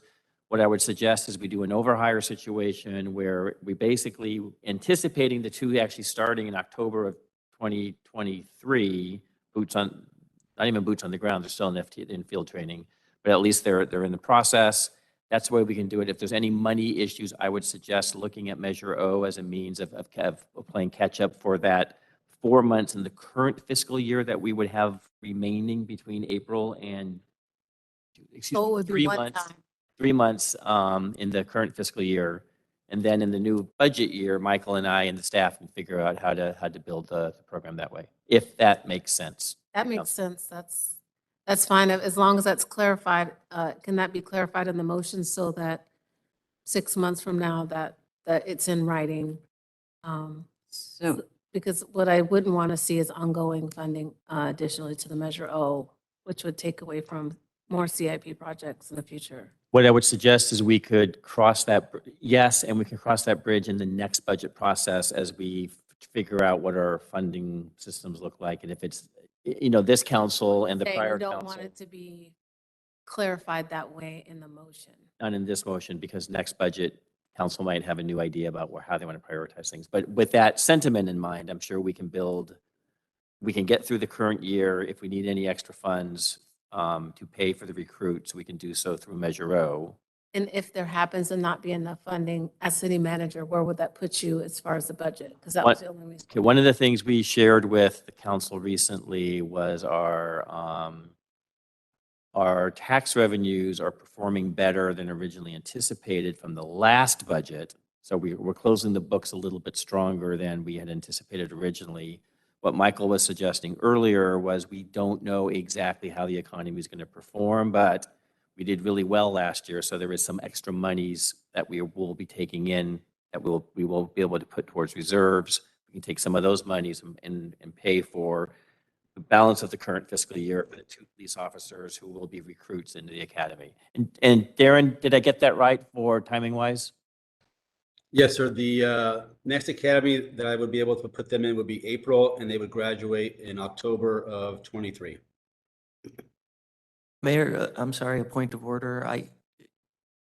With all due respect to Councilmember Brown, I wasn't sure if that was a second or a substitute motion. I was seconding the motion and asking the maker of the motion if he would be okay with the amendment to the motion. But after I got but then Alex asked to speak.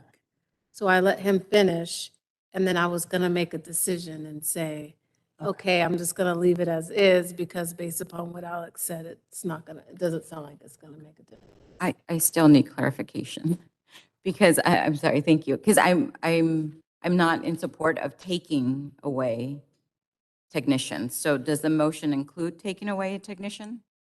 Because that defeats the purpose to me. Yeah, and I understand. I'm starting out with the 9, I think you agree with on the PTF. The question is it a total of 2 or a total of 3 on CIT? And I get the CITs really help us because you can use a technician to do basic and fundamental investigation and not take somebody off patrol. So I think it's a decision that the 7 of us need to make. It's not a deal killer to me, whether it's 2 or 3. Well, that was the other part of the. Let me just, it's 11 o'clock, so we need a motion to continue the meeting. I motion to continue. I'll second. All right, motion and a second. Let's go ahead and vote. Okay, on the motion to continue past 11, you should be able to vote on your Crestron. Waiting for the vote. Okay. So that was the other part I was going to ask you about, which was I kind of feel like I didn't want to take away too many technician positions. So the 3. What do you want? Well, Give me a finger. How many do you want? that's why I was asking about the budget aspect and putting it into a second budget so that we wouldn't have to take away the technician positions, but we can fund 1 this year and one another year, another budget cycle when we had more revenues, so that we wouldn't have to. But I'm not sure from Michael Kuhn if even if we did it that way, would it still work? It can work that way. I mean, it all depends on how city council chooses, the city council, the next chooses to prioritize the funding.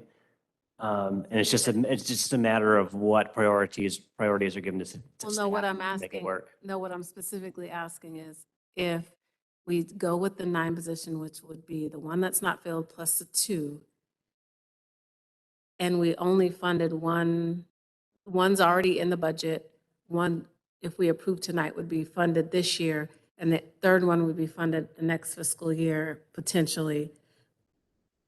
Is it feasible for the budget to cover all that without eliminating the technician positions or dipping into Measure O, minus those 4 months that Alex was talking about? Okay, he's shaking his head no.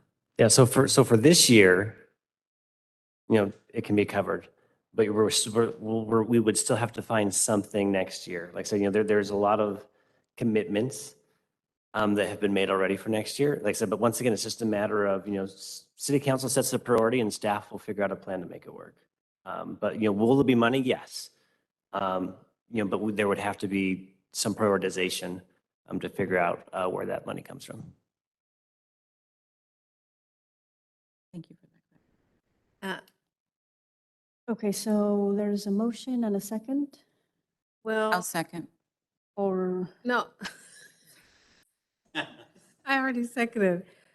You seconded, I'm sorry. Yeah, so I was just trying to determine what was feasible fiscally. So but the motion's already on the floor. But I didn't understand that you were making the recommendation as recommended by staff. So we can, you could either repeat the motion or we could vote on it as it is. So, excuse me, so the motion will be to end with 9 PTFs and 3 CITs, which means we add 2 CITs and we will, excuse me, we were budgeting for 3 CITs. I'm sorry.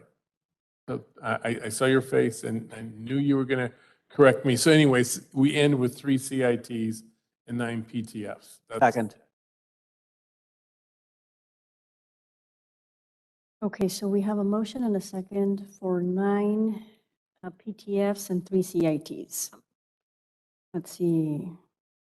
Can we say it without the acronyms? And point of order, if I seconded it already and he just repeated it, aren't I still the seconder of the motion? Well, I'm asking point of order, I don't know. That all happened kind of quick. You were waiting on the second, and then I think the mayor called on Councilmember Friedman, and he seconded it without qualification. So I'm not sure. I think we have a first and second. So all I was asking was for clarification. You clarified, but the acronyms threw me off. So if you could just say the full thing the way it's supposed to be said, it's much easier to understand. My motion would be to staff the police department in the patrol task force, a total of 9, and to have 3 criminal investigative technicians. Oh, you mean not accept the staff recommendation to remove them? That's what you're suggesting? Right. Okay, yes. Madam Mayor, if I can, the recommendation is to add 2 police officers, period, to the existing budget. That's the recommendation. But there's another one that said, there isn't? And if Councilmember Schrader, Deputy Mayor Schrader, if I can be so bold, that is your recommendation. You're not touching the CITs. They're in the budget already. They exist. The amendment is 2 new police officers. Period. Absolutely right. There you go. Again. I was just saying that because this doesn't say that. This says 1 police officer. Okay. So, Right. so just to clarify, Deputy Mayor Schrader, you are not you are not making the motion to adopt staff's recommendation. Correct. So we have next Councilmember Friedman, followed by Councilmember Johnson. Thank you. I seconded it. Yeah. Yeah, that's fine. Councilmember Palacios and Sanchez Palacios, were you okay with this?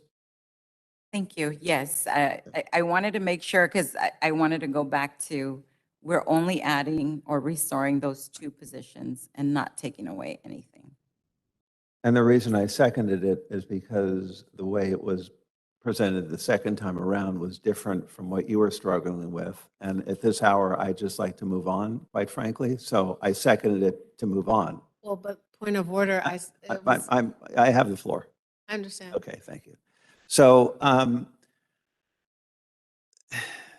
I understand that staff, the budget is always a living document, and we are always told it's a living document. It can be changed at any time. Yet I know when something like this happens, it does cause a certain amount of heartburn, particularly with the budget department. And I totally get that. But there are reasons why we do things like this. And when we have a survey presented to us that makes it very clear that the #1 issue in the city is homelessness, and we hear from our police chief and several of our own anecdotal comments that the majority of the problem is vagrancy. And we have an entity, PTF, that has a very successful track record in dealing with that. We would be remiss just to let that go for another year and not be acknowledging that we have received this study, paid close to $30,000 for the study, and ignore it. Again, it was the same thing with the fire study, where we had a fire study and it made it very clear that we had to do something. And we were told, well, it's too close to the budget, blah, blah, blah. We could argue about the timing of that, all night long. It doesn't really matter. It's just the same idea here that we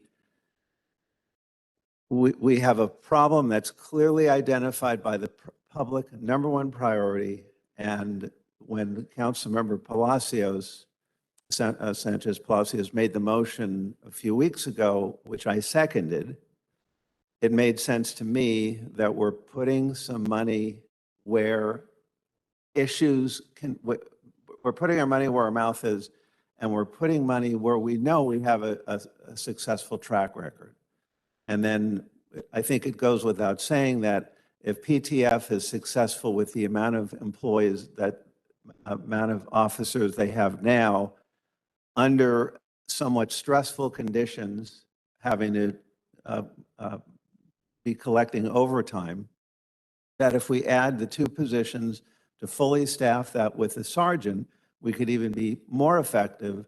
And then when you factor in, and I realize it's not apples to apples, when you factor in some of the overtime, it's the cost. The cost is not as terrible as we may think. But even if it was $400,000, but I think it will be less, that's a small price to pay to help deal with what has been identified as the #1 issue in our city. So we're dealing with it. Yeah, it costs money. I realize it's not fun to have the council come back and amend the budget, but we're doing it for a damn good reason. And we heard that from our residents, and we have to be responsive to them. So that's why I will be supporting the motion. Thank you, Madam Mayor. All right, next we have Councilmember Brown, followed by Councilmember Halter. So again, I'm still supporting the motion as the seconder of the motion.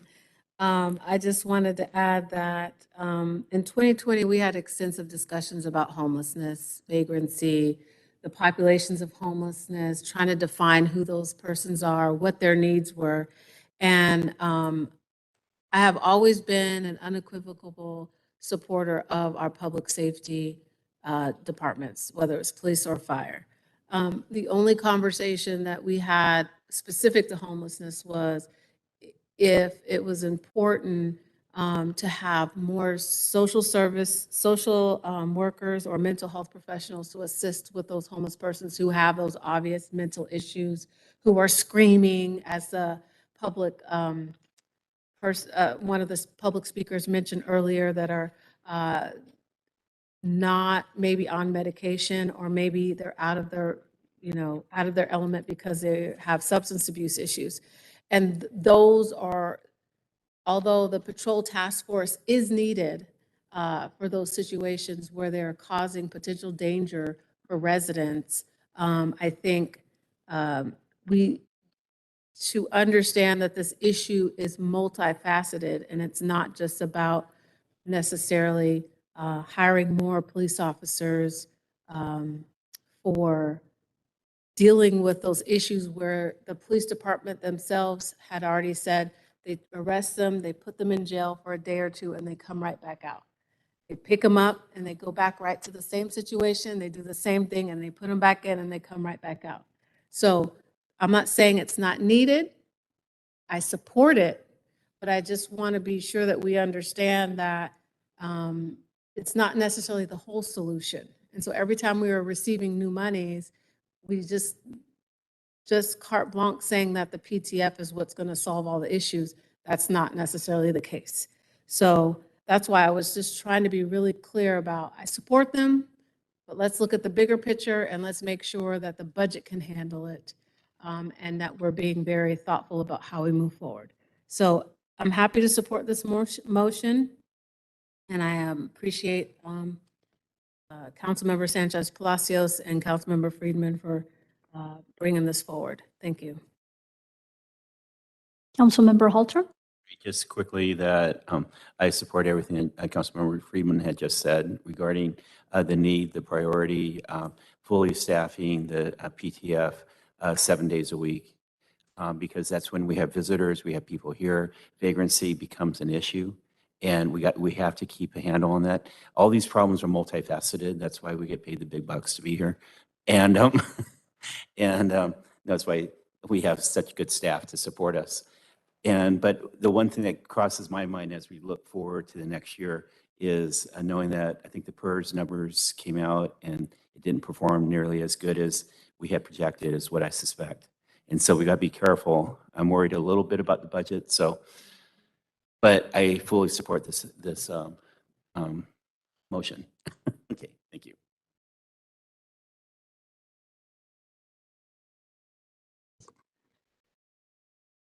So with regards to this new motion, I will not be able to support this motion. I can support the recommendation that staff made in the agenda and in the report, but this recommendation or this motion, I will not be able to support. I feel like we're adding $400,000 of expenses without really knowing what the trade-off is, what we're going to have to cut from Measure O, $400,000 of streets, roads, or perhaps some of the things that have already been allocated to fire or facilities, et cetera. So I am not ready to make that decision tonight. And so I will not be able to support this motion. The other thing that comes to mind for me is that we're not even able to fill the vacant positions that we currently have in our police department, but yet we're adding 2 more without really knowing if we're even going to have the candidates to be able to fill our current positions. And even more so, how do we know that we will have the people to actually be ready to be stepping into those 2 new positions? I am not ready to approve those 2 new positions, knowing that we can't even fill our current vacancies. So for those reasons, I will not be able to support this motion tonight. Not that I am against adding PTF members, but I feel like this is not the right time without even knowing how it'll affect the rest of our budget. So I am not able to support this motion tonight. If it were to come to us in a different way, perhaps down the road with a lot more consideration and a lot more thoughtfulness as to how we are going to balance our budget, I would be open to it. But tonight, I am not able to, in good faith, support this motion. And so with that, we will have the next council member. We have Councilmember Sanchez Palacios, followed by Councilmember Johnson. Thank you, Madam Mayor. And I do appreciate staff's effort in meeting council's requests. And I hear my colleagues and their concerns and their feedback, and I appreciate that as well. This is clearly not just the only approach, and I get that. But I certainly do think that it's one of the most effective approaches that we have currently, and that is maybe the fastest as well. So for that reason, I fully support it. I've been out there with PTF, and again, these individuals are recognized by their voices when they speak to the others out there. And so to me, that's meaningful because we are dealing with humans. We're dealing with individuals who have different capacities than your quote unquote normal. And that's, and that takes a special skill. And I think PTF has worked very hard, very many years to establish those relationships and to establish that trust. And I think taking away from something that is working, it defeats the purpose of us trying to address what our public has already said is a priority to them. So I understand this is not just the only approach. It shouldn't be the only approach. There are many other ways that we could certainly address homelessness and vagrancy, but I think this is one of the most effective ways. And so for that reason, I will be supporting the motion. Next, we have Councilmember Johnson, followed by Councilmember Brown. Thank you, Mayor. It was a year and a half ago when we were going through the budget process, and I wanted to unfreeze a couple positions. And I suggested exactly how I would pay for that. And some of my colleagues and some staff took me to task for that. They said it wasn't appropriate for me to do that. So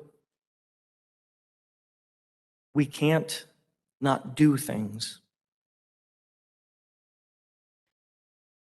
When council froze those positions at the police department, that was a slice and dice.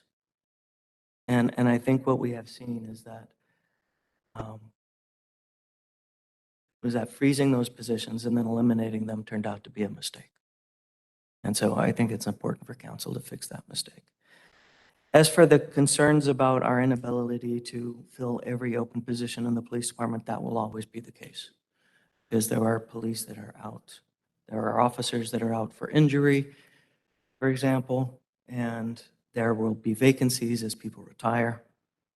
I know that this last year, most of the vacancies that showed up in the police department, I'm sure my colleagues know this, were from people retiring. So adding a couple positions, if the concern is that they might not get filled, well, then it will not cost us anything. But the fact is that adding 2 more sworn positions to the police department does make it easier for the department to staff and to come closer to full staffing. And with that said, I will be supporting the motion. Thank you, Mayor. And next, we have Councilmember Brown. Madam Mayor, you brought up a good point, and I was leaning into the fact that I'm really concerned about the CIP projects and the funding. So this is one of those difficult decisions where I feel like this was brought before us a little bit sooner than we were ready to have the conversation. We asked in the very last budget cycle that we just completed, we asked the police department to just give us some time, 1 year. But I don't believe the police department asked for these positions or requested them because they were trying to honor that. This is going to definitely be a difficult decision to make. And I think it's important. I think the economic development of the city is equally as important. I've always said that economic development initiatives is what funds city services. Police are city services. And you can't put the cart before the horse. We don't just say, let's fund positions that we don't have the money for necessarily. So that's where I sit with that. Thank you.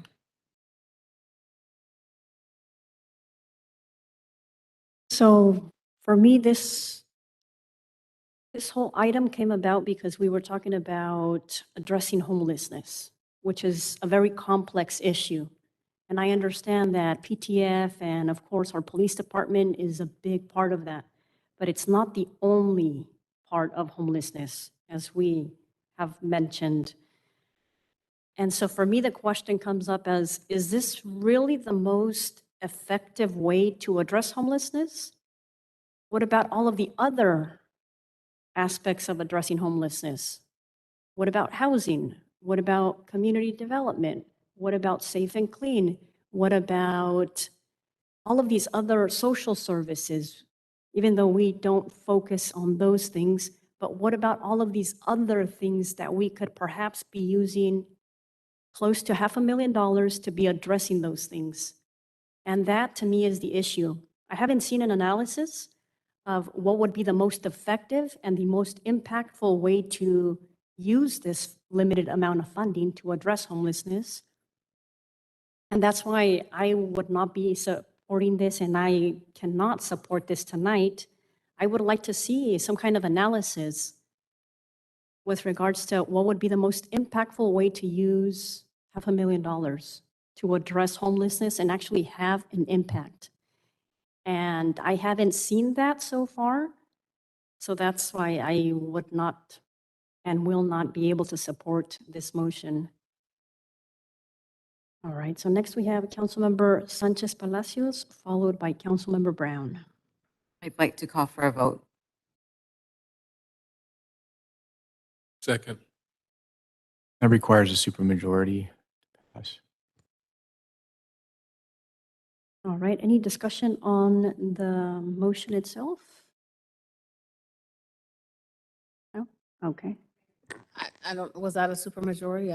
I don't know. We need five affirmative votes to call the question. All right, so let's go ahead and take a vote. Okay, on the motion to call the question, go ahead and enter your vote on the Crestron.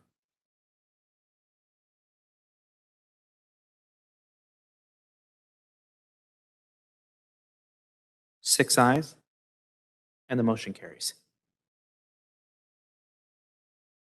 All right. Councilmember Brown, did you have a comment? Well, that's why they called the question. They called the Yeah, it's just a question vote. was to say that I couldn't make the comment. Okay, let's move forward with that. So on the motion for the recommendation on 26A, go ahead and enter your vote.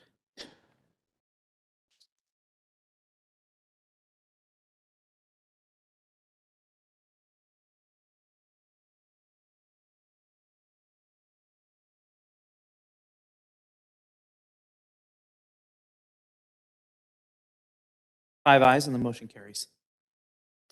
All right, so Councilmember Brown, did you?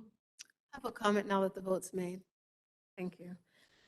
So I just wanted to add that in the past, whenever we've created new positions or wanted to reallocate money in a different direction, we've always requested that staff bring us back perspective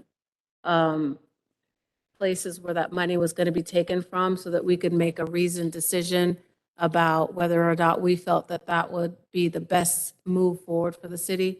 What's going to happen now is it's not going to happen until the budget cycle next year when two council members are sitting here aren't going to be here, and it's going to be a different council that's going to have to say, oh, well, didn't they think about where that money was going to come from? And the question, and it's going to be like, no, we're left to try to figure it out now.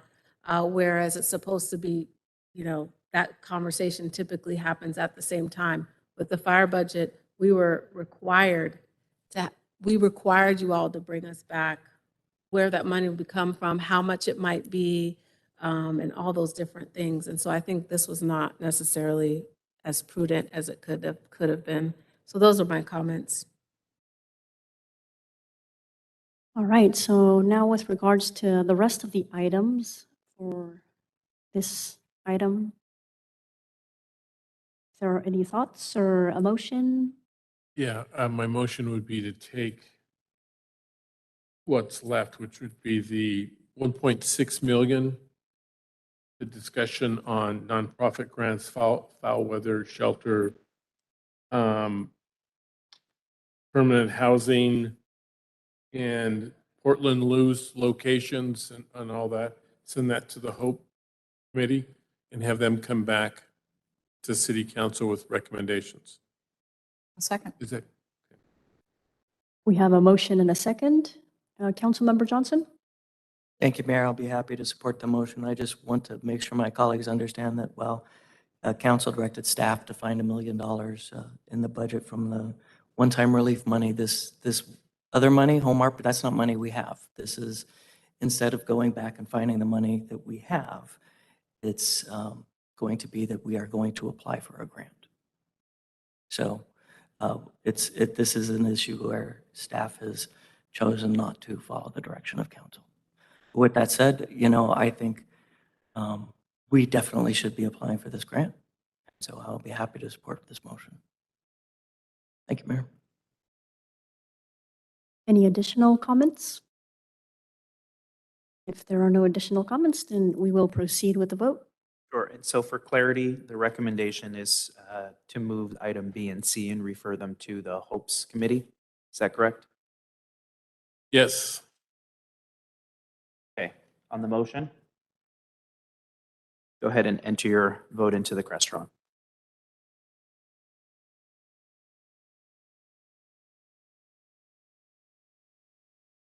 Okay, 7 ayes and the motion carries. Thank you very much. And I also want to thank the Housing Authority for being a partner and taking the lead in the 1.6 million. Thank you so much for your participation and your support always. And thank you, Mr. Kuhn, for the presentation. All right, do we have any additional public communications? We do have one speaker, George Amendola. Hi, good evening again. I sat here for the past hour and I listened intently to the haggling over trying to find $400,000 to fund the policing. I thought there was clear direction provided by council to staff in the last meeting when this came up to fill those positions and find the funding. My recollection from the broadband discussion, Councilmember Sanchez Palacios and I spoke on a few occasions, very detailed, providing resources to staff to find money for broadband. Those grants are not being pursued. The technical assistance grant available from the state of California is a $500,000 grant for broadband. Now, that could be for traffic signal network. That could be for cybersecurity. That could be for all kinds of things. That's $500,000, and all you have to do is file a few pieces of paper. These grant applications are not being submitted because staff believes they have solved the broadband issue with Sci-Fi. That has not happened. There's no broadband policy just because you have chosen Sci-Fi. And you're leaving significant monies on the table that can be repurposed and to help fill in the budget. Because if you have a $500,000 grant you can obtain and feed that into the traffic signal network, you just freed up $500,000 that you can reallocate to policing. Thanks very much. Good night. And that concludes our public comment. Thank you. And with that, we have reached the end of our meeting, so we will be adjourning tonight's meeting in memory of Carmen Ramirez, Matthew Clapsaddle, and Tim Weir. And our next meeting will be on September the 26th. We'll see you then. Have a good night. Meeting adjourned.